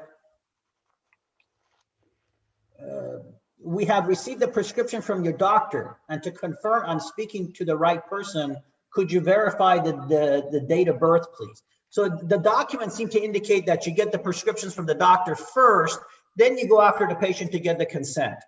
Which is it? No, that is a total different call. So we obtain the consumer information. The marketing company obtains the consumer information. The consumer authorizes the pharmacy to reach out to the doctor to obtain a prescription. After we process everything, before we send the prescription to the patient, we call again, and that is the call that you are reading. The call says, we have a multiple where I'm calling, to confirm that we're ready to send prescriptions to you. When you say marketing company, is that RxMSO? It could be RxMSO. It could be a different company named Millennium, which also is a marketing company that Lakeside uses. Scott, you want to step in and talk about, or John, I'm sorry, and talk about that part? Before we do that, can I clarify something? Yeah. So you're calling the first time to obtain patient consent, then you're getting the prescription, then you're calling again to the patient to say, hey, now I'm ready to ship. Is it okay to ship? Correct. Correct. Now, both of these calls are made by RxMSO, not by the pharmacy. No, there are several. Well, some are made by IVR system, which is utilized by many pharmacies. And depending on the amount of copay, we choose to use the staff at the pharmacy to call the patient. And if the copay is 0, or if we need extra help, then we have a clerk at the MSO level to call the patient and confirm if it's okay. If it's okay to ship.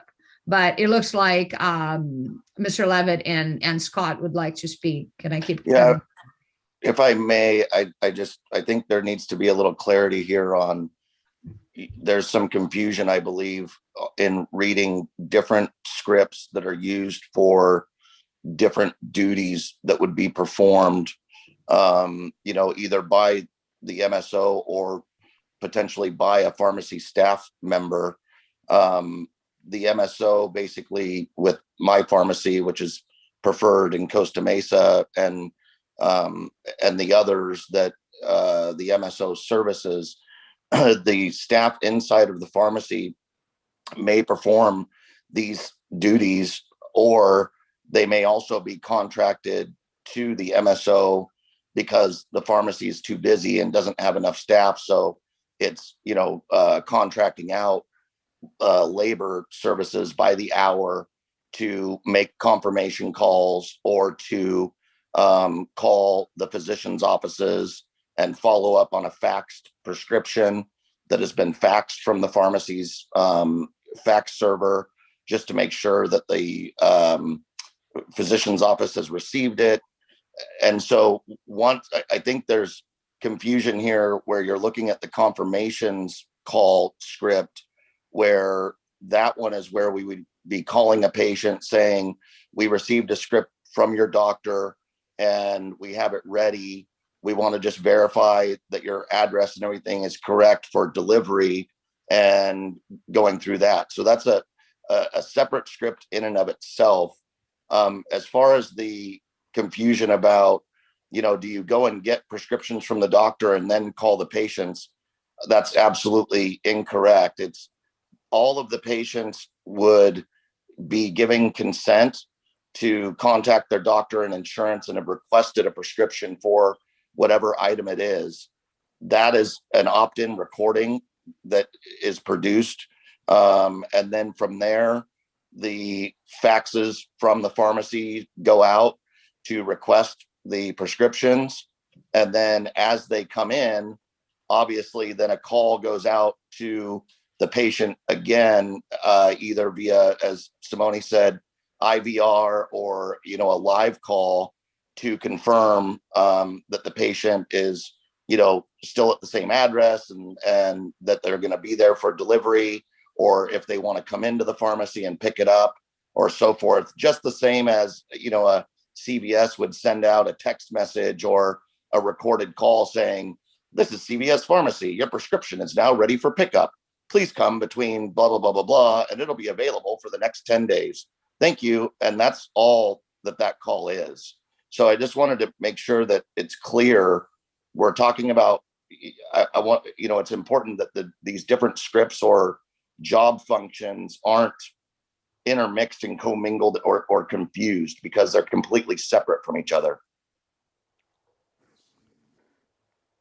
Madam Chair, I want to go back to that document, because I think I did ask the question about why does an RxMSO associate misrepresent themselves as to calling from a pharmacy? So in this regard, I mean, it's very commonplace in the market for all kinds of businesses. I mean, use an example of, let's say, AT&T. AT&T, which I've been contracted with before with a different business in the past. We had a contract for customer service and sales with AT&T, with a call center that I owned. And under that contract, okay, it's Millennium Promotions is the company being contracted by AT&T. There's no way that AT&T is going to let us call a customer and make us represent, hey, I'm calling from Millennium Promotions today on behalf of AT&T. The way that the agreement is, once you're contracted and you're a contractor, just as like an employee or whatever would be, or a staffing company, you hire out a staffing company or, a collections company or whatever, they're going to call and typically represent themselves as the client that they're calling on behalf of. So when we were calling customers that were subscribing to AT&T and trying to get them to upgrade their service, enhance their internet, or get a cell phone, we weren't even allowed. I mean, we had to call and say, hello, Mr. Smith, I'm calling on behalf of AT&T Mr. Montgomery, today. I don't think this is really relevant to our discussion, so I'm going to go ahead and cut you off on this. Sure. We need to move our discussion along to what really is the matter at hand here. Of course. Mr. Solari, did you have additional questions? You're on mute, Mr. Solari.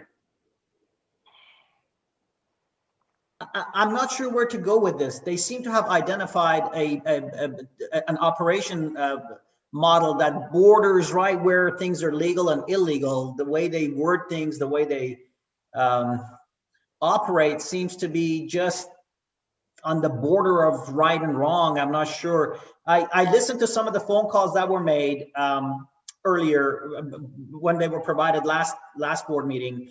And the patients seem completely confused that why are they getting calls from this? Let me ask you this. You know, I've been a pharmacist more than 30 years. I've never been able to choose my patient. These guys seem to have a process to choose patients, profitable versus non-profitable. If a pharmacy called me and said, hey, I got your diabetic supplies or whatever, my next question would be, well, what about my losartan? I also get my losartan. Why aren't you filling that? None of these patients seem to be in the asking questions, or they just seem to get caught off guard when I listen to them and consent to stuff because they were offered gifts. I'm not sure where to go with this. Again, to add on to that, Mr. Solari, when patients are called from the RxMSO group, they're again representing themselves as a pharmacy, calling that patient. I do recall that, and the verbiage, if I recall correctly, they used was, I'm calling from the Pharmacy Alliance. And if I'm a patient, I'm gonna interpret that as a pharmacy, not some organization that may or may not be a pharmacy. So it makes me uncomfortable. I just want to, again, I want to go back to the allegation, which is the shared services allegation. So there's two pharmacies this year, and there's a non-licensed RxMSO. There's no allegation that Preferred and Lakeside were sharing anything. So let's just put that aside. That's not an allegation. So these phone call, is this phone call the type of service that requires a shared savings, a shared service arrangement under Arizona law? The answer is unequivocally no. The type of conduct that what makes Mr. Solari, and I completely respect your opinion, what makes you uncomfortable is not a violation of the Arizona Administrative Code as it relates to shared services. It's something else that's making you uncomfortable. And I think what is making you uncomfortable is that this is not probably, and I have no idea what kind of pharmacy where you work or you've worked for 30 years, but these are leads where people opt in online, not from RxMSO or the pharmacy, but to a lead generation company. And they say that they are interested in getting these types of medications. There's nothing wrong with that. By the way, that might make you uncomfortable because people, you might not agree that that patients should come into the pharmacy because they've opted in online to get a diabetic supply or some DME.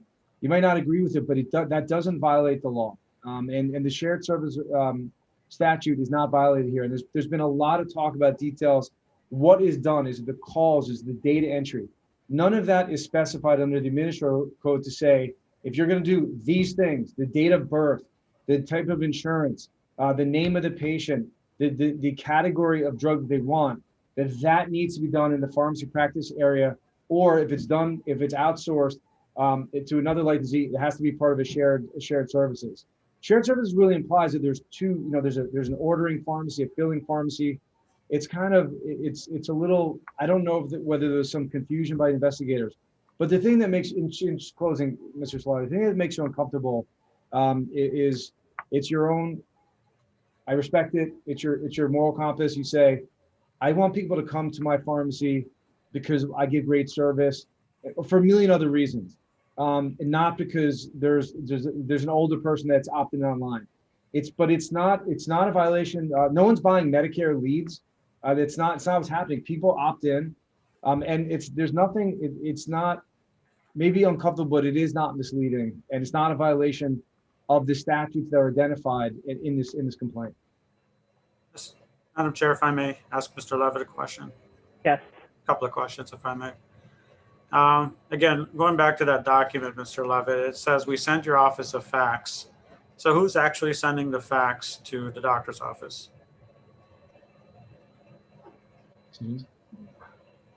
The pharmacy, it comes from the pharmacy's fax. Okay. And there's no, and just to be clear, there is no allegation that the fax to the doctor is coming from RxMSO or any non-licensee. It's coming from the pharmacy. How does the pharmacy know what to ask the prescriber for?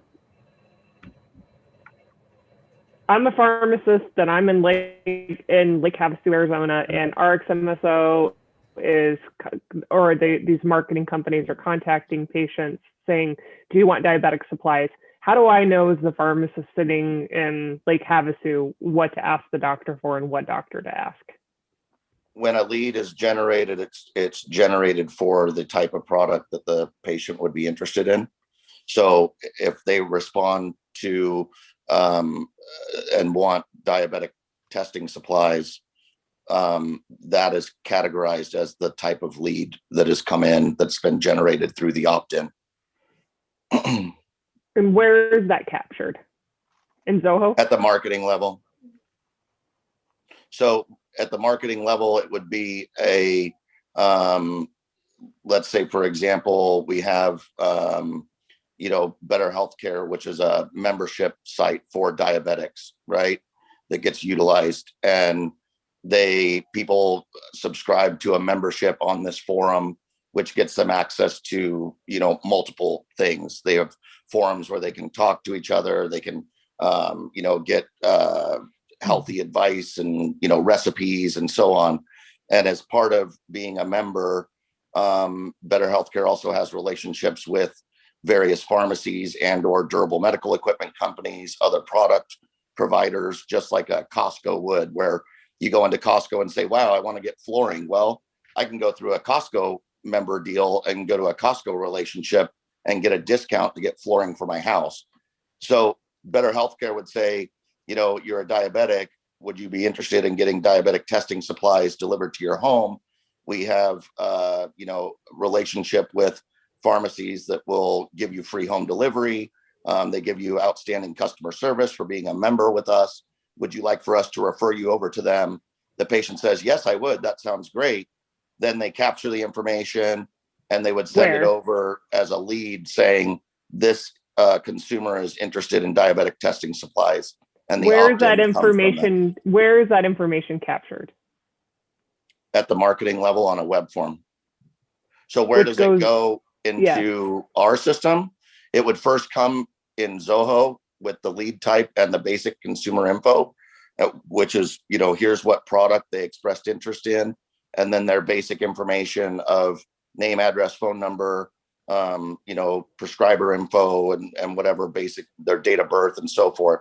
And that comes in to the Zoho system as a lead and then is worked from there. But how does that get to the pharmacy is my question. So I'm a pharmacist and I'm in Arizona. How do I know Mrs. Smith needs XYZ? How do I know where that information, how do I request that information? The pharmacies have access to Zoho as well. They would see it. So that information is captured in Zoho by... As the lead comes in, it's part of the lead capture process. The product type that would be interested in there, it would be a category for diabetic testing supplies, for example. That's what that patient or that particular consumer would be interested in receiving. And so that comes in under a diabetic testing supplies category of lead type, along with the basic consumer information. So then the expectation would be that the pharmacy, whatever pharmacy this is within your group, would monitor the Zoho system and reach out to the individual prescribers based on these quote leads. Yeah, and actually it's a automated process through technology that when it comes in, the different pharmacies have certain parameters on, what, like let's say what product they would take or whatever. And so based on what it is that they've set up in the system as far as their parameters for product and SIG are in there that's been inputted by the pharmacy. And so that goes into, it's an automated process that populates that onto a pad. And then the pharmacy staff would review it, make sure that that everything is good.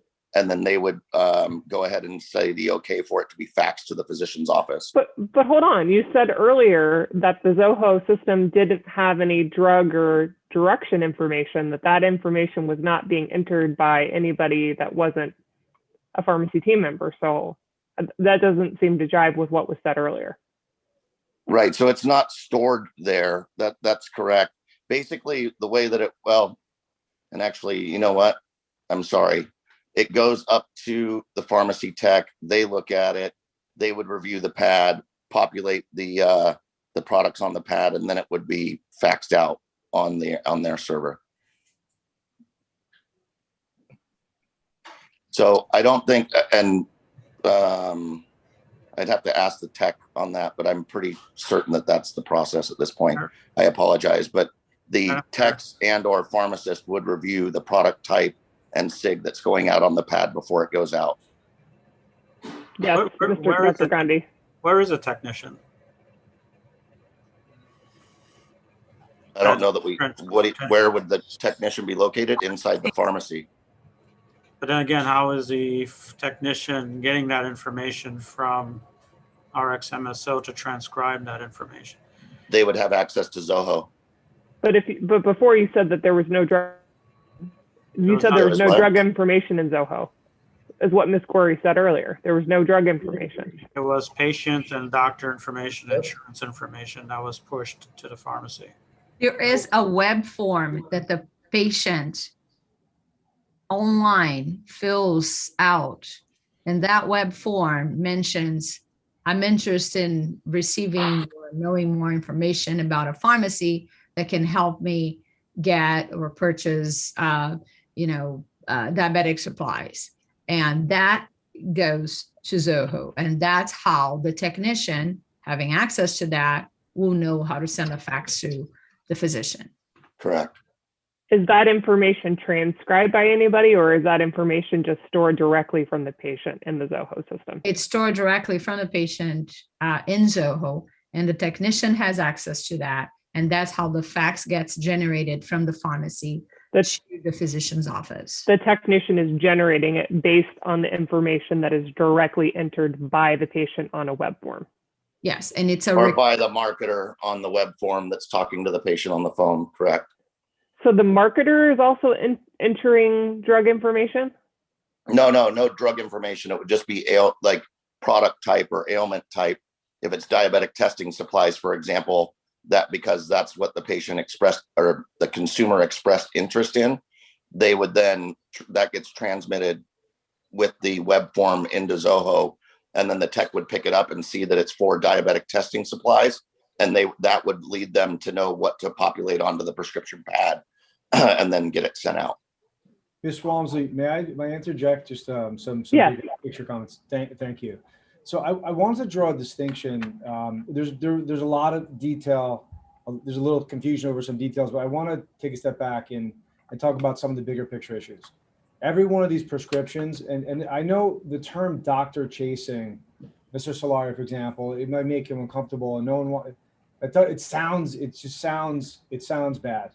But I want to, it's not, and I want to identify why. I want to draw a distinction between the doctor chasing, which has a name that sounds funky, and what's going on many areas in the country where there's investigations by boards and state and federal investigators and prosecutions about telemedicine. I want to just draw a distinction between the two. When you have a telemedicine, when you have a lead being generated for diabetes or pain cream, and that lead goes to a doctor that has no doctor-patient relationship with the patient from whom the lead is generated. That's a real, I have a real more than squeamish problem with that. There's a real question about the validity of the prescription where there's no doctor-patient relationship that has previously been formed. You have a telemedicine doctor who's seeing a form and generating a prescription and sending it to a pharmacy that is somehow interlaced with the marketing company and telemedicine company. That truly has an issue with respect to patient care. What's happening here is when we talk about doctor chasing, we're not sending a form to Dr. Jones, who's on our payroll, which would be a violation of a false claim or anti-kickback statute. That's not happening. What's happening is a form is being filled out. That information is not even PHI yet. It's being stored on our XMSO, and a licensee technician or pharmacy or pharmacist can access that data. But what happens next is the pharmacy preferred and Lakeside, they're not communicating with each other. They're not sharing any services with each other. they're going to this patient's primary care physician. That primary care physician knows the patient of Lakeside or pharmacy. They know whether their patient has diabetes. They know what supplies they're already on, what glucose monitoring, whatever it is, supplies they need. The doctor is the learned intermediary. There's a legitimate doctor-patient relationship here. Unlike some other investigations that I'm sure Arizona board is doing, we know there's prosecutions all over the country about a telemedicine relationship where there's not a valid doctor-patient relationship, and therefore the prescription is just not valid. Here, these prescriptions or the doctor's order are being generated by this patient's doctor. If you've heard a recording about confusion, there's a lot of recordings. I'm hopeful that if there's confusion, that prescription was not issued. That dispense by the pharmacy didn't happen. So these are valid doctor-patient relationships. Your Arizona citizens and patients have doctors that are learned intermediaries. They're generating these prescriptions based on information that is coming from a lead generation into our XMSO and then into the pharmacy. Once the lead is generated and it comes into the pharmacy, our XMSO is doing nothing that would require them to be a licensee. The date of birth, the social security number, the insurance verification, that is not what the Arizona Administrative Code requires to be done by a licensee, or that requires in the shared services. So valid prescriptions, valid doctor-patient relationship. There's not a single doctor that's being called in front of the board to say, I was confused, or this prescription was not valid. There's not a single patient that we've heard from that says, I was confused. I'm not saying there's no confusion on the calls. You heard it with your own ears. Maybe there was some confusion. I like to think that where there was, it wasn't issued. You heard from 2 licensed pharmacists that have independent counsel. By the way, they wouldn't talk to us. They wouldn't talk to us. But when you questioned them, we hope that we had a sort of a joint defense, but they wouldn't talk to us. But when you ask them the question, what was done in the pharmacy practice area versus what was done off-site in California, there was nothing that violates the administrative code done in California by our XMSO. It was all being done by licensed technicians, pharmacists, or the pharmacy in Arizona. So I hope that provides some clarification. Madam Chair. Madam Chair. Oh, sorry, Cam. No, Go ahead, Mr. Deng. Thank you. So, Mr. Levitt, based on the narrative that was provided to us by Compliance Officer Hess and Haber, your staff would only contact the physicians if the medications belong to the profitable guidelines. So in another word, based on my understanding, if the drugs that are not profitable, you would not contact the physician. Is that a true statement?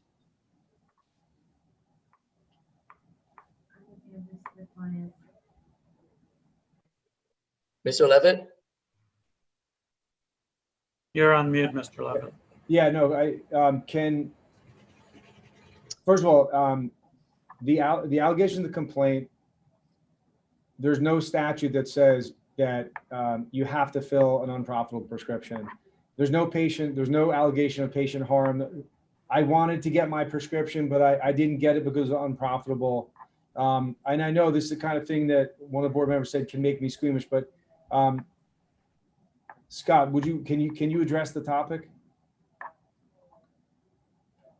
Sure. I mean, I would say that there have been plenty of examples where, I understand, and I think what they're alluding to is, and what was stated falsely in this report a couple of different times that was unsettling to me, is that the practice with, at least with my pharmacy, I can't speak to all the others in the group because I don't own them, and I'm not overseeing operations with all of them, but I would assume that they're all operating under, the same guidelines ethics wise, that, when we're looking at in these circumstances, which have been discontinued, but the allegation is that we were looking for the highest profitable item and looking to dispense the highest profitable item that could be found, which would be of benefit to the pharmacy, which is 100% unequivocally false statement. And I know that to be true of Lakeside as well, going through this whole investigation process. The situation would be, we're looking out first for what's best for the patient, which, there are a lot of circumstances, and I believe we could produce some examples even where, let's say, a few different NDCs are looked at, but it's the same product type, right? One has, let's say, a $100 copay for the patient, and the reimbursement to the pharmacy would be upwards of $500 and some dollars. Then there's another option where the copay would be $10 for the patient, and the reimbursement to the pharmacy, let's say, would be $42. And then there's a third option where, the copay might be $5 to the patient, but the reimbursement to the pharmacy is negative. And if the pharmacy dispenses, the pharmacy is going to lose, let's say, $17.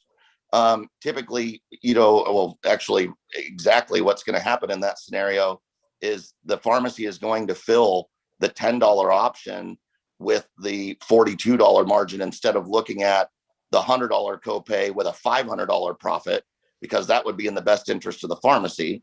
No, but also, we are also in business to, we need to keep the doors open. So we're not going to try and lose money sending something out the door either in that scenario. So I guess that would be the best way to explain it. It's absolutely has not been and never has been our practice to, go and look and search for the highest adjudicating medications and send those out looking to make the most profit for the store. It's absolutely untrue. And there are many occasions also where we do fill negative margin prescriptions in certain circumstances. So I think, if you were to look at, and I believe that we have some examples of that, but you could ask any of our staff or any of the pharmacists or any techs that are involved, and they would all say the same. I think, we've gotten some of these testimonies here, the two from former employees of RxMSO, just so it's put out there. One of them was fired for fraud, and we have an HR file on it. And so obviously, that individual would be, out to cause harm to the business, because obviously they were causing harm in the first place. And then the second one was terminated under very poor circumstances, and did not leave on good terms at all, and was fired.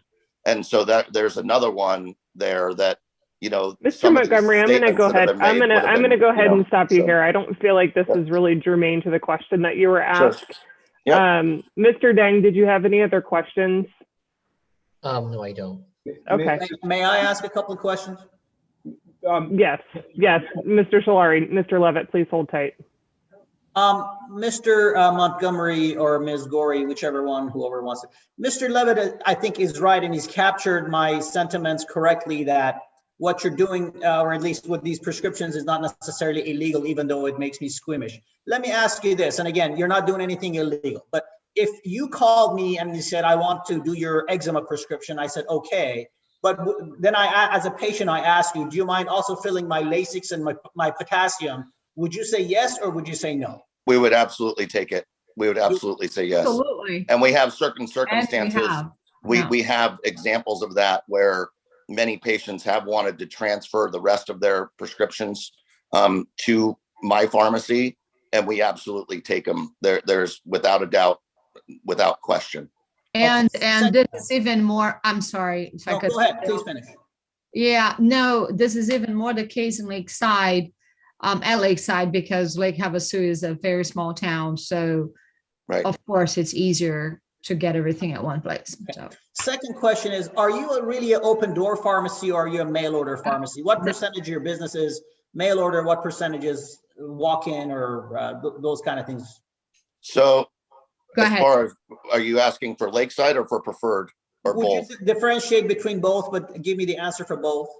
I think Lakeside only really matters because Preferred is not licensed in Arizona. Fair enough. So I would say that right now is between 15 to 20% in, and the rest is a delivery to the rest of the state. That's what I would guess right now without looking at numbers in front of me. Okay. Yeah, I mean, especially with COVID, we've seen a very large increase in patients requesting deliveries because of COVID and not wanting to leave their homes to go to a pharmacy and put their health at risk. And so and then on top of that, we also deal primarily with elderly. And so elderly come with transportation issues, health issues where they don't want to leave their home, other various reasons why they would be very open and extremely happy to receive delivery of their prescriptions rather than going into a pharmacy. And we also, utilize contracted drivers. We typically don't use much of a mail or like a UPS or something like that. We like to have more of a personal touch, and also because we have some restrictions with certain PBMs, we have to use our own contracted drivers or local courier Mr. Montgomery. services For the point of time, we're going to move on from this question. Yep. Sure. Board members, any other burning questions? I would like to make a motion for executive session for legal advice. Yeah, I was going there too, so I'll second your motion. Thank you. I have Thank one you. question. Yes, go ahead, Ms. Lahan. Can I sneak in real quick? So to Mr. Montgomery or Ms. Gorey, who calls on the confirmation scripts? Is that done by RxMSO? Who writes them? No, who calls after the prescriptions are ready? So both pharmacy staff and MSO staff, depending. Okay, because my concern comes with this note in here that says, as they're reading the script that says, please note, and board members, it's on page 1950, it says, please note, read Pharm Tech notes in Zoho for exact supplies being delivered and copay amount. So it sounds as if they have access to what the patients are receiving when they're passing that along. There are notes in Zoho that the pharmacy places. So everything, if you're talking to a patient and you're not in the pharmacy, you're doing a clerical job for the MSO, there's a history of notes you can see from day one to today. We also have situations where we want the pharmacist or the pharmacy technician to speak to the patient. For example, a high copay. We want to make sure that we're collecting the copay before we ship. We want to make sure that the patient really wants that. Maybe it's too much for their budget, et cetera. So.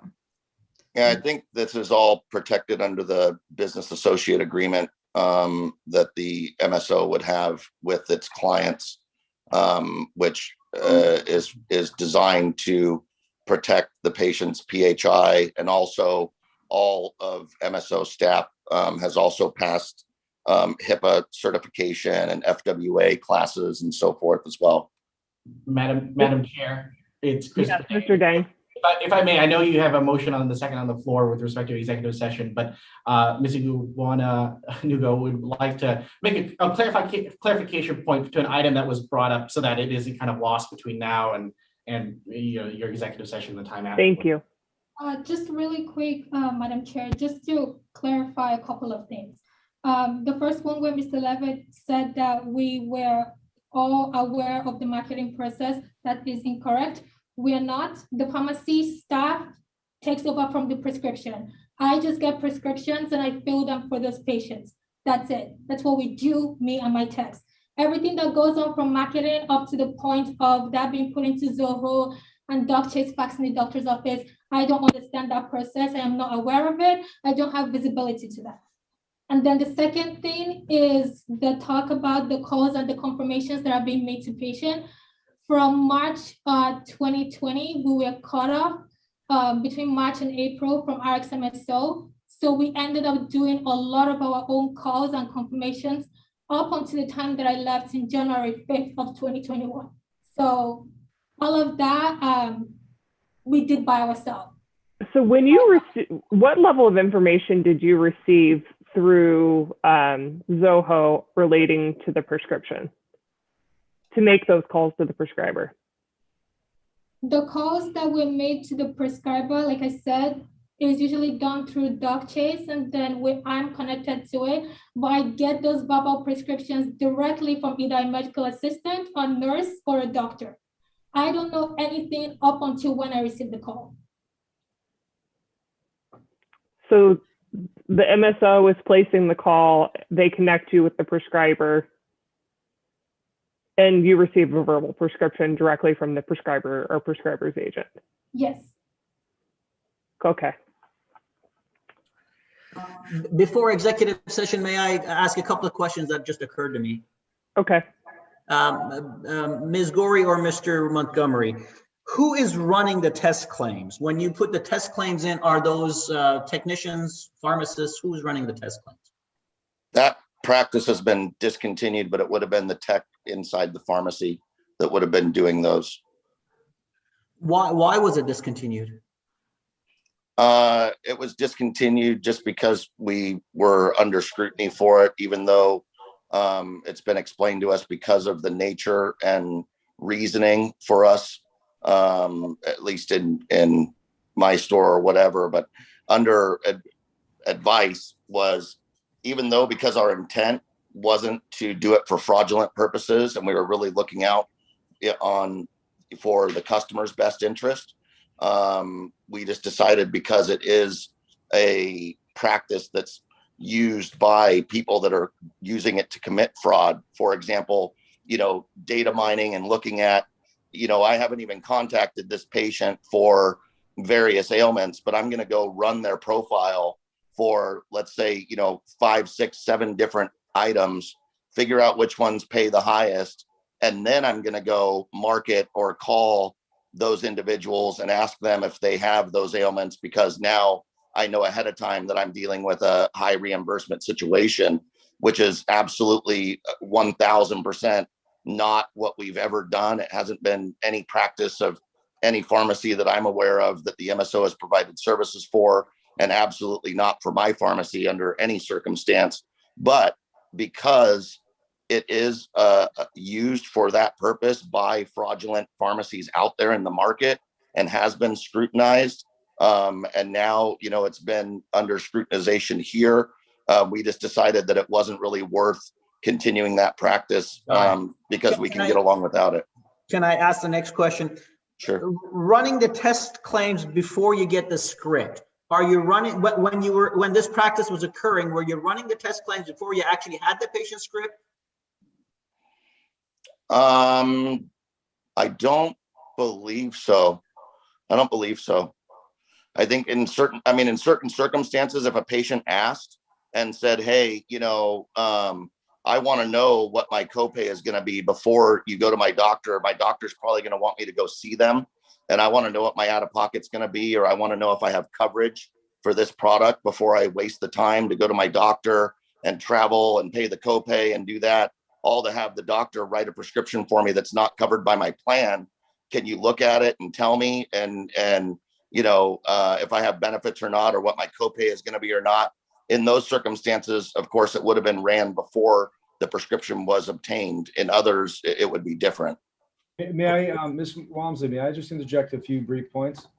I think we need to wrap this up and address our motion to move to executive session. Second. Any further discussion by board members? Just one other, if I may. Where is the fax server housed? At the pharmacies. Each pharmacy has its own fax server? Correct. Okay, thank you. Are you ready, Dr. Solari? Yes, ma'am, I'm done. Okay. I have a motion and a second on the floor for executive session for the purpose of legal advice. All those in favor? Aye. Aye. Any opposed? Okay, looks like we have everybody back. All right, thank you everybody for the executive session. Board members, additional discussion or questions after our legal advice? Madam Chair, I feel like I received a lot of information, both from our compliance officers and from the members of the pharmacies. I would like some time to think about this stuff and digest it, and perhaps allow our board staff to verify some of the statements that were made during the meeting by the pharmacy people. Perhaps it's best, at least my recommendation would be to continue this at the next board meeting to allow us both to think about and verify some of these information that was put before us. That's kind of where I'm thinking. I agree with you, Mr. Solari. I think this is a lot of information, and I want to make sure that we have the opportunity to truly digest it so that we give everybody the fairest opportunity here. If the board members don't have any questions, any other issues or questions, I'm willing to make that my motion. Thank you, Dr. Solari. I'm willing to second that as well. Okay, thank you. Any further discussion? All those in favor? Aye. Aye. Aye. Any opposed? Noting for the minutes, the recusals of Dr. Leba and Ms. Snare and Mr. Goodman did leave partway through the conversation, so he will not be recording a vote for this. We also have the matter of the LifeScript pharmacy that is within the common ownership of this same holding company. I would be of the opinion that since we have not concluded this complaint, that we should also table that matter until the complaint is resolved. Just to clarify, I'm sorry, madam, just to clarify, it's not common ownership with MSO. And there's another clarification about LifeScript.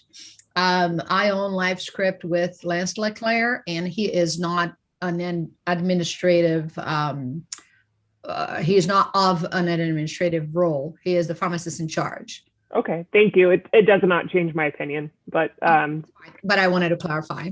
Thank you. I appreciate that. Board members, any further discussion? If there isn't, I'm willing to second your motion, Ms. Walmsley. Thank you, Dr. Solari. All those in favor of tabling the permit for LifeScript Pharmacy? Aye. Aye. Any opposed? And just to be clear, that's agenda item 14A. Yes, thank you.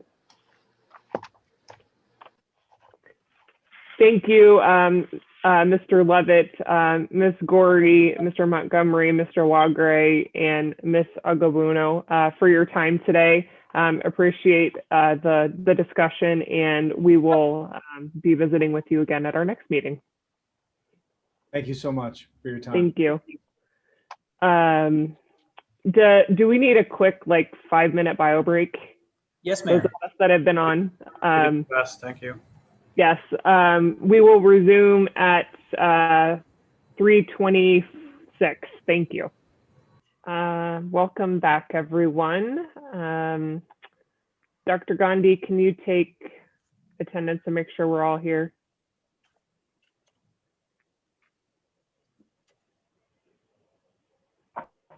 Ms. Walmsley, I can take that. Thank you, Jennifer. You're welcome. Mr. Solari? Present. Mr. Dang? I'm here. Mr. Minkus? I see Mr. Minkus. I see him too. Mr. Sorry, Leba? Madam Chair, just getting back. It was a long line. No worries.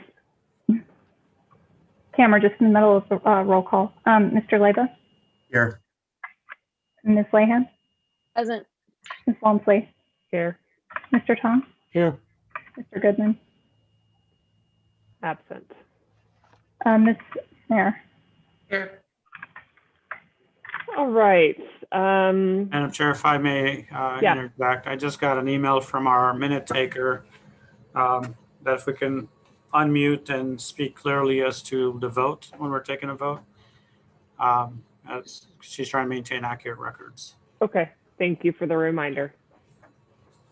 All right, moving on. Item number 24B, complaint number 20-0470 for tailor-made compounding. Do we have anybody on the line for tailor-made? Yes, Madam Chair, this is Ross Jordan. I'm actually part of the new ownership group of the pharmacy. I am here with the new pick of the pharmacy as well. He was a pharmacist under former ownership. And I am an attorney, but I am actually part of the new ownership group, and I am very familiar with the fact pattern at issue.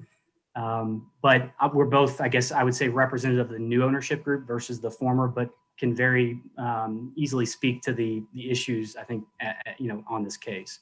Thank you. And who is, can your other party introduce themselves as well, please? Yes, my name is Blake McLeod, and as he said, I am the new pick under new ownership.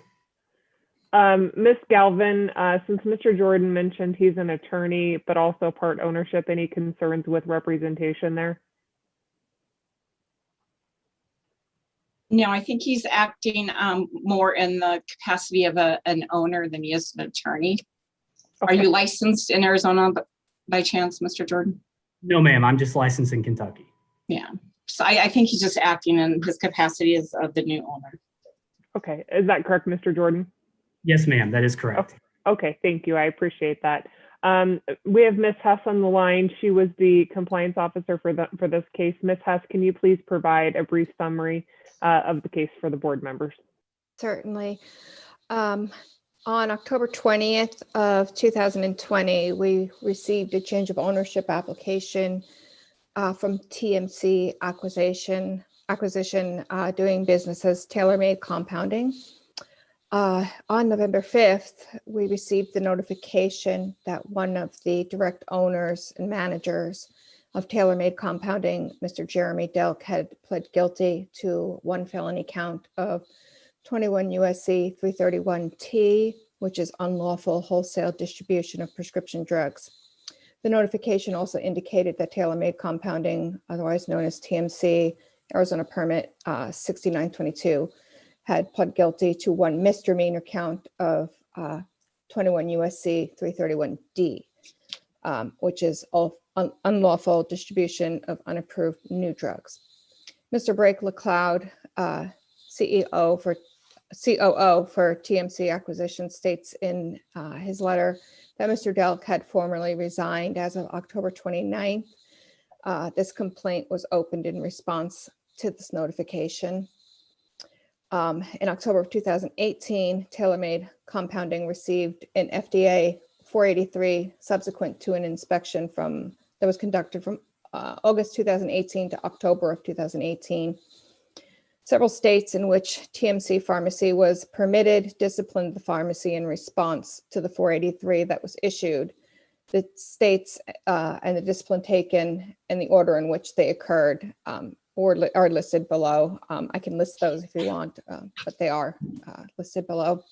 They're Oregon, Maryland, Alabama, New Hampshire, Illinois, Colorado. And on April 1st, the FDA issued a warning letter, which was addressed to Jeremy Delk and TaylorMade Compounding regarding the 483 and their review of Mr. Delk's response to the 483. So this discipline and the charges were former management. We did open the complaint against the current management. Somebody needed to speak to the complaint. And so here we are today. Thank you, Ms. Hess. Mr. Jordan, would you like to make a brief statement before we proceed with questions? Yes, ma'am. So the actual change of ownership officially occurred on March 3rd. So we actually, of this month. So we closed the transaction the 3rd of this month. That was about a 10-month process where we were doing diligence on this business, understanding the ongoing issues that were taking place in federal court that were discussed by Ms. Hess. And over the course of our diligence, we had a number of requirements for the pharmacy before we would purchase it. So for example, one of our requirements was we wanted the former pick, John Milam, to resign and have a new pick in place at the time in which we purchased this pharmacy. Obviously, Mr. Delk, the former CEO and founder, resigned late last year, has no role in this pharmacy, as in no ownership role, no management role, no employee relationship with the pharmacy. That also goes for the VP of sales, who is also, quite frankly, involved in some of the issues that were outlined. So those changes have been made as well. Mr. McLeod here to my left is now the new pick. So the former pick that was present during the fact pattern that was set out is no longer the pick of this pharmacy. In addition to that, we've hired a head of quality assurance prior to our purchase of this pharmacy. We just actually had a remote VPP inspection earlier this week, which went extremely well. So I guess what I would want to impress upon the board members is that this is a very much a change of ownership in every respect, both in terms of management, both in terms of quality control processes. I have a legal background. I'm here operationally to make sure that this business is compliant with state and federal laws. So we're doing everything we can as a new ownership group. And I do want to point out there's no common ownership, right? So the new ownership group, which is comprised of several individual investors, none of those investors were owners in the prior company. This is a completely new ownership group. And I want to make sure that point is known. So we're doing everything we can to take this pharmacy to a different place to ensure that the mistakes that were made, which we're obviously not here to deny, are not repeated. So I will tell you that the products that were at issue have not been compounded by this pharmacy for approximately 1 year.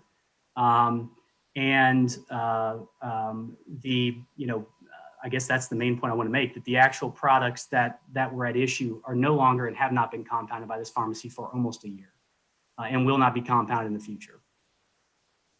And I'm happy to answer any questions about new ownership or anything of that nature.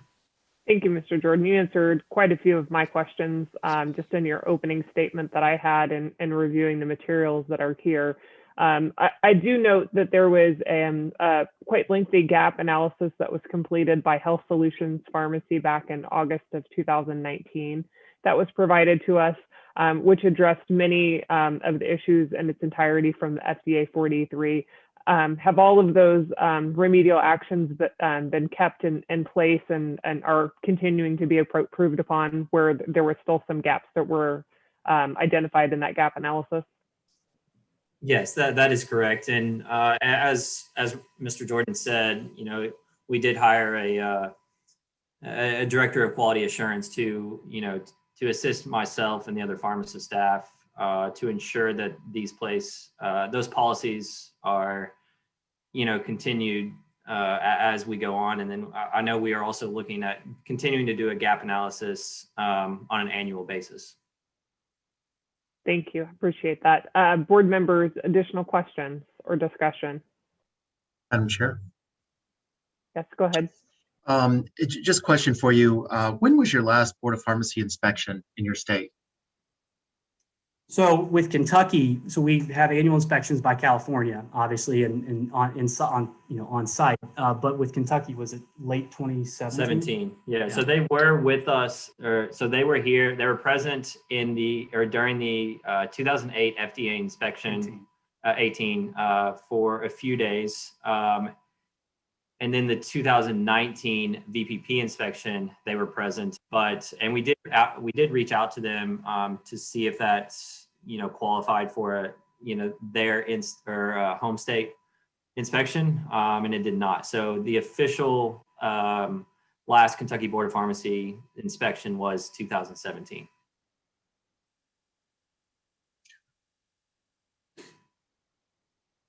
How long have you been with the pharmacy as the pick? As the pick, about a month or so. So I've been with the pharmacy a little over 2 years, almost 3 years. But as far as pick, I was part of that transition with new ownership. Did you work with Mr. Delk? So yes, I was under Mr. Delk, yes. You just never got caught up in what they were doing in the pharmacy at that time? No, I mean, like I said, I was fairly new, especially when all this happened. When the FDA inspection occurred in 2018, I had only been with the company for a few months. Madam Chair. Yes, go ahead. My opinion, looking at this, it appears that a lot of this is reciprocal discipline. The VPP inspection is comforting to know that. Their last Board of Pharmacy inspection we discussed as well. Mr. Delk is not in the picture any longer. and hearing the two gentlemen speak, I am comfortable with what I'm hearing at this point. I do think it was important to have this in front of us and listen to it, especially in the past when we had a felony. And I think it's in our best interest to clear it up before we do anything for the citizens of Arizona. So I am more comfortable now with what I'm hearing. I do want to just ask the compliance officer if I am correct in when I look at this, in that the majority of this discipline was indeed reciprocal discipline from other states. That's correct. Okay, thank you, Ms. Hess. I'm prepared to make a motion to approve. Well, it's a Sorry, complaint. Yep. Yeah. Yep. To dismiss, is that where you were going? Yeah, thank you. I have a motion. Do I have a second? I'm willing to make the second, ma'am. Same. Okay, thank you, Dr. Solari. Any further discussion? All those in favor? Aye. Aye. Any opposed? Thank you, Mr. Jordan. We wish you the best of luck in your new ownership. We appreciate both of your time today. Thank you for correcting the prior issues. I appreciate it. Thank you all for your time and have a good afternoon. Thank you. Dr. Gandhi, correct me if I'm wrong, are we tabling 27C to the next meeting? I mean, sorry, 24C to the next meeting? Yes, it is postponed. Okay, and that was at the request of the respondent. Correct. Thank you. Okay, moving on. Item 24D, complaint number 20-0502. CVS, Xavier Robinson and David Horn. Do we have someone on the line from CVS? One moment, excuse me, I'm going to be recused from this one. Okay, thank you, Ms. Langham. Good evening, Ms. Walmsley. Brian Condry here, Senior Legal Counsel for CVS on behalf of CVS 5983.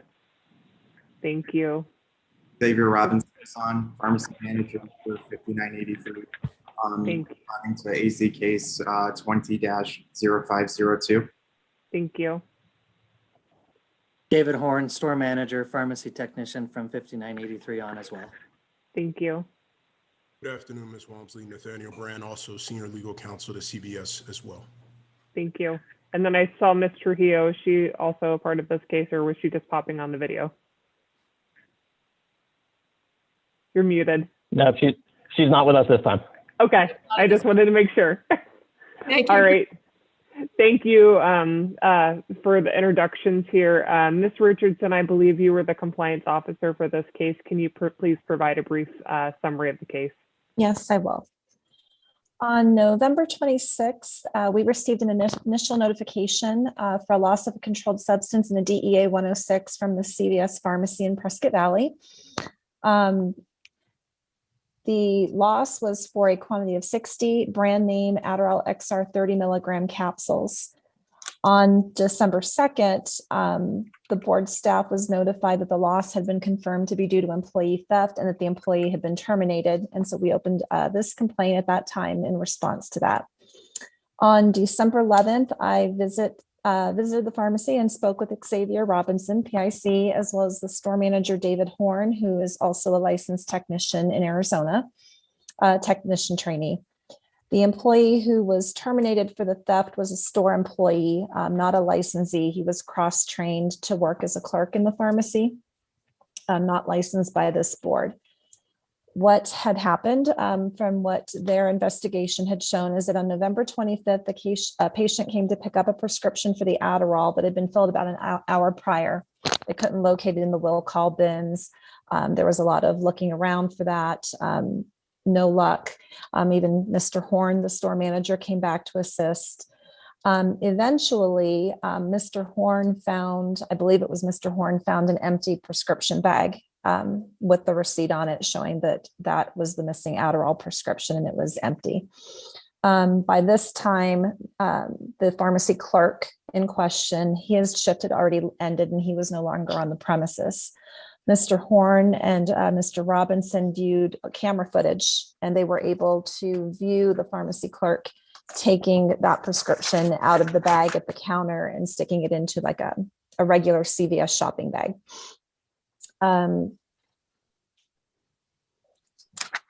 sorry, just lost my place on that. They saw him place the bag in his pocket at that point. When I spoke to Xavier Robinson, the PIC, he said that Mr. Val had been, which is the pharmacy clerk, had been acting different all that day, kind of hyper. Mr. Horn had also noticed it and mentioned it to Mr. Robinson that he seemed to be a little off that day. I learned that that particular pharmacy clerk that we're speaking of lived in some type of assistance house for substance abuse. I asked if there had been a concern letting him work in the pharmacy. Mr. Robinson wanted to give him the benefit of the doubt and believed that the place he was living at was monitoring him. But he immediately suspected this particular person when this happened because he had heard that this clerk had been abusing Adderall. So I asked when he had learned that, if it was earlier that day or the day before. It hadn't been prior to that. He had just learned it within that day or day before. Mr. Horn, I spoke with him about that as he was the one in charge of scheduling the cross-trained employees in the pharmacy. He indicated that he had heard from other employees that this particular person was addicted or abusing Adderall. However, he was continued to be scheduled in the pharmacy, and then the PIC was not informed of this until the time of this incident. I did conduct an audit of the Adderall, brand name and generic. The audit resulted in a shortage of 90 on the Adderall. So that was a 30 additional compared to what had been reported as stolen. And then there was also a shortage of 90 on the generic tablets. Thank you, Ms. Richardson. Appreciate that. Mr. Convery or Mr. Brand, would you like to make a brief opening statement before we proceed with questions? Yeah, very brief. Thank you very much. I believe, and thank you, Ms. Richardson, for laying out the facts of the investigation here. I believe that there may have been some misunderstanding here as with regards to what was, not necessarily what was discovered, but with respect to the timing of what Mr. Robinson and Mr. Horn may have learned as part of not only their investigation of the loss, but also of the subsequent police investigation of the loss. Mr. Robinson and Mr. Horn both have, they're prepared to answer questions with regards to that, but they both have statements prepared, and I think, you know, it's best if they would lay out for the board what they knew and when they knew it. And I think that's an important clarification here, which I think will clear up a lot of those misunderstandings. I will remind Mr. Robinson and Mr. Horn that since the employee is not identified, just to please just remember to not identify him by name, either by initials or just as the employee, just for privacy purposes here, as he's not licensed by this board. Thank you. Who would like to proceed first, Mr. Robinson or Mr. Horn? Well, Ms. Walmsley, would it be okay if I made an opening statement first? Yes, please. I have a prepared statement that I think might clarify quite a bit. So on November 25th, 2020, I had to experience something that no pharmacy manager ever hopes to go through. I could not locate a Schedule II medication for a patient that I had just recently filled a couple of hours earlier. The drug in question was Adderall XR 30 milligram capsules, a quantity of 60. I asked the patient to come back in a couple of hours because it is not something that we can just redo or remake if it is lost. The patient was extremely understanding. I needed to know where it was and what had happened. This prompted a search for the medication from all of my associates working at the time. That includes approximately 3 to 4 technicians, and RPH Daniel Germain, who was also present at the time. So we all frantically were searching for the medication through all of our waiting bins. We have about 200 of them. None of us were able to locate them. Justice, as we could also, unfortunately, we don't have the video present, obviously, but Justice in the video was standing around while we were all looking for the medication. The employee. I also additionally called over store manager David Horn, who holds a tech trainee license, because I was afraid about losing my job. I also felt horrible for asking my patient to come back later to get his medication. He brought himself, So we could not locate it, and we immediately started fearing the worst because, like I had previously stated, I had just filled it within a couple of hours, so I know there was no way that it could have possibly been lost. David had asked me an hour earlier via text message if I thought that the employee in question was acting hyper. And I said, no, he's always very enthusiastic. We then decided to question every associate working to see if they'd handled the RX at any point. All of the associates working denied any handling of the RX. We then, as members of management, decided to check the garbage cans in the pharmacy and bathrooms to see if the bag had accidentally fallen in or something worse. We found the bag ripped with the bottle missing. At this point, we decided to go to the office and to watch videotape of any suspicious activity. This resulted in watching about 4 hours of tape.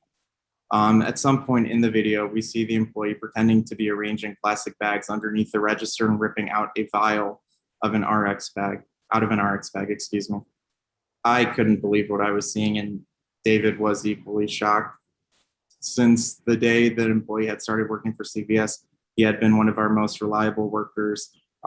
Anytime we had asked him to come in, he'd come in. Anytime we needed help to cover a shift, he'd always help out. We immediately turned the matter over to the Prescott Valley Police Department and gave them the video evidence as well. The following day, the police were able to get a confession from the employee, and he admitted to stealing it. But what he had told the police at the time is that he wasn't really planning to use it necessarily. He was short on cash for rent money. If he had any problems prior to his arrest, I was not aware of them. I also believe David Horn was not aware of them. If I did make it seem to Sharon Richardson that David was aware, I apologize for that. Everything we learned about his past was during and after the events of his arrest. I cannot thank the Prescott Valley Police Department enough for their just coming out as reliably and as fast as they did. And they just promptly worked on this case immediately and just got it closed. And then I also wanted to thank Sharon Richardson, of course, for her prompt follow-up on the investigation as well. Thank you, Mr. Robinson. Mr. Horn, do you have anything to add? If I could just read my statement as well, that might thank you. fill in some of the gaps that Xavier has. On November 25th, I noticed that this particular individual was acting what I thought was a little bit different than his normal behavior while operating a register in our pharmacy. So at that point, I texted Xavier just simply asking if he noticed anything out of the ordinary. We didn't think too much of it because this individual was very happy, very friendly, very energetic, day in and day out. And he was still performing his job and taking care of our customers and patients at what our acceptable standards would be. So around 6 p.m., Xavier notified me of a missing prescription for Adderall. So immediately I jumped back to the pharmacy. Between myself and Xavier and the other pharmacists that were there, we, I think all three of us looked at each individual bin in the waiting bin to determine if it had been misfiled, put under a wrong name, wrong number, that kind of thing, to no avail. So like Xavier said, we had started looking in different locations on the ground and the trash cans, things like that. And that's when we found the ripped open prescription bag tucked at the bottom of one of the pharmacy receptacles. So with this development, we started to look at video. So I queued up the tape and we started looking from the time that Xavier filled the prescription, which we could see online, to the time we noticed it missing, which was right about that 6 o'clock era. During the course of that video, you could see a couple of different clerks file those prescriptions that are verified by the pharmacist into the waiting bin. And you could see where we at that point thought that this particular prescription was filed. So during the course of that afternoon, you could see that Justice would continually walk back and forth to look in that area. Didn't touch a prescription, didn't do anything except just kind of look in that general vicinity. So as we get closer to the end of his shift, then you can see that he takes that prescription from that bin, goes almost under the checkout counter where the plastic bags are, grabs a plastic bag, which is what we saw that he took the vial out of the prescription bag, puts it in that plastic bag, and then the prescription bag goes into that trash can. So upon this discovery, the initial obvious shock for me and Xavier that you never. I've been in retail a long time. I've not had this issue in a pharmacy before, So the initial shock of having an employee, especially one that you can depend on and rely on to pick up shifts and be a motivator to the rest of the team. It was just the whole thing was shocking and very upsetting. But we instantly called the local police department. They came out, looked at the videotape, agreed with what we saw, and we set up a time the very next day. It was Thanksgiving the next day. We set up a time that we knew this individual would be coming in for his shift. So within a matter of a minute, they were there after he entered the building, talked to him, got his confession. Like Xavier said, he admitted that he did steal the prescription with the intent to sell, that he was short on rent money. And then it was done after that. The police took him. We terminated him on the spot. And I know Xavier worked with our loss prevention to do counts on medications. But other than that, the biggest thing for us, I think, was that we were shocked that we would come across this. Thank you, Mr. Horn. Board members, questions or discussion? Madam Chair. Question. Yeah, go ahead, Dr. Leva. Thank you. Mr. Horn, can you tell me, I picked it up with what Mr. Robinson said of when he was alerted to, when he heard about the substance use pattern that this individual had or the claim of it. And I realize that you cannot react to hearsay. So I realize that. But when did you hear that the clerk was in a halfway house and had an Adderall addiction problem, if that's what I remember seeing? We knew that he had been picking up rides from other colleagues to his place of residence. I don't know, where that residence was. We had heard that it was some sort of a group home. I don't know by any fact what that group home was for or anything along those lines. And I am unaware of any substance abuse in his past or present of any kind. Okay. It was a little bit confusing for me because I did read the narrative and I did feel like it was, from the statements, it was almost known prior that we had an individual with the problems.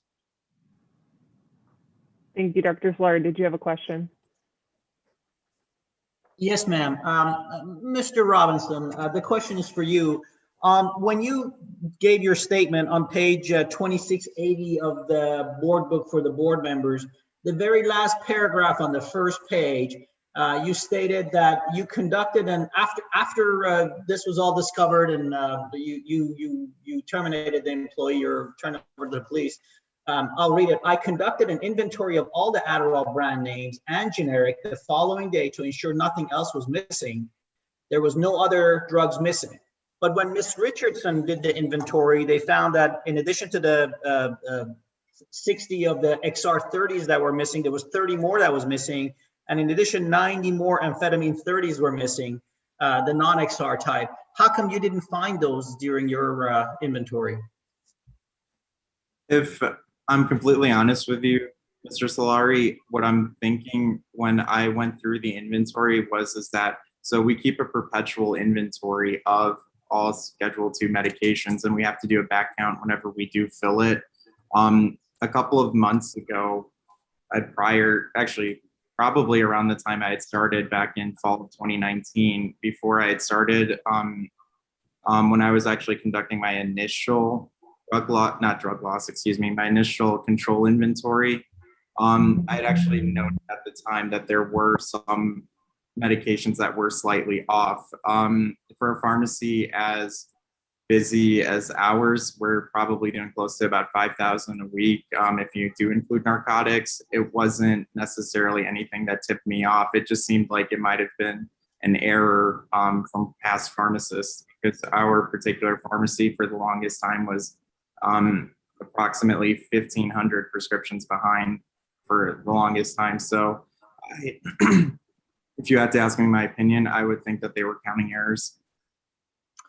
Was this subsequently rectified? Was it counting errors? Did you find the tablets? Did you fill out additional DEA forms for the missing stuff?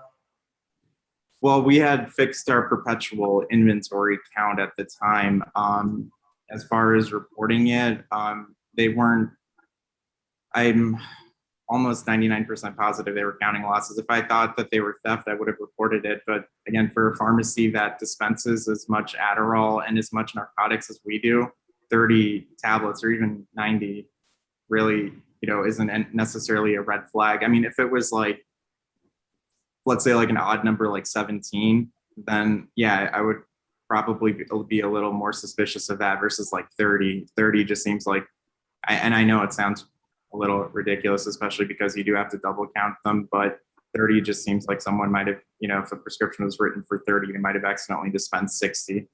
Or you could have dispensed the wrong strength or something like that. Ms. Richardson, from your audit, what percentage variation were these drugs?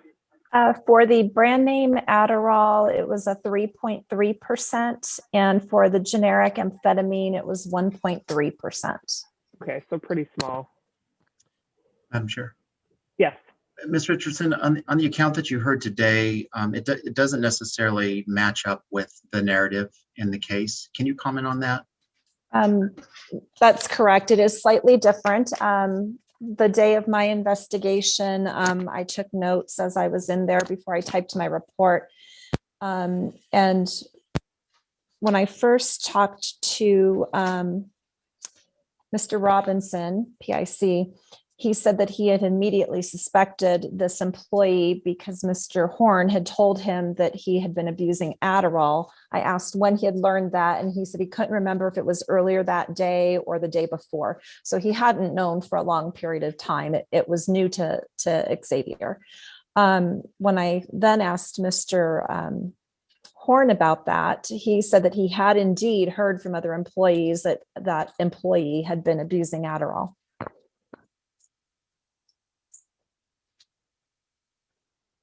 And Mr. Horn, you're still indicating that you didn't know that?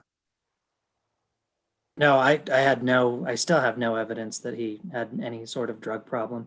He passed every drug test and background check upon hire, was an employee for us for, without looking at his records, I want to say 4 or 5 months. So I had no indication that he had been abusing anything. Mr. Labo, do you mind if I just comment really quick? Go ahead.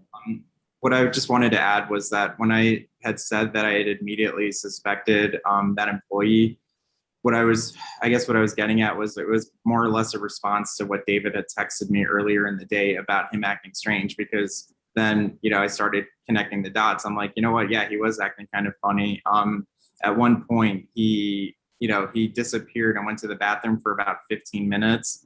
Comes back, and then he's, talking to patients, and he's literally not throwing the medications at them, but almost just kind of like, here's your medication. It was just, even for him, and he's a super enthusiastic person, it just seemed off. And he just seemed like he was more jittery than usual. And he was usually, I don't want to say jittery, but he was always very, enthusiastic. Board members, any additional questions or comments here? Ms. Walmsley? Yes.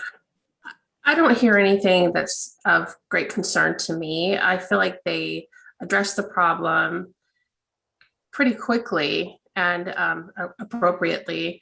So I was thinking of making a motion, if we're ready for that, as a letter of concern.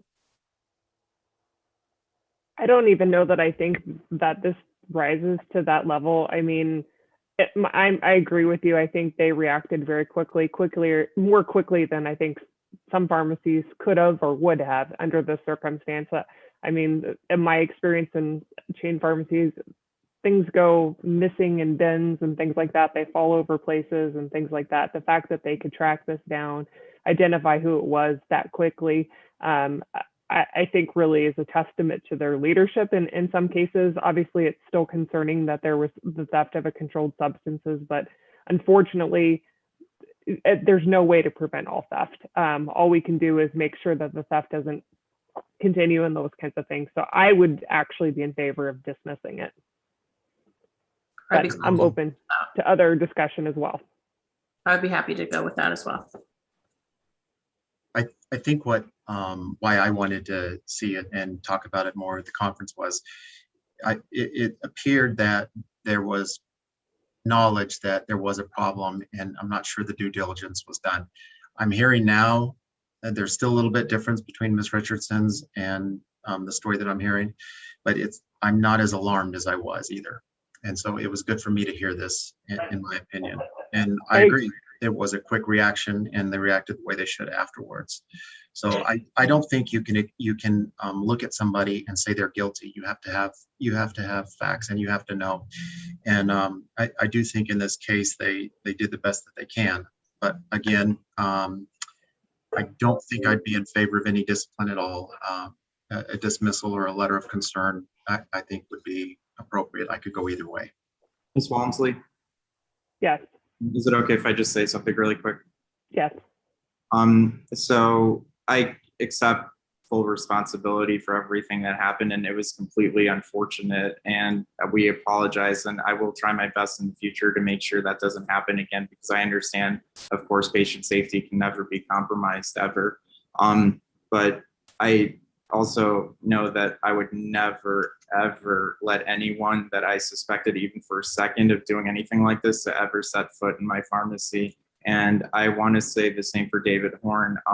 Both of his brothers work for the Yavapai County Sheriff's Department, and he takes the law very seriously as well. Thank you. I appreciate that. Board members, do we have a motion? I know, Ms. Nair, you had a motion. I'm not sure if that was a full motion or if you want No, to. I wanted to bring it up for discussion. I'll be glad to make a motion to dismiss. Thank you. Do I have a second? Thank you, Mr. Minkus. Any further discussion? All those in favor? Aye. Aye. Any opposed? Thank you, Mr. Robinson, Mr. Horn. Appreciate your time today, and thank you for taking it so seriously. Thank you all so much. Moving on, I assume Mr. Convery and Mr. Brand will be staying with us. Next item is 24E, complaint number 20-0335. Andrew Guybrook and CVS number 1743. Ms. Lehan, I believe, is recused from this as well. Thank you. Do we have anybody else new on the line from CVS Health? Mr. Guybrook is here. Thank you, Mr. Guybrook. Ms. Richardson, I believe you were the compliance officer again on this case. Can you please provide a brief summary? Yes, Ms. Walmsley. I did a routine inspection at CVS 1743 on July 27th of 2020. When I did that, I issued a violation for a lack of documentation for patient counseling. This same violation had been noted in both 2016 and 2017. So they're prior to inspections. There was a gap between 2017 and 2020 where they were not inspected. 2016, on June 9th, a violation was issued for failure to document the patient counseling. Pharmacist Guybrook was the PIC at that time and responded to the violation. His response at that time was that they would put a computer near the pickup drive that would be dedicated at the drive-through just for documenting counseling, and pharmacists and technicians would input prescriptions immediately following transactions. I have included that in your packet as well. Another routine inspection was conducted in 2017. A violation was issued for the same thing, failure to document patient counseling. In this response, again, Mr. Guybrook was the PIC as well at that time. He indicated he would retrain all pharmacists and technicians on the procedure. They would keep the counseling screen up on the computer at the pickup window and would be recorded at the time of pickup. During a routine inspection, this most recent one in 2020, again, as I noted, I found the same violation. The prescriptions that I determined were missing the required documentation were dated in 2018, 2019, and 2020. So all 3 years since the last inspection. A violation was issued for that, and then this complaint was opened for 3 violations of the same statute and rule. In this particular incident, Mr. Guybrook, again, the PIC, responded to the violation that they would have a computer at drive-through that would be dedicated to counseling documentation. In addition, a pharmacist and a technician would keep a sheet of paper with them with stickers of each prescription that they sell and would ensure that all of these prescriptions had been entered in before the end of their shifts. Thank you, Ms. Richardson. Mr. Convery, Mr. Brand, would somebody from CVS like to make an opening statement? Sure. Yeah. No, we find the errors here obviously concerning. I can't speak to the first two inspection findings in 16 and 17 that preceded my time with CVS. I would like to point out to the board that in October of 2019, we put in place enhancements to our RX Connect computer system, which shows at point of sale, it indicates to whoever's doing the POS, be it a tech, be it a clerk, that counseling is required.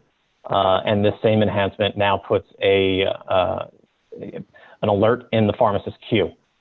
So there is a double, kind of a double fail-safe. There is, as well as it says on the bag, that counseling is required on a new fill. So we do have the enhancements in place. I believe Andrew will speak to, with particularity as to his involvement in this and what may have happened with these fills. But we did put a new system in place, that again in October of 2019, which, as Ms. Richardson said, some of the new findings were before this, some were after this. So we hope that this enhancement is, we put it in place in a number of states, and we have found that it's not forced counseling, but we hope these enhancements do result in the documentation of counseling on a more efficient basis. Thank you. Mr. Guybrock, would you like to make a statement before we proceed with questions? Yes, ma'am. I'm very sorry that I'm here for failure to document counseling. I pride myself on being professional and aware of what's required. I've thought long and hard about how this could have happened, but I can't come up with a good answer. Although the documentation was not recorded, I'm confident that all counseling was completed as required. It's the practice of myself and my store to counsel on all new medications, or if there's any changes in previous medications. With the new process, with the new system, kind of what we're doing now in my store is, instead of giving the prescription to the patient and having them meet me at consultation, the technicians are bringing the prescription directly to myself, and I'll meet the patient either at the consultation window or at drive-through. There's a computer screen at both areas where where the prompt that comes up in our system, you can document it immediately, and that's being done rather than if there's a second patient in line, counseling first, making sure the documentation is completed so that it doesn't expire in that time. That's what my store is doing now. Thank you. Appreciate that. Board members, questions or discussion? I do, Ms. Walmsley. Go ahead. Mr. Graybock, when you initially had submitted your statement and your corrective action plan, you spoke of stickers, carrying around stickers and using that. Can you tell me this, is the sticker system the policy that was put in place in October 2019, or is that something of your own doing? That was actually a policy before the new system. I was confused when I found out there was a 2020 documentation that wasn't recorded, because with the new system, I didn't understand how it could have been missed.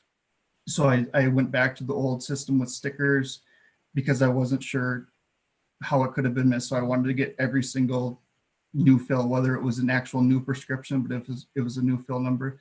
I was assured by CVS that no, every state mandatory counseling is in the system.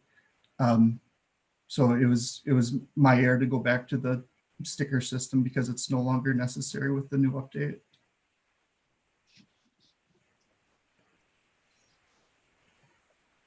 Go ahead, Mr. Solari.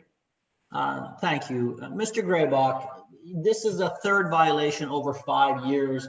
Each time you've assured us that the problem will be taken care of, and of course it hasn't been. Since you've been the pick the whole time, how many times since 2016 have you audited the patient counseling logs to make sure your staff is complying with the requirements of the statute? I'm sorry, sir, I haven't audited. I'd be happy to do that in the future, but no, I haven't audited myself or our pharmacy on that. Have you counseled or disciplined any staff for not documenting counseling? No, sir. So you understand why I'm reluctant to believe you the third time that this time you're really going to take care of the problem. It just doesn't seem like you're taking the issue very seriously. Any comment on that? I'm very sorry. I feel terrible. I feel with the new system where it's prompted automatically, it shouldn't be an issue. And I feel now that rather than letting it expire and doing it immediately, I've spoke with the pharmacist, and the actual pharmacist is doing it now. It's not the technician logging it.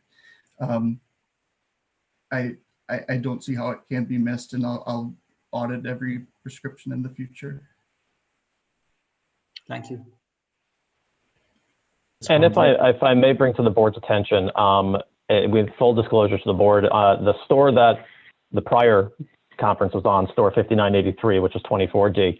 I believe, Ms. Richardson, and maybe I'm wrong, maybe it may not have been her, there was a recent inspection there that also did find some deficiencies in documentation of counseling. Again, we take this very seriously.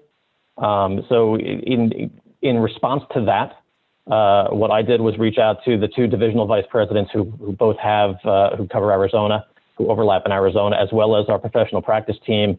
And they last week had basically a conference call with the entire field leadership in Arizona, and then a subsequent call with, I'm told, over 200 of the pharmacists in Arizona to re-educate and just remind them and reiterate what is necessary in Arizona with regards to documentation, as well as to reiterate and re-educate as to what the system requires and what they should do.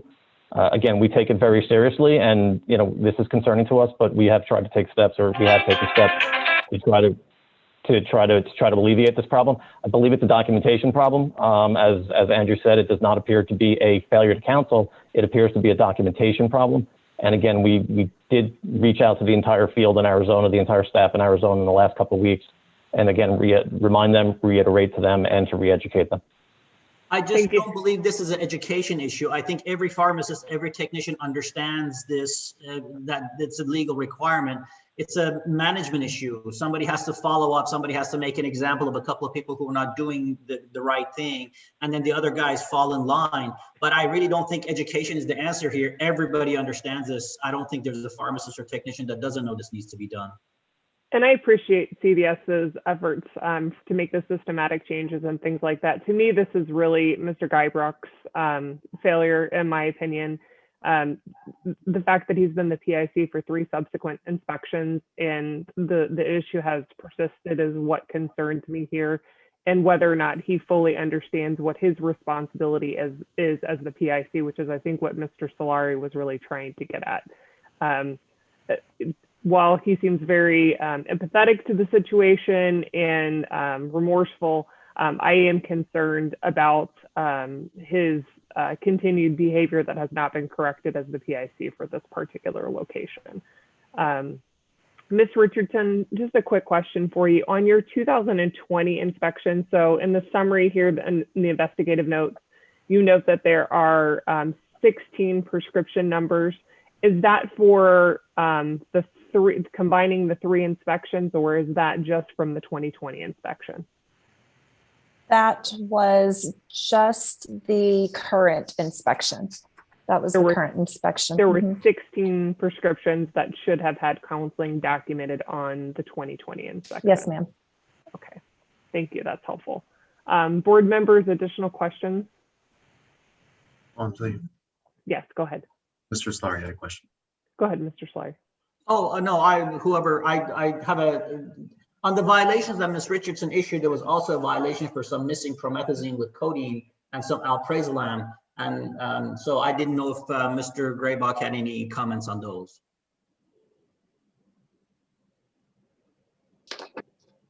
Is that out of the scope of our conference today, Ms. Calvin? I have to look to see what they were noticed of. And I Ms. don't believe that was part of the notice. Ms. Okay, Walmsley, I'll withdraw that. That's fine. Ms. Walmsley, if I can just point out as well that controlled substance violation was from their 2016 inspection. Oh, okay. Sorry Okay. about that then. Thank you. Mr. Leyva, did you have a question or another point that you wanted to make? No, I just wanted to kind of see what the board was thinking, in my opinion. When I'm looking at this, I do want to acknowledge there is a standard process in place. And again, the first response deviated from the standard process. And that's why I asked the question that I did. I do feel like there is a policy and procedure in place. It just wasn't followed. So my opinion on this, and I would love to give benefit of the doubt. And we do that as a board is many, many times with continuing education, and it's non-disciplinary, but is my opinion, a minimum of 12 hours of disciplinary CE due within 90 days on top of the biannual requirement would be warranted.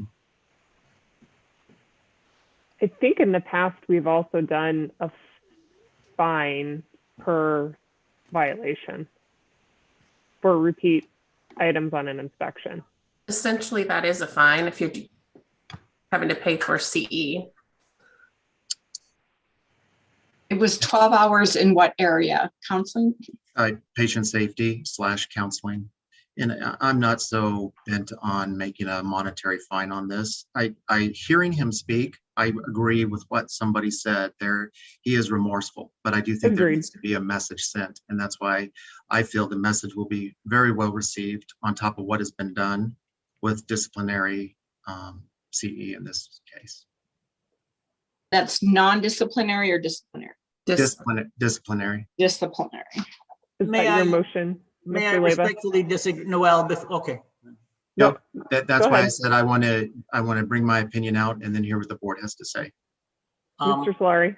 I respectfully disagree with Mr. Leyva. As I said before, these are not educational issues. I mean, doing more CE on the pharmacy law or patient safety and stuff isn't going to resolve this issue. This is a management issue to me. And so to get Mr. Graybach's attention, I think I sort of agree with Ms. Snare if she was the one that mentioned or did you mention it, Ms. Walmsley, about a financial penalty.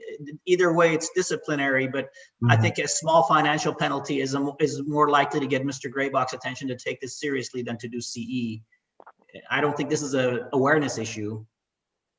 Mr. Solari, I don't totally disagree with you, and I would be in favor of both. I just want to ensure that we're being consistent with how we've handled it in the past. I think that was kind of our prior precedent when it was a policy violation versus an educational issue. So I'm open to either. I wanted to throw it out there that I think that's how we've handled it in the past.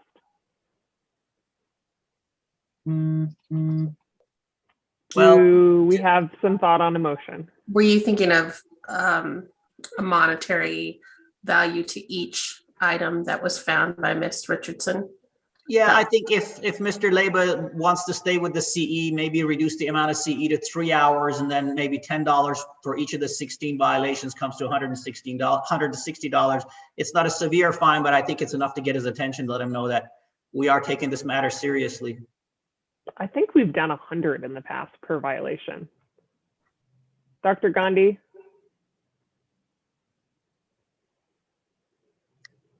I believe we have as well.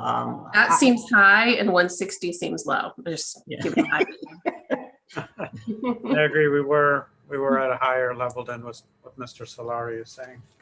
Yeah, I'm not a heavy finer, so I don't like to go. I just want to get. You get people's attention. 250 for not letting us know that within 10 days. So I just want to ensure consistency. I'm not so much worried about the dollar amount. I'm worried about the consistency factor. I don't think that'd be consistent. I think that'd be low. Okay, throw out a number for me that you think is fair. Maybe $20 for the 16 for each violation. I'm okay with that. Dr. Leyva, your thoughts since. I see what you're saying. Honestly, it doesn't. I'm not hung up on the dollar amount. I'm hung up on the message. And I honestly do feel, Mo, that a disciplinary CE will send a message. And I feel honestly that a monetary will send a message. I don't think it needs to be an absorbent amount of dollars either, but staying consistent with what we do. If you're looking at $100 fine per CE per infraction, that's probably what we should stick with. Okay. Do you want to keep the CE 3 hours or is more, or where are you with that? I think if we're going to do both, I'm willing to. Again, I'm worried about the message here. It doesn't have to have a dollar amount on it, but I hear everybody. And that's why I started with the message of disciplinary CE, because so many times we do non-disciplinary, and that was just my point. Well, yeah, and I agree that it needs to be disciplinary. Whatever we do is disciplinary, and that it deserves that at this point. So perhaps we could form the motion like this: $100 per violation, a maximum of $500. Then it's kind of in between the fee, the fine for all of them, but there's still some sort of consistency. I think that you know, he does appear very remorseful and all those kinds of things, so it would be giving him the benefit of the doubt. But still applying the same sort of standard that we would look at with many other pharmacists. I support that. Somebody like to formulate a motion, please. May I take a stab at it then? Yeah, thank you. To resolve this case, we will charge Mr. Graybach $100 per violation, not to exceed $500. That is disciplinary. In addition, 3 hours of disciplinary CE in patient counseling. To be signed within. To be completed within 90 days, the fine to be paid within 90 days. And the CE is in addition to his 30 hours of biannual requirement. To also be done within 90 days? Everything within 90 days, please. So Mo, that's offer a consent agreement for that? Yes, and please. Not accepted, proceed to hearing? Yes, sir.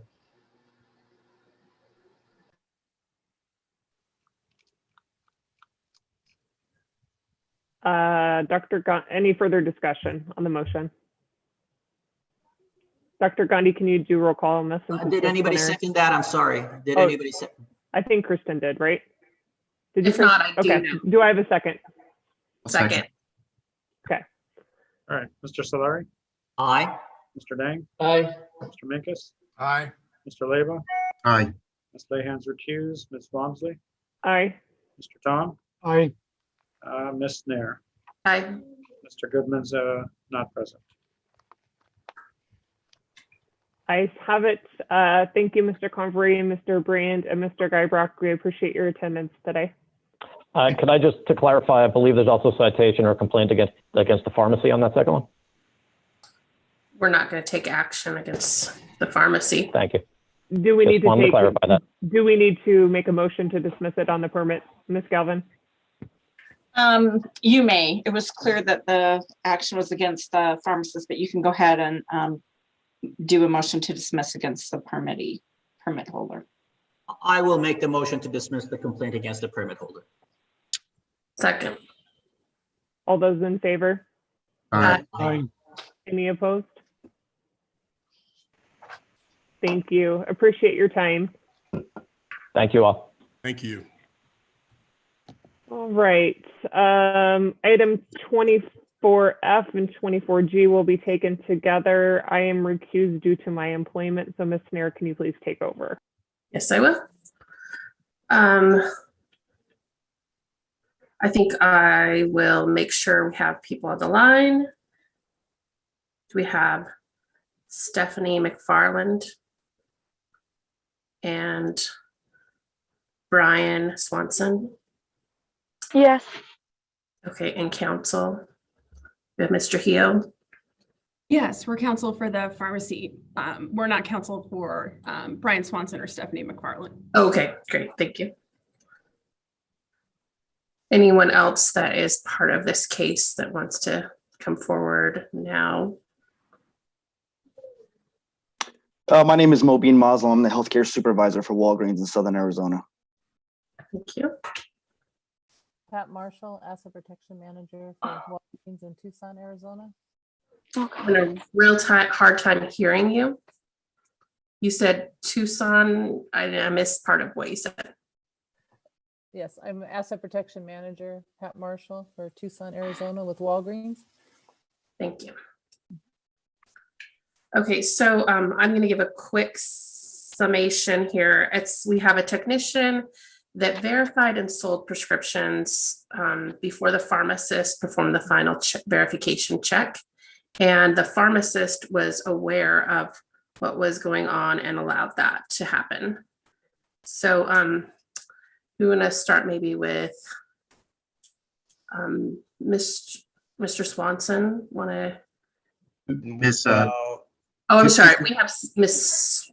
Go ahead. Could we get Mr. Peterson to give just a quick synopsis of the Yeah, case? thank you. Sure, that makes sense. Mr. Peterson, did you want to give us a synopsis? Is he on today?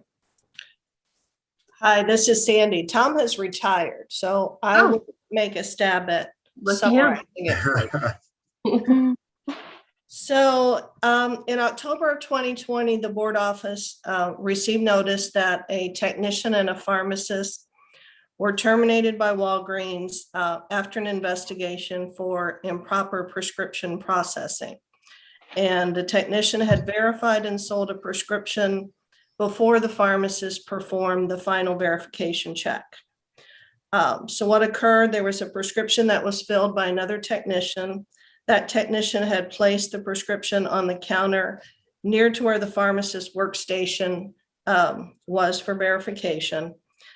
Technician McFarland proceeded to verify the prescription and sell the prescription to the customer. There was store video that confirmed that technician McFarland had verified and sold the prescription before the pharmacist returned from his break. Okay, and actually, we'll just go in order. I said that out of order before. If Ms. McFarland would like to speak first. Oh gosh. Sorry, I'm having trouble with my camera. Oh, there we go. Well, I would like to say that I realized that I did make a mistake. I have learned from it. It was a difficult experience, and it was kind of painful. I'd been with Walgreens for a long time, and I'd worked really hard for them. So I was really not expecting any of this to happen, but once again, it was definitely a learning experience for me. And you know, I've been much more diligent since then with how I operate as far as my work is concerned. I think that's about it for me right now. Okay, Mr. Hio, did you want to speak? Or Walgreens, or anything you want to start with? Sure, yes. Thank you, Ms. Snare. Also on the line with me today is Michael Simcoe, Senior Counsel, Regulatory Law, as well as Tiffany Mendola, who's the current PIC, but who wasn't PIC at the time that the events here occurred. As just summarized by Inspector Sutcliffe, this case was opened due to a self-report by Walgreens. As she was trained, the pharmacy technician that witnessed this activity immediately reported it to the store manager. And the manager then reported that to her leadership. Walgreens immediately investigated the matter, and after its investigation, terminated the pharmacist and the technician involved. Walgreens didn't find any evidence of any other similar activity by other technicians, and disagrees, with any claim that this is, a common practice at the pharmacy. The incidents described today violate Walgreens policies, Arizona law, and any policies they have regarding pharmacy system access and security. These violations weren't tolerated, as shown by the rapid termination of the pharmacist and the technician, and all the remaining pharmacy staff were reminded of this matter, and they're aware that this type of activity is not tolerated. There have been no further reports of any similar incidents. Thank you. Board members, do you have any questions or comments at this point? Mr. Chair? Yes. I have a question. In the reading, it mentions that Ms. McFarland did this many times. Ms. Trujillo, did you find that in the investigation that was done, that there was more than one. You said that there wasn't by other technicians, but how about by Ms. McFarland? I don't believe that Walgreens investigation was able to find any evidence of this, in part because from what we understand, she was doing this activity under Mr. Swanson's login. So it wouldn't be readily apparent that a technician was verifying prescriptions. But at least from their investigation, their interviews with the other pharmacists and the other technicians on staff, there weren't any other personnel that were doing this. I was just curious because she brought forward there was multiple. I didn't know if that conversation stemmed from there to who are the others. Yeah, from what I understand, that the pharmacy wasn't able to, particularly prove or disprove, any other prescriptions that were verified by Ms. McFarland. Again, just because she was doing it under the pharmacist's login. Madam Chair, may I? Yes, Mr. Slurry. Ms. McFarland, are you currently employed? Yes, sir. Where at? DLH Solutions. It's a company that's contracted underneath the VA. I see. Are you in a dispensing role? No, sir. Okay. Mr. Swanson, how about you? Are you currently employed? Yes, sir. Could you tell us where? I'm with the CVS COVID vaccine support team. I see. Very well. I just want to point out in support of what Mr. Leyba asked, that when Ms. Marshall interviewed Ms. McFarland, in her statement, Ms. Marshall wrote, and I'm reading from page, sorry, the page number is not coming. Page 2727 of the board, third paragraph. On October 1, 2020, Marshall interviewed McFarland, who admitted that she had product verified multiple prescriptions in the past and could not remember the most recent time. So Mr. Leyba, in response to your question, I believe when Ms. Marshall interviewed Ms. McFarland, she did admit to doing this multiple times, even if there's no evidence of it per se on paper or on film. There. Yeah, I was just going to ask that. Ms. Galvin, should Ms. Lehan recuse? It would probably be best. Thank you. Thank you. Ms. Galvin, quick question for you. And this might be just me being confused. Are we able to take the, with Stephanie McFarland and Brian together? We're able to, or are we doing one at a time? I just want to make sure, because I do have questions for Brian, but I want to make sure I'm playing by the rules. And we've called both cases. So you can go ahead and question each individual, and if and when it comes time that the board deems that discipline is appropriate, we'll handle each one separately, if that's where the board goes. Thank you. I have a question for you, Mr. Swanson. You had mentioned that when you were busy in the past that you had allowed the practice for a prescription to be scanned, and I think you said they hit enter and bring it to you and you do the verification. Yeah, that probably was only on maybe a couple of instances, but I would be maybe getting a vaccine ready to be administered over by the drive-through, and there was a customer that was at drive-through, and they not very often would hit the input button and then bring the product over to me, and I would physically verify it to make sure it was correct, and then it would be sold. But that didn't happen very often. But in the case before us, sorry, go ahead, you can follow up. It doesn't make me feel better, and I'll tell you why. Very often there's not a very answer on the frequency of this. However, how would you look at the pill, you look at the bottle, so you know that, but how do you know anything about other medications that they're on, because you don't look at the profile? How do you know anything about duplicate therapy? Well, though that was done ahead of time. So that process was done ahead of time. So you do the review, and then the final is the verification, which is just basically matching. So it's separated? It's separate, yeah. Okay, thanks for clearing that up. Then the other last question that I have is, so would you sign on and leave it on, and that's how this could take place? And And there is a concern for me of leaving the building and going on a smoke break while the pharmacy is unattended. So I'd kind of like you to talk about what was your security for the system and then the thought process of leaving the building. Well, that wouldn't happen all the time, but yeah, it did happen. I mean, there was generally practices to log off your terminal so you don't, you can't have that incident happen.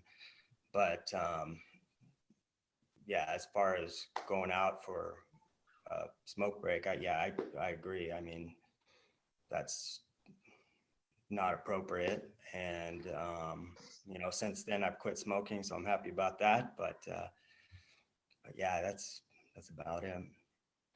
Ms. McFarland, did you have Mr. Swanson's sign-on information to sign in under his logon in the computer? No. Okay, it was just left on for you? Yeah. And you used his initials when you verify? Yeah, that's what happened. Yes, ma'am.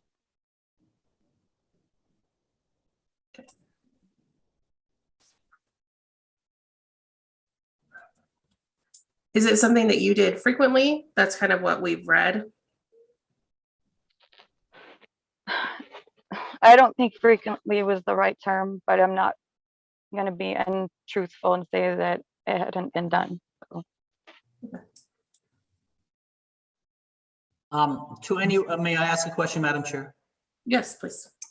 To anyone from Walgreens, to the best of your knowledge, has an error occurred here? Has a patient ever been hurt as a consequence of an error due to this practice? We are not aware of any error that occurred because of it. But again, it's a little hard to describe or investigate because everything was done under his initials. No patient ever came back and complained that my prescription was wrong or my son had to be put in the ER because of some error that you could trace to this? I can't say that we found anything like that. We're not aware of any attributable to this. How would they know, Mr. Solari?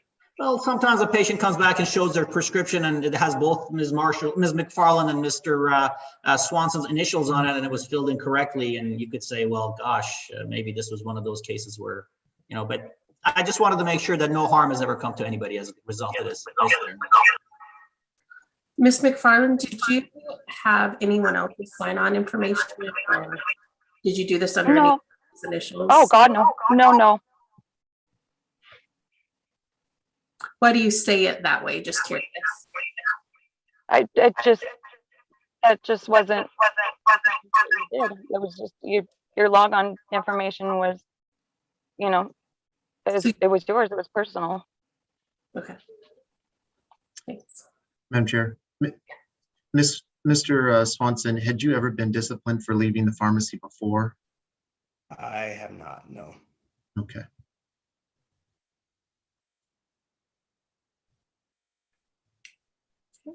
Any other questions anybody has?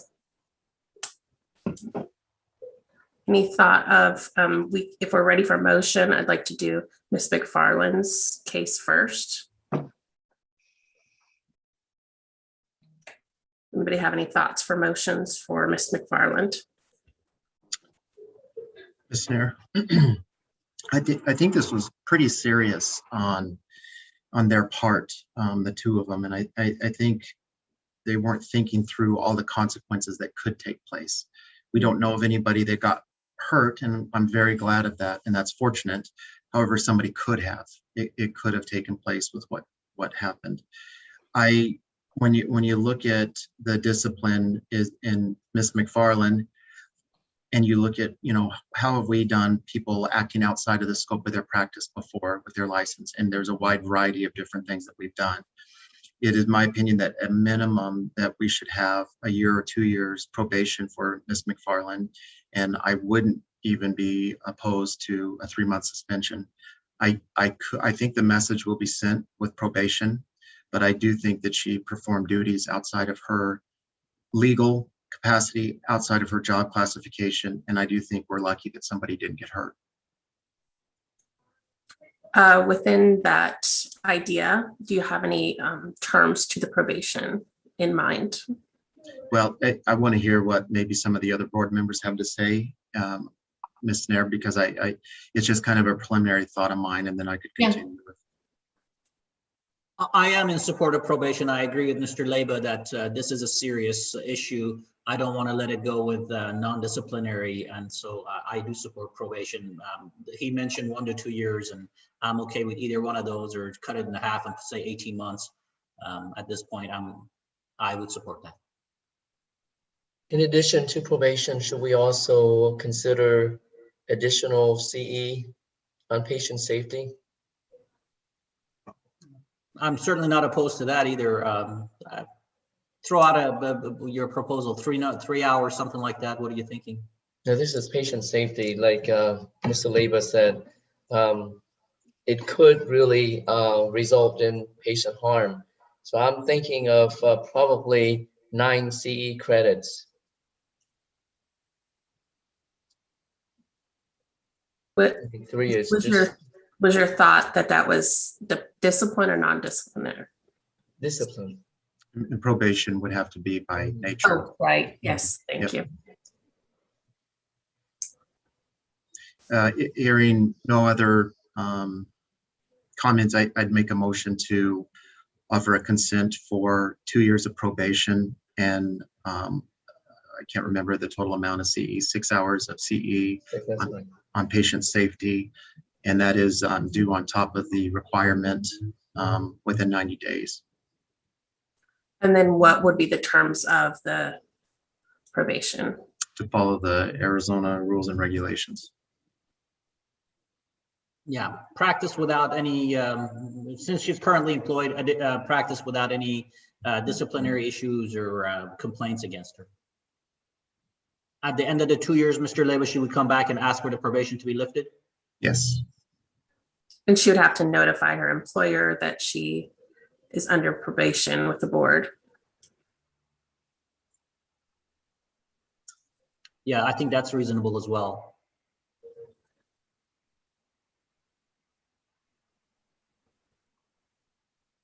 And if she doesn't sign the consent agreement? Then we Hearing, can is move that okay, hearing. Mr.? Sorry. Okay, so we've got a motion on the table. Do we have a second? Second. It's Roll call, Madam Chair. Yes. Mr. Solari? Aye. Mr. Dang? Aye. Mr. Minkus? Mr. Minkus? Aye. You're muted, sir. Thank you. Mr. Leba? Aye. Ms. Lehan is recused. Ms. Walmsley is recused. Mr. Tong? Aye. Mr. Goodman is not here, and Ms. Nair. Aye. Okay, thank you. Okay, so now we turn our thoughts to Mr. Swanson. Anybody have an idea here of how we would like to go or to start the discussion? Ms. Nair? Yes.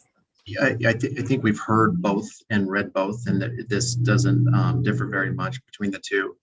I would be in favor of 2 years of probation with 6 hours of CE and patient safety due within 90 days in addition to, and if not signed, move to a hearing. Second. Can I just ask, terms of the probation are the same in addition, since Mr. Swanson can act as a pick or a preceptor, maybe he should not act as pick or preceptor during the 2 year probation? I think that's standard. I just want to make sure it's on the record. Yeah, thank you for clarifying. I'm not sure it's standard, like Ms. Galvin or Seth, could you? In my experience, it is standard. When you have a pharmacist who is on probation, he or she is typically prohibited from acting as a pick or preceptor. Okay, hope so. Okay, so would you like to just clarify that as your part of your motion or accept that as your motion? Yep, I accept that. So my motion as stated, and then accepting the clarification from legal counsel. Thank you. And Mr. Dang, did you second? Yes, I second that, yes. And you accept that as well? Yes, I do. All right, and roll call, please. Mr. Solari? Aye. Mr. Dang? Aye. Mr. Minkus? Aye. Mr. Leyva? Aye. Ms. Lehan and Ms. Walmsley are recused. Mr. Tong? Aye. Ms. Nair? Aye. And Mr. Goodman's not present. Okay, that concludes. Thank you. Thank you. And we're taking no action on Walgreens if we need to clarify.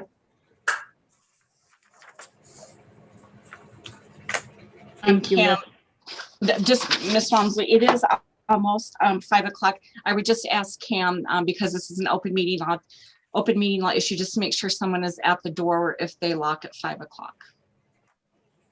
All right, we'll have somebody up front. Thank you, Ms. Galvin. Thank you, Ms. Nair, for chairing that item. Moving on to 24H, Omega Medical Supply. Do we have anybody on the line from Omega Medical Supply? 24H is scheduled, it looks like for tomorrow. According to my agenda, it's today. You have it today? Yeah. I have it for today too. Okay.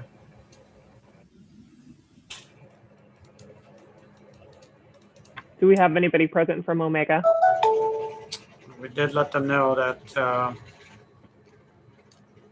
they needed to be here.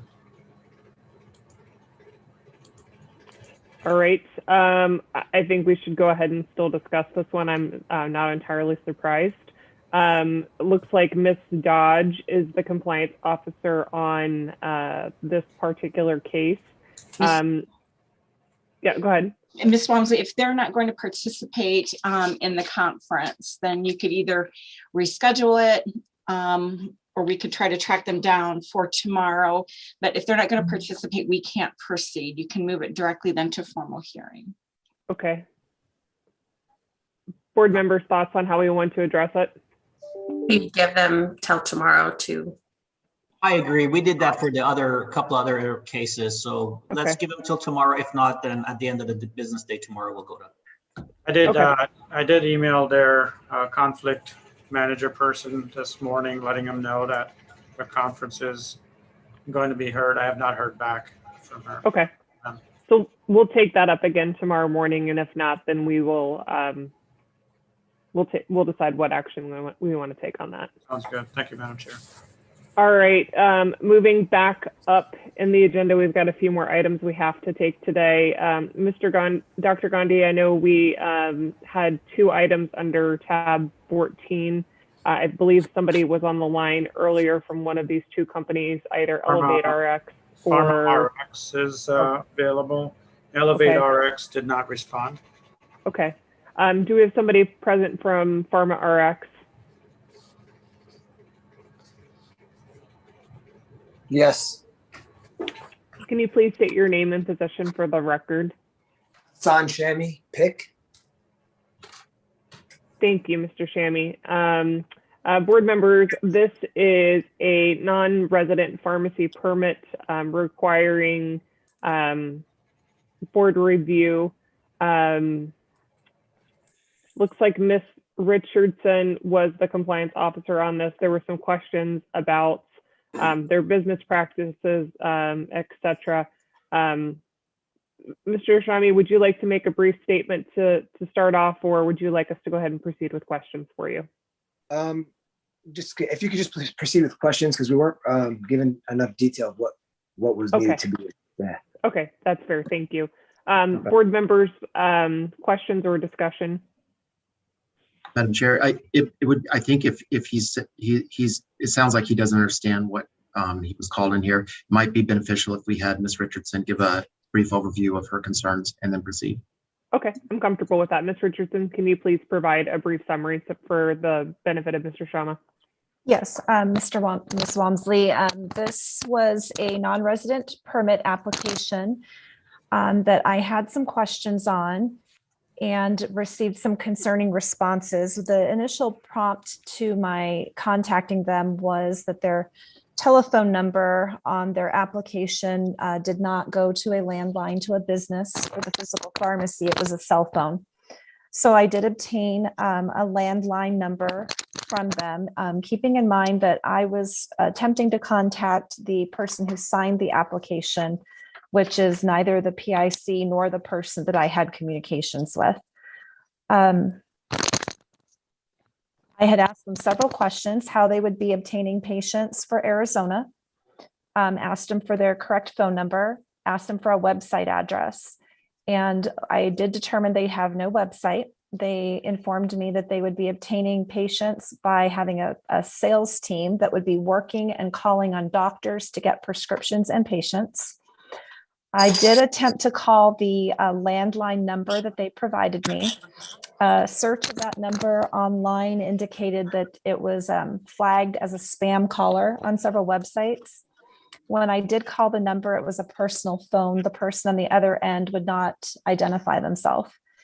I called back immediately and was sent to a voicemail box that was full, unable to take messages. And the number that was stated on that voicemail was the cell phone number that had been supplied on their application. So the landline they gave me was being rerouted back to that same cell phone number.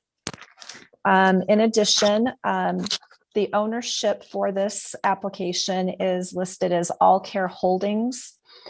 One of the officers listed for All Care Holdings is also the owner of Acutus RX, which was permitted from June of 2017 to 10/31 of 19 in Arizona. It was closed for non-renewal.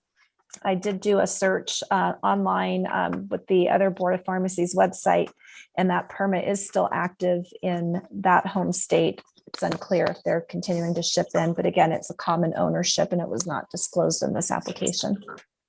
Hi, can you hear me? This is Harpreet. I'm the owner. Thank you. Yes. So Ma'am, let us, when the compliance officer needs to be able to finish their summary, we'll call on you when it's the appropriate time. Sure, sure. Yes, Ms. Walmsley, I think that is all I have at this point. Board members, additional questions for Ms. Richardson?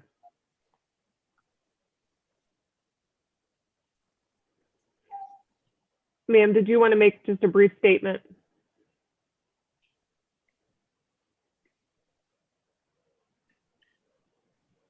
I think between the two of us, Harpreet and myself, we would have all the answers for you guys.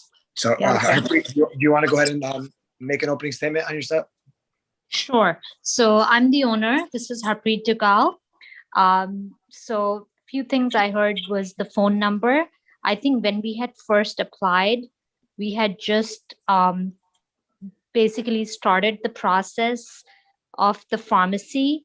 And I think now we have the correct number. I'm not sure what was given in the application. I'm happy to share that if that helps, or email it to you. We have a pharmacy that's working. We have a phone number where we receive calls from patients. So that is active and working. Secondly, I was a owner of the pharmacy, Acutus RX, but that pharmacy is no longer in business. That was sold. So I'm no longer active owner in any other pharmacy besides this Nationwide RX.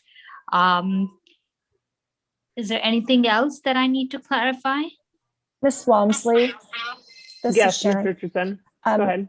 She mentioned something there that brought up another point to me. She's calling it Nationwide RX, and that's the DBA. I did find that online as well, but again, that was not listed as another name or a trade name being used on their application either. Okay, yep. So that's the DBA name. It's Pharma RX Services, but the DBA is Nationwide RX. That's not what the application states, correct, Ms. Richardson? That's correct. So that would need to be corrected. Sure, we'll certainly make the correction. The two non-disclosures on the application were the other trade name and the prior ownership of the other pharmacy. So Ms. Dugal, hearing that concern from the compliance officer, can you share with us why that was not disclosed as a part of your application? Actually, that was probably an ignorance. The intention was not to share. It was more so that it's not an active pharmacy, so hence it was not shared. The change of ownership happened in 2019 perhaps, so I wasn't aware if I had to disclose this, but I'm not an owner in any other pharmacy besides the Nationwide RX. Thank you. Board members, additional questions? Madam Chair, may I? Yes. Would either of you please clarify your business model? What kind of pharmacy is this exactly? So going back onto what she was saying regarding Salesforce. So we are a central pharmacy that has contracts with manufacturers, specifically in dermatology and other fields. And we focus more on those that cannot be filled at the local pharmacies because they're not covered. We have rebate cards that the sales force for the manufacturers will inform the doctors if your patients cannot get your medications at this pharmacy, we have this in-network pharmacy that has it for this price. So it's more of a mail order pharmacy, and we focus only on specific products. I see. And okay, so is it a compounding or is it manufactured products? Manufactured. You're just kind of a specializing in dermatology creams and ointments. Yeah, so we have a niche in dermatology, but we're specifically with manufacturer rebate cards. So where they don't want to open up the rebate card network to the public because all the fraud that's been going on, they've contracted us to handle their uncovered claims. So it comes to our pharmacy from a transfer from a different pharmacy, and then we'll send it out to the patient. Okay. I saw a license from the state of Michigan on your profile. Are you currently licensed with the state of Michigan and operating? Yes, we're operating. Okay. So help me with the misunderstanding with the phone numbers. If you were an open pharmacy and operating, why was the phone number provided going to a personal cell phone? So what happened was we opened in January when I believe Harpreet's somebody that works in-house with her, when they were putting together the application, they were applying for multiple states at once. And at that time, our toll-free number wasn't official. So they probably used one of their numbers, but we have a toll-free number and a local number. And I believe the application went into Arizona in October. Was that October? That's right. Yes. Yeah. Mm-hmm. So that was before we were in business. So we were applying for all states at the same time. And when did you start operating? January 18th. And have you received an inspection from the Michigan board? Yes, of course. Back in August or September. Prior to your opening? Yes. Well, they did the initial inspection to give us a license. Have they been out since then? No. Okay. So we don't carry any controlled medications. There's no narcotics, no controls. It's strictly topicals and dermatology medications. Okay. And the prescriptions are being routed to you primarily through sales reps with specific drug products through the manufacturer. Yeah, these sales reps work for the manufacturers, are on the field promoting their products, and are giving the doctors a second option as our pharmacy to fill those the prescriptions that aren't being fulfilled at the local pharmacies due to cost, high deductibles, not covered, not on formulary. Then they route them to us. Okay, that's helpful. Yeah. Ms. Walmsley, may I clarify something else? In my communications during this time, I specifically asked what prescription medications they would be shipping into the state. They said all prescription RX drugs except controlled substances. And I had specifically asked them, would they be focusing on certain classes of drugs or disease states? And they told me all RX drugs. So we currently focus in dermatology, but we don't want to limit ourselves if we were to get contracted by another manufacturer that's not in dermatology, because we're focusing more on the uncovered claims. So that's probably why whoever filled out the application did not give that specific detail of dermatology. We are initially in dermatology, but we did not want to limit ourselves.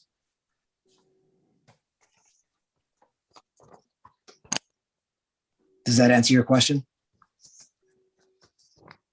Yep. So to add that, we're starting off with dermatology, but we don't want to limit ourselves strictly to dermatology. We do want to, eventually focus on other, specialties as well. But your intent is still not to do compounding or controlled substances? Nope, regardless. no compounding, no controls for sure. That's not in the plan. Thank you. Board members, any additional questions? Madam Chair, if I may, as Cam. Go ahead. So the application does need some cleaning up. From my understanding and discussion, there's a DBA that needs to be added to the application. It is also noted they had applied for independent subtype, and from the discussion here, it looks like they're a mail order. Am I correct? Yes. Which would make them a limited service pharmacy, not an independent, because they're closed door. If they're mail order. And Ms. Walmsley, this is Sharon again. That was another specific question I asked them as well. I asked if they were an open door pharmacy servicing patients, walk-in patients in their home state, and they said yes. So in our home state in Michigan, we have to be available for patients to walk in and pick up medication.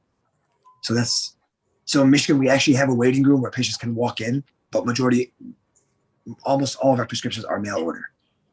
The option is there. We have a consultation area. We have a waiting area.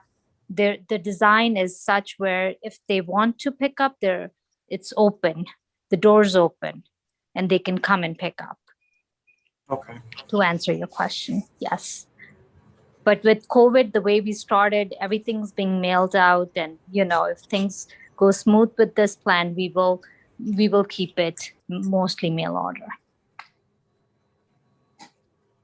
Dr. Gandhi, there's still the other application inconsistencies that we need to clear up with the phone number, the DBA, et cetera, correct? Correct. Would you like us to, sorry? No, I was just thinking out loud for the benefit of the board members that perhaps it's possible to allow them to withdraw this application, submit a new one with the correct information. That'll give Ms. Richardson a chance to verify phone numbers to make sure everything is in order. We can get a copy of their inspection from Michigan and then decide at the next board meeting what to do with the new permit. Well, and I think this answers a lot of the questions that she had. So perhaps it doesn't even need to go back in front of us for a full board review in terms of an appearance. But I think I feel a lot more comfortable knowing what we know now prior to the conversation today. Ms. Walmsley? Yes. I'd agree that I'm not so sure it needs to come back. Maybe the ED and deputy director could look at it after it's corrected and approve that. I think the executive director has that ability now.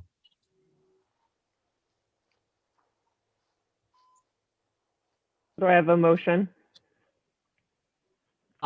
Sure. I will make a motion to allow them to withdraw this application, correct whatever they need to on a subsequent application, allow the board staff to verify whatever information they need to verify. If everything is in order, the board staff can approve the application. If it's not in order, then they can come back in front of us.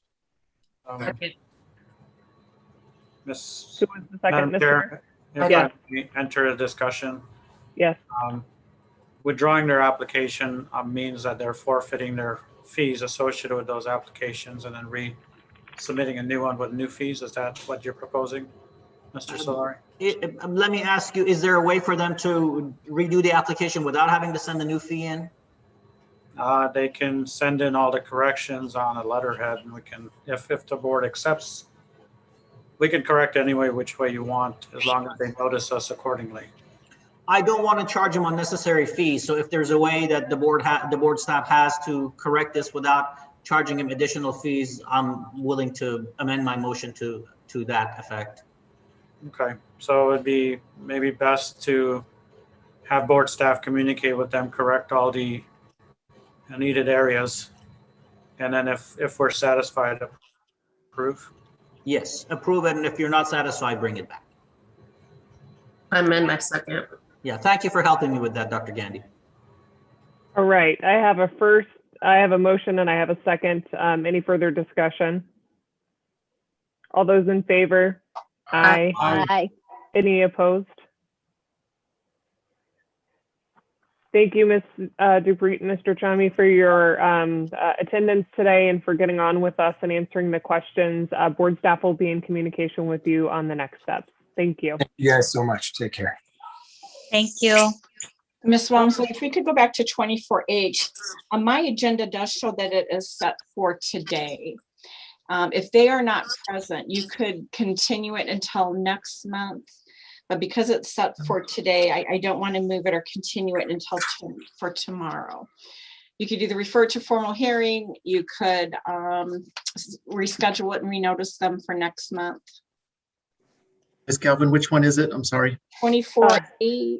Against Omega Medical. 24H. Ms. Yeah, they're not present.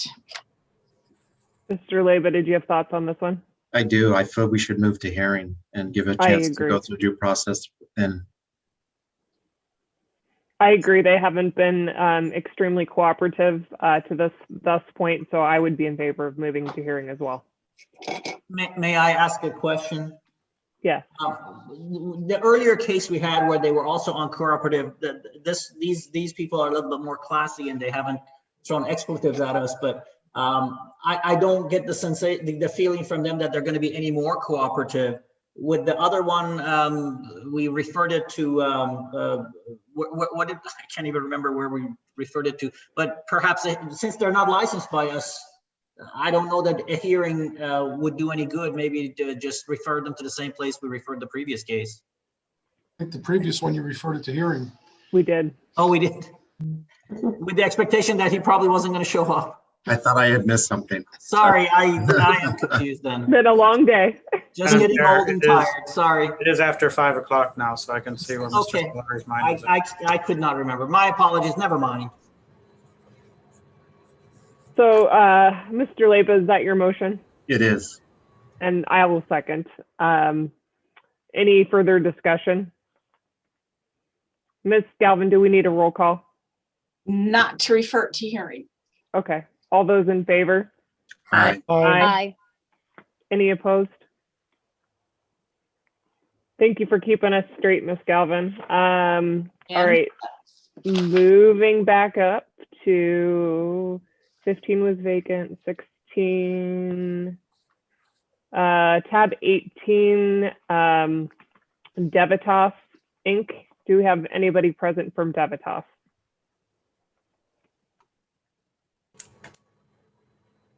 Dr. Gandhi? I'm looking, Madam Chair.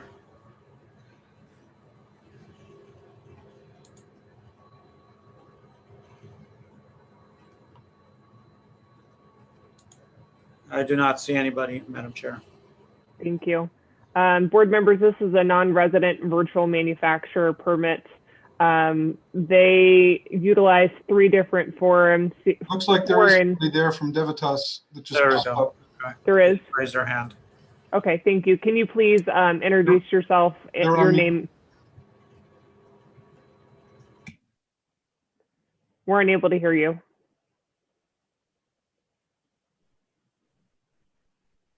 Sorry about that. Thank This you. is Jennifer Schneider. I'm with State License Servicing. And Tom Spies, we've been waiting. He just walked away. Just walked away. If you can give us a second. Would you like us to go on to the next agenda item and come back to you? Yes, I do.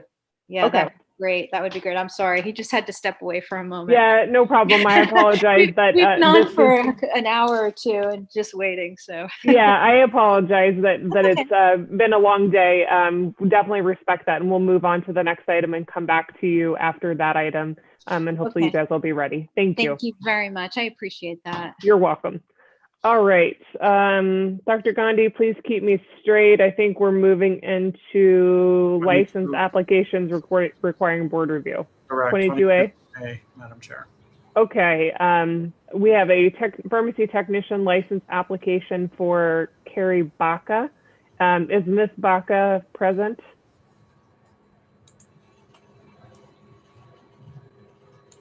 She is, I believe, in the boardroom. Let me go check on her and see if we can unmute. There we go. She's unmuted, Madam Chair. Okay, I'll do just a little brief summary here, and then we'll give her the chance to introduce herself and speak with the board. Hello, Ms. Baca. Thanks for joining us today.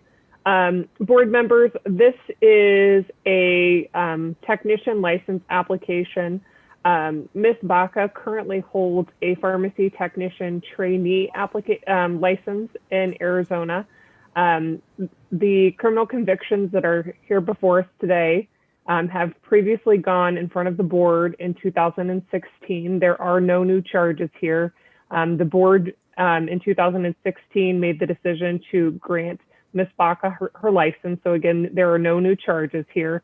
Ms. Baca, through the changing of the requirements for licensure, is not eligible for a good cause exception for the fingerprint clearance card. So that's where we are today.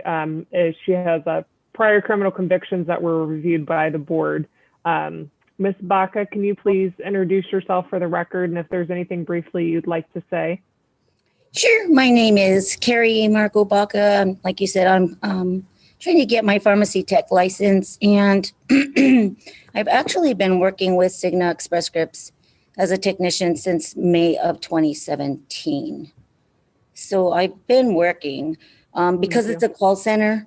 We work technicians and trainees and technicians actually do the same. Pretty low. We do the same.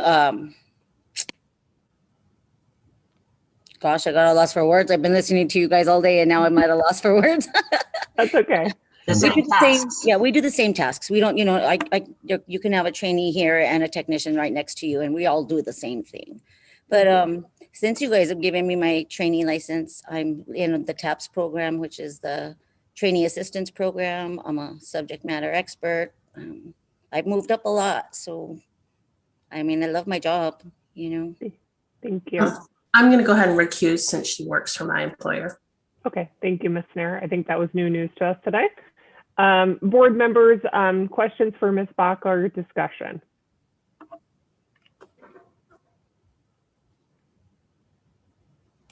Ma'am, may I take a stab at it? Ms. Baca, during your tech application, you disclosed some charges that were not previously disclosed when you applied for the tech trainee. Why is that? So they're actually, to be honest with you, when I did the tech trainee license, so I believe what I have on my tech license is a factor that actually factored into the conviction, but wasn't actually put on as a charge. So there was 3 incidents that happened that particular day that went into the actual charge, but they weren't individual charges themselves. I don't know if that makes any sense. So everything as that happened in the state as a whole kind of led to this one charge. And I don't know that I read it that way. Dr. Gandhi, I believe I thought all of the charges were previously disclosed on her prior application and also reviewed by the board. There's only one charge. On the summary, kind of in the middle of the page, it starts the paragraph. Ms. Baca disclosed additional charges on her pharmacy technician application that were not previously disclosed on her pharmacy technician trainee application. These charges were disclosed in a narrative on her application stating that she was driving with her children, blah, blah, blah. So that's where I get my question from, was just wondering why there was a discrepancy between the tech trainee and the tech application.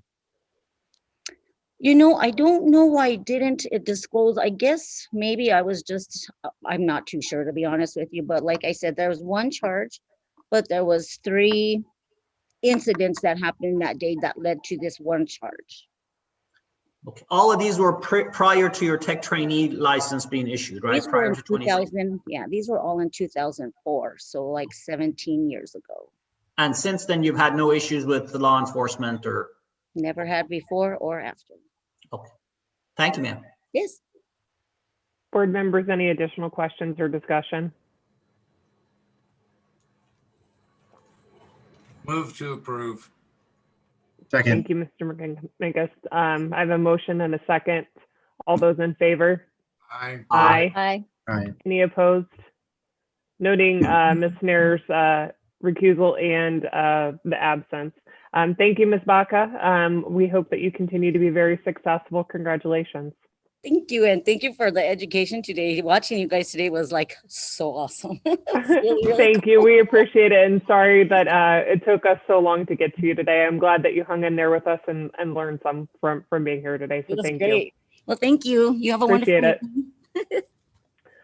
All right. Item 22B, Shonda Hudson. Is Miss Hudson present today? No, I'm gonna go grab some real food. You have a good evening as well, okay?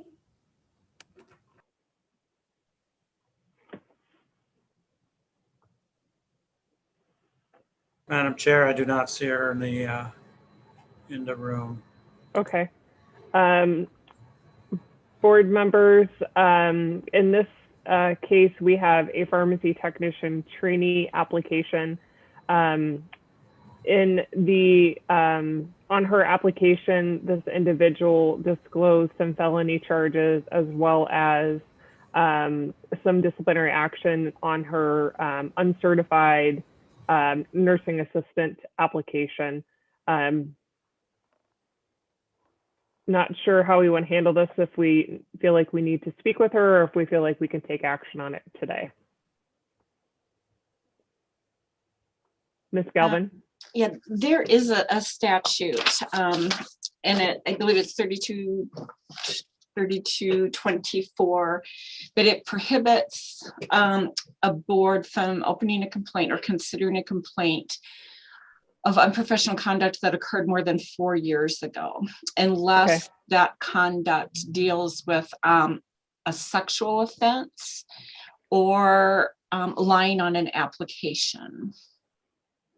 Which does not appear to be the case with either of these. Right, and I do see that her civil rights were restored.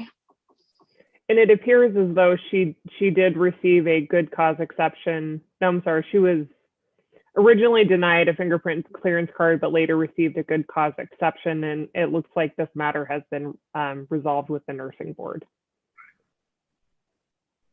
Move to approve. Any further discussion? I have a procedural question. Is this something we have typically brought before the board instead of having it be eliminated possibly, or making a recommendation through the president and vice president? Is that something you would like to continue, or something if someone has had a previous license and they've had action on their previous license?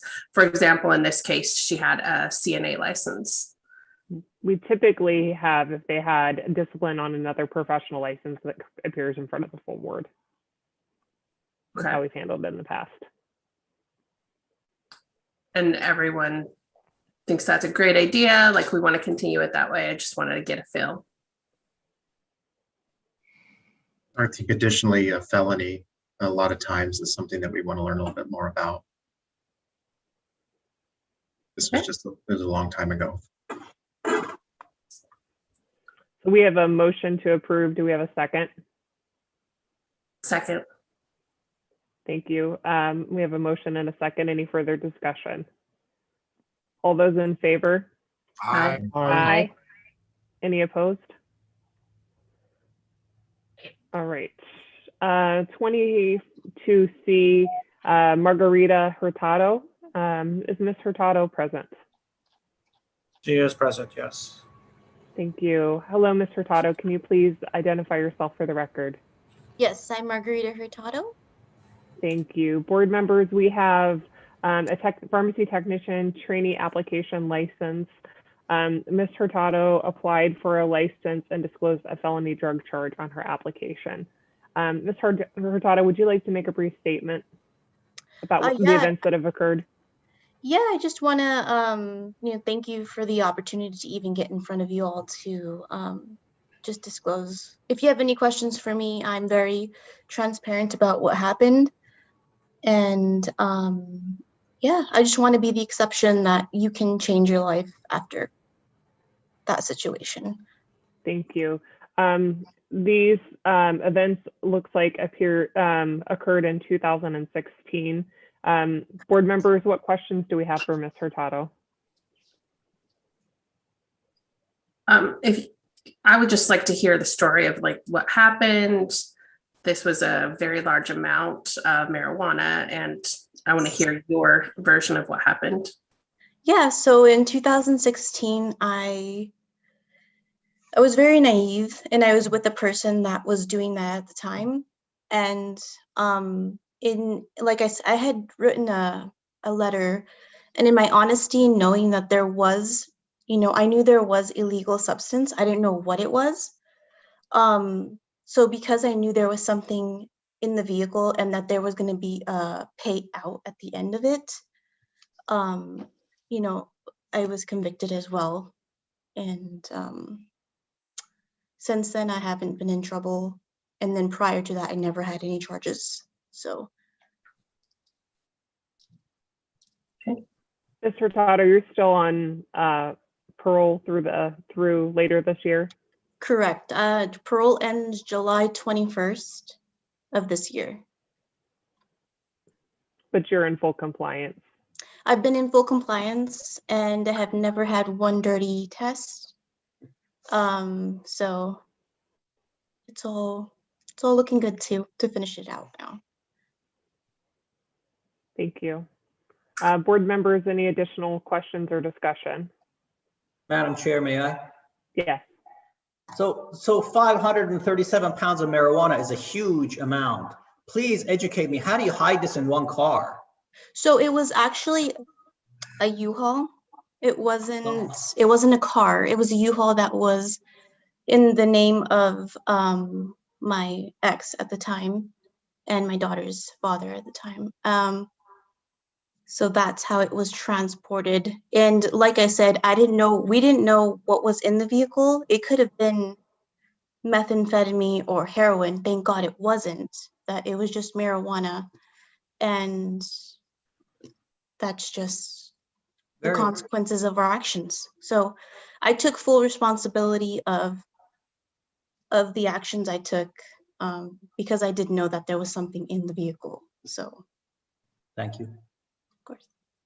I'm here to make a motion. Hang on one second, please. Sure. Go ahead. Ms. Galvin or Mr. Hargraves, could you just comment on approving an application while there is still time left on parole and what your thoughts are on that? Do you put probation to the time of the parole expiration? Do you not worry about that? I would just like your guidance on that, please. That is really up to the board. There's no prohibition against you granting the application if you make a sufficient record that you believe the issues for which she was convicted and is on probation have been remediated, and that you believe that her ability to practice would not be affected by this.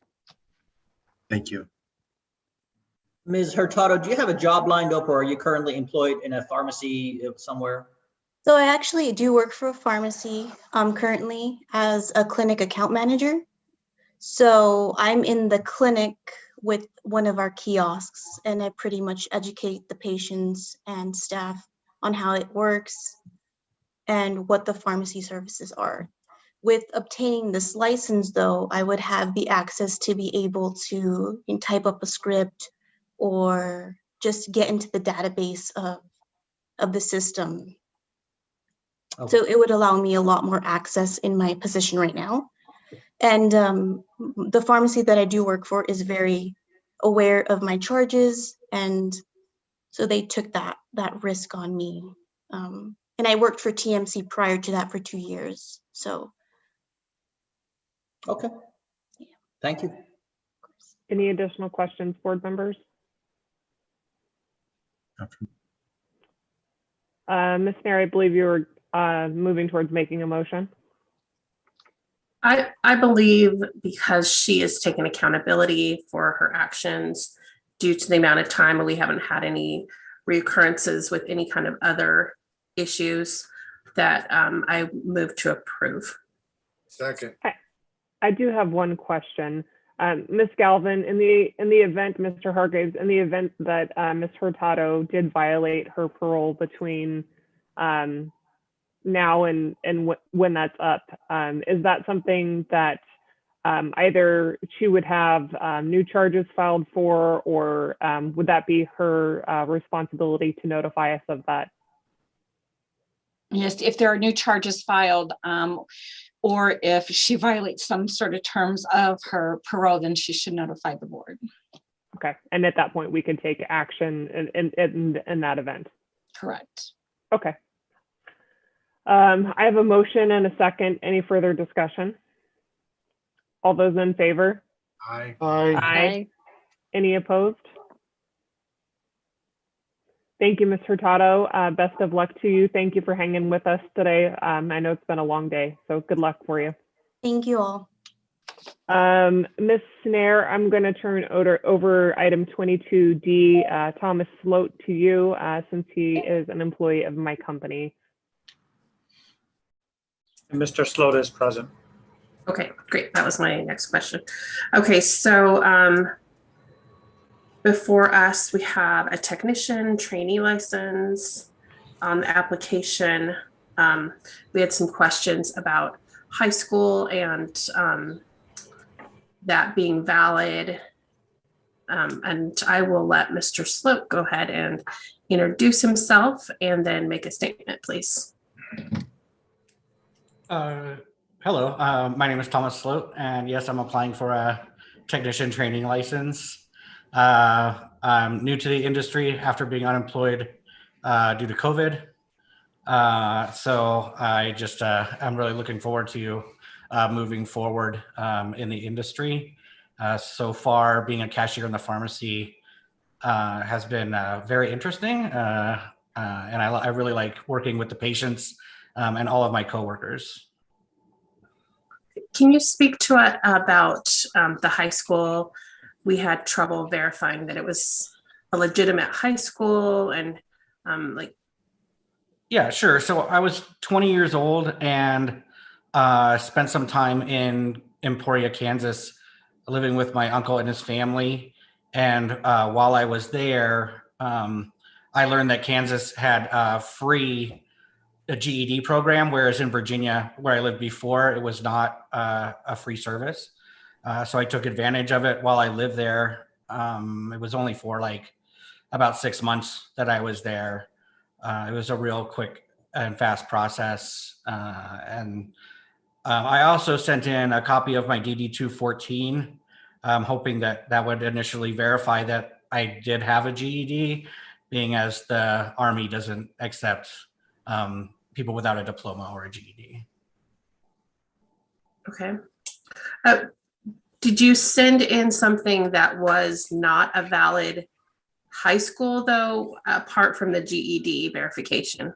Yeah, initially I sent in just a scanned copy of the diploma I got from the Kansas Adult Education. And then I went on, when I got an email back about that not possibly being fraudulent or being able to be purchased online. So I went online and paid for a copy of those transcripts. I also sent those forward. It was in a PDF format or whatever. I believe they added it to my file. And it had indicators on there that were stating, this is how you verify that this is an official document and whatnot. So I kind of was surprised that I still got pushed to make the appearance here before the board. But. Okay. And board staff, I do see that we've got verification on the GED. There's no questions with that. Is that correct? That is correct. We just had questions on the Kansas City High School diploma. We reached out to Kansas State, sorry, and they indicated that this wasn't a valid diploma, and that's kind of what raised concerns about what was submitted, the validity of it. And soon we learned that some of these diplomas, these formats, can be purchased for a certain price online. So it took a little legwork for us to get that information behind the scenes. Question. Yeah, Mr. Lega. So Dr. Gandhi, is this a forgery or not? If you look at the bottom, it says State GED Administrator. So that's who signed it. So is this a forgery or not on this? Do you know? Not my words, but Kansas State indicated that this is not a valid diploma. Mr. Sloat, can you tell me where you got this? I got it in Emporia, Kansas. It was, like I said, it was when I was 20 years old in 93.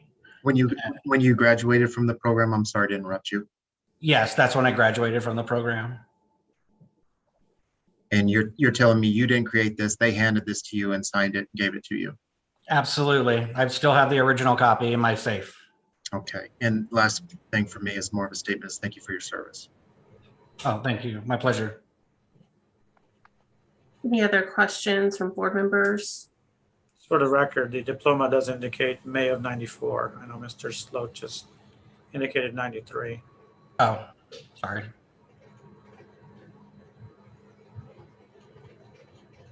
Yeah, it was when I was 20. I don't know. So I was born in 73.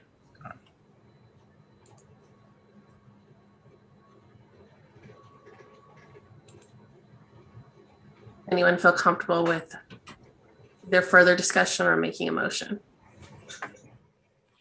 I don't have any further discussion, but in light of Mr. Sloat's service, he's a decorated veteran. He does have GED. We are generally satisfied that he does have the proper qualifications. And so I'm comfortable approving the application.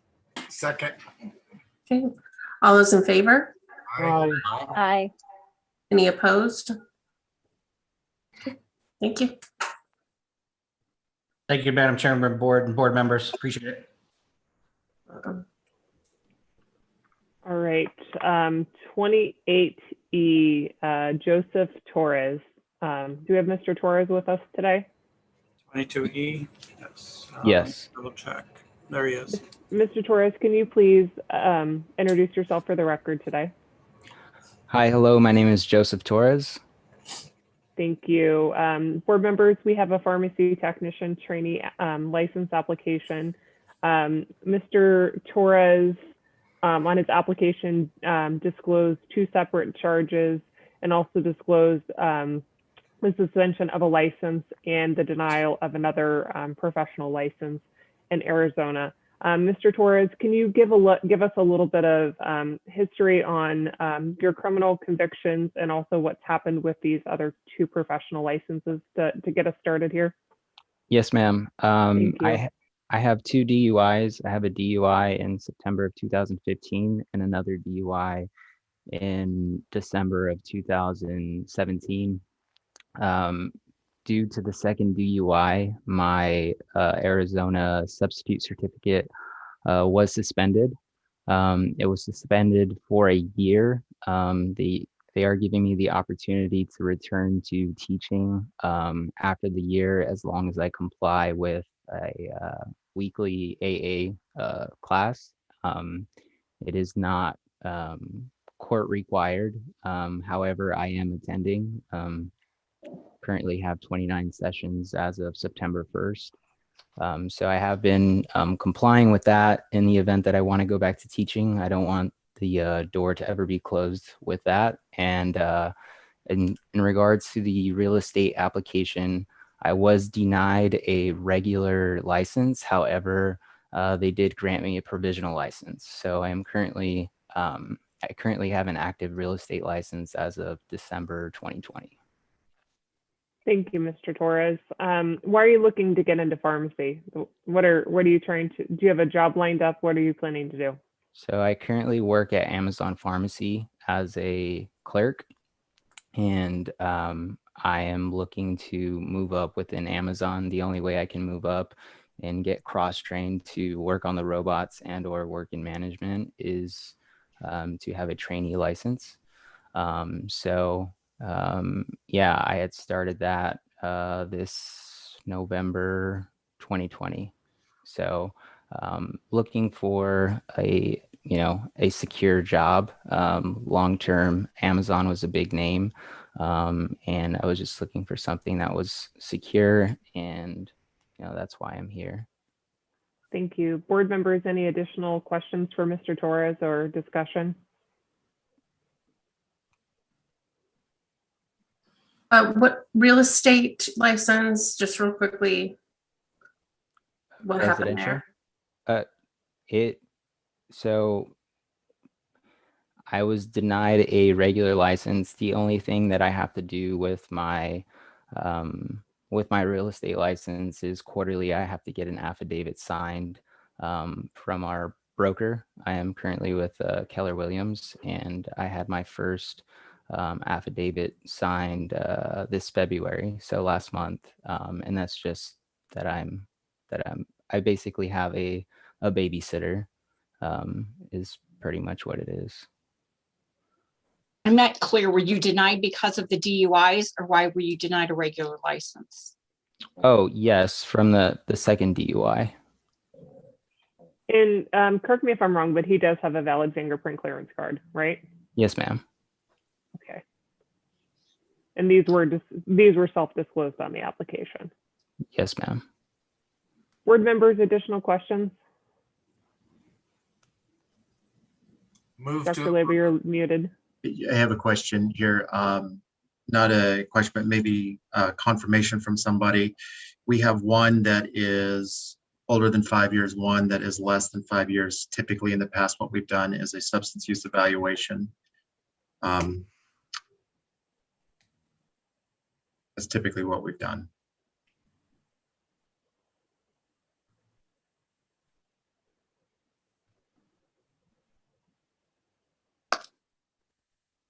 Ms. Walmsley, I just wanted to make a point on the fingerprint clearance card. It is valid. It does have driving restrictions. Okay, thank you, Ms. Kallenbach. Yes. So Mr. Minkus made a motion to approve. Mr. Leyva had some additional discussion. Any additional thoughts, or do we have a second for the motion? When I referenced the grid, as Mr. Leyva indicated, it says drug screening or evaluation based on executive director's review. I'm not sure, by kicking this to us, is this Dr. Gandhi's review, and he's asking us to decide, or is he, or if he doesn't think drug screening and evaluation is needed? I'm letting you guys decide, Mr. Solari. So we do have some discretion here, because the grid says based on review. I'm just pointing that out for Mr. Leyva. I agree.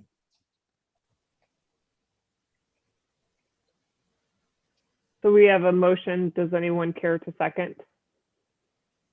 Just one quick question. I am sorry.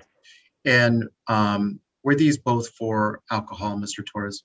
Yes, sir. Okay, thank you. I wouldn't be against evaluation either, to be honest. Just want to make that statement. How long has it been? 5 years? 4 years? Since the first. I'm sorry. I apologize. I don't know if I was being asked to speak. Yeah, Mr. Torres, when was your second DUI? December of 2017. So 4 years. At this point, I sort of tend to agree with Mr. Minkus. It's been 4 years as opposed to 5. He's been following through on his stuff. I don't want to put him through the expense and the pain of getting a substance use evaluation. So did anybody second Mr. Minkus's? No. No, we did not have a second. Yeah, so I'll second that. Take a chance on him and give him an opportunity to prove me right. Thanks, Mo. Any additional discussion? So we have a motion to approve. Go I have just ahead. a comment. Yeah. The fact that 2 other licensing agencies are monitoring closely or not allowing gives me pause with allowing pharmacy related license without us giving some kind of monitoring. That's my statement. Well, he may not need monitoring. I guess that's another point of discussion. Well, we don't have anything evaluating saying that he doesn't have an issue or a need for monitoring. May I add? Mr. Torres, we're at the point where we have a motion and discussion on that. If you could just hang tight for a minute. Yes, ma'am. Mr. Minkus, Mr. Solari, does your motion still stand? Yes. Yeah, I believe so, yes. Okay, so How let's can I go get ahead and what you vote asked? on it. I don't think we're going to have a unanimous vote here. So Dr. Gandhi, can you do a roll call on it, please? Mr. Solari, Aye. Mr. Dang, Aye. Mr. Minkus, Aye. Mr. Leba, Aye. Ms. Lehan, Aye. Ms. Walmsley, Nay. Mr. Tong, Aye. Ms. Nair, Nay. and one no vote, one not present. I have it. So Mr. Torres, you're being granted your license today. We wish you the best of luck in your future endeavors. Thank you for the opportunity, board. I appreciate your time. Thank you. Item 22F, Kimberlyn Williams. Is Miss Williams present? I do see her. Yes. Yes, ma'am. Ms. Williams, can you please introduce yourself for the record? Yes, my name is Kimberlyn Williams. Thank you, Ms. Williams. Board members, we have a pharmacy technician trainee application. On Ms. Williams' application, she disclosed prior disciplinary action with the Arizona State Board of Cosmetology. Ms. Williams, can you please give us a little bit of background on what happened and led to the discipline? Okay, well, I had a family member, I did her hair, and she was upset with me about some personal issues. It had nothing to do with hair. She was mad like about 2 or 3 weeks later because I wouldn't loan her any money. So her and her friend got into cahoots and they called state board on me and they told them that I ruined their hair. And state board came and, asked me some questions and everything. And then from there, that's what happened. Ms. Williams, have you fulfilled the terms of your disciplinary action with the Board of Cosmetology? Yes, ma'am. And why are you looking to get into pharmacy? Well, I've been a cosmetologist for almost 30 years and I'll be 50 years old in a couple of weeks. And I just wanted to get into something different, a new field. So I enrolled for the first time ever into Central Arizona College. And that was just the field that I was most interested in. And I wanted to do it. So I did everything. I completed everything. And then in November, when it came time for me to apply for the technical license, I thought everything was okay. And like I said, I was honest. I disclosed that disciplinary action and it kept telling me that it was pending. And when I started noticing that all my other students they had already got theirs, that's when I started becoming concerned. And then when I contacted you guys, that's what the problem was. And so here we are now. I applied for this November 22nd, and here we are March 25th, and everybody in my class, they're all done with their clinicals. I haven't even started because I'm still trying to get my training license. Thank you, Ms. Williams. And you mentioned that you had been licensed with the Board of Cosmetology for 30 years. The only disciplinary action you had was this one case, correct? Yes, ma'am. And I was also licensed in California as well. Never this was my first time anything ever. And at that time, 27 years. Ms. Williams, you were operating in an unlicensed facility, were you not? Well, when they say operating in an unlicensed facility, I was working from home, and they said because I charged her $20 that was considered I charged her instead of me doing it for free. So I got that charge. In addition to your home, were you working in any other place? No, ma'am. So you were doing hair out of your home? Well, that's the thing. I wasn't actively doing hair out of my home. Like I said, she was a family member. So like I said, it was, here and there, like even my daughter, somebody would come over, but I never really charged anyone because it was just a family thing. But then when she came, and like I said, when she got upset with me, it just went all to the left. And so no, I wasn't actually operating, like doing hair out of my home on a regular basis. No. Board members, any additional questions for Ms. Williams? Any further discussion? She disclosed this and met the terms. It's my opinion to grant the trainee application. Is that your motion? Yes. Do I have a second? Okay, thank you. I have a motion and a second. Any further discussion? All those in favor? Aye. Aye. Any opposed? All right, Ms. Williams, congratulations. You will be issued your thank license. you. We wish you the best of luck and thank you for hanging in there with us. I know it's been a very long day today, so thanks for your patience today. Well, with this outcome, I would have waited another 9 hours. Thank you guys so much. I appreciate you. Wish you the best of luck. Thank you. You too. Dr. Gandhi, I think that is all of the items that we have to take today. You have to go back to 18, Davitas, Oh, yes, I forgot. I'm sorry. and they had their hand held up. I'm gonna unmute them right now. Thank you.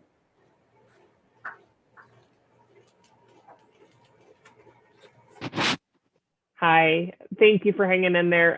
Can you please introduce yourself for the record? Hello, am I visible to the, Yes. the board? Okay, great. Yes, my name is Thomas Spies, and I'm representing Devatas Incorporated.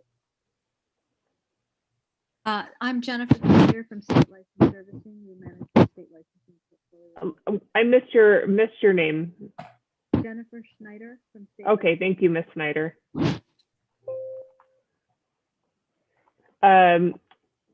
Board members, this is a resident, non-resident virtual manufacturer application. In reviewing the application, it appears that this virtual manufacturer uses 3 different CMO, foreign CMO facilities, all under the name of Deva Holdings. There is an FDA 483 that was issued and a voluntary action that was, a recall that was issued. Dr. Gandhi, is there somebody from staff that can kind of summarize the concerns with this application that's still with us? Or did I cover it? You did cover it pretty well, and I still have the compliance officers online, so they can jump in case there's a question. Yes, Ms. Walmsley, I'm here if you need any clarification. This is Sharon. Ms. Richardson, is there anything else that you'd like to add before we allow them to make a brief statement? I would just clarify that they have 3 CMOs. 2 of them have been issued different issues with the FDA, but the one that was of concern, one of the CMOs was issued first a warning letter. That warning letter then turned into what's called an import alert, meaning the FDA holds all their product because they believe they're not following CGMP. And then the final inspection as a result of that import alert was resulted in an unacceptable rating. And the only concern that we had that we wanted you to have a chance to review it was the issues were related to a penicillin and beta-lactam contamination in the facility. So that can be of concern if that's going on. So we wanted the board an opportunity to review it. Thank you. Mr. Treese, Ms. Snyder, would one of you like to make just a brief statement? Sure, let me make that statement. What occurred was that there was a suspected cross-contamination from a facility that used to manufacture beta-lactams, penicillins, and some cephalosporins. Subsequent to the observation in the warning letter, we contracted with a regulatory compliance at the suggestion of the FDA. We contracted with a compliance group, and we initiated the remediation The remediation has been completed. And what we committed to in the remediation was continuous monitoring of the areas around that facility, and also 6-month monitoring of the facility that was suspected that the traces of the beta-lactam entered. So what we have done is that we have demolished that particular site, that beta-lactam facility, so it is no longer functioning. We had a call with the agency in June of last year. We answered all the questions. We are scheduled to have what is called a desktop review, which is in lieu of a site inspection, because the agency is not doing site inspections at this time. And what we are expecting is that the agency will accept the remediation and grant us, lift the import alert and allow us to continue to or reinstate importation of one particular product that was manufactured, that is manufactured in an adjacent facility. On the subject of the recall has been completed. There were about 80,000 capsules of a particular drug in circulation. Those products have been recalled. The recall has been managed by a third-party logistics company, Enmar, that manages this kind of activity. So we, with the upcoming Zoom meeting with the agency, we will answer any remaining questions, and our hope is that at that time, our compliance status will be regained and we will be able to reinitiate importation of the products. Thank you. I appreciate that. Board members, questions or discussion?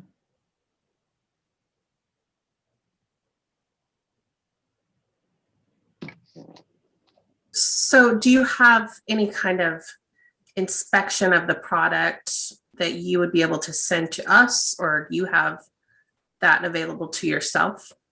Yes, we do. In fact, we developed an LC-MSMS method to detect any traces of the beta-lactam spores in the product. There was no finding of any spores or any beta-lactam in those products. So we can forward, or I can forward that report to you if you'd like to see that.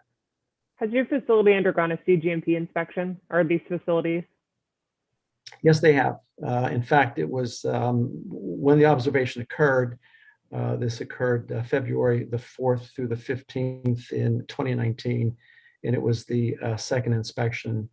As I mentioned a little earlier, the agency, because of COVID and because of other constraints on the agency's manpower, because of the vaccine facilities that they're in the process of inspecting, what they're now doing is desktop inspections, and we are in touch with the FDA, and they're trying to schedule a follow-up meeting the first week in April to review any further questions that they may have with the documentation, the monitoring, the activities that we have done, are committed to, and remediation.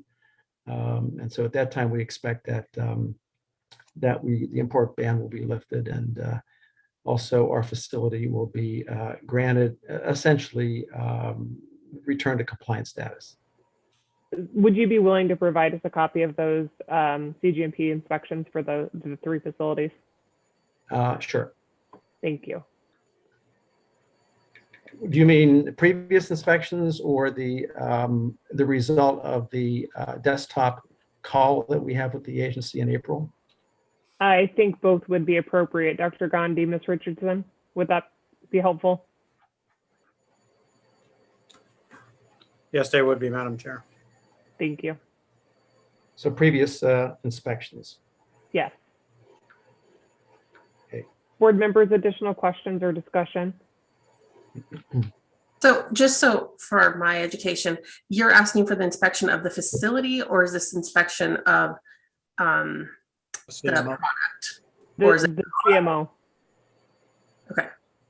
I think there was also a request, I think it was your request to see the testing that we did on the product that was manufactured in the facility. So I can send you the results of that testing. And also, I think the other request was for previous GMP inspections of that facility, if I'm not mistaken. Yes, thank you. Both of those.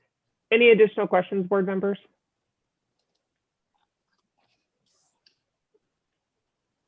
Someone prepared to make a motion?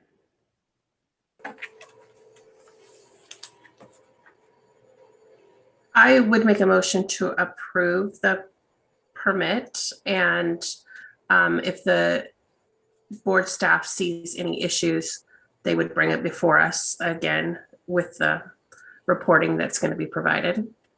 So approved pending the receipt and review of the additional information, and as long as it's satisfactory, Dr. Gandhi would have the approval to move that forward. Yes, thank you. Okay, thank you. Do I have a second? I'm willing to make the second. Yes, ma'am. Thank you. Any further discussion? May I please request a conditional approval pending the receipt? We don't know when the FDA will be conducting the desk review. We're looking at only the information that's already been completed. We'll get that over to you as quickly as possible. Thank you. So board members, any further discussion? All those in favor? Aye. Aye. Any opposed? Thank you very much. We appreciate your time and thanks for hanging in there with us today. Thank you very much. You guys do a great job. Thank you. Thank you. Dr. Gandhi, anything else that we have to take today? Just call it a public, Madam Chair. Don't think we have a whole lot of people left. Crystal, can you go ahead and display the number in case there's anybody that would like to call in?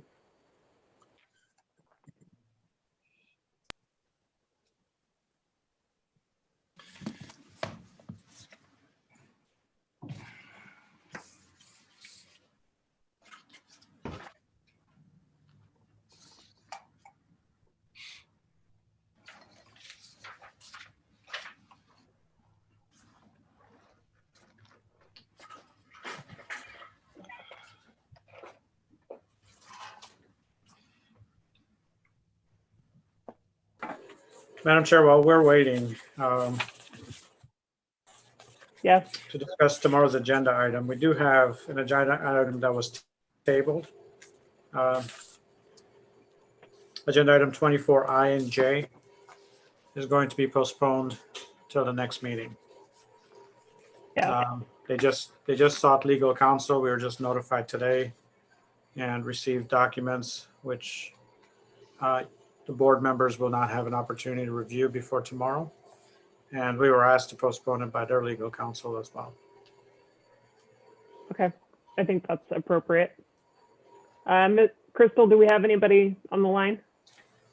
Madam Chair, we have nobody online. Okay, thank you. Hearing no one for call to the public at this point, we will recess until tomorrow at 8:30. Thank you, everybody, for your attention. I know it's been a really long day, but we covered a lot of stuff here, so thank you. Good night, everybody. Good See night. y'all tomorrow.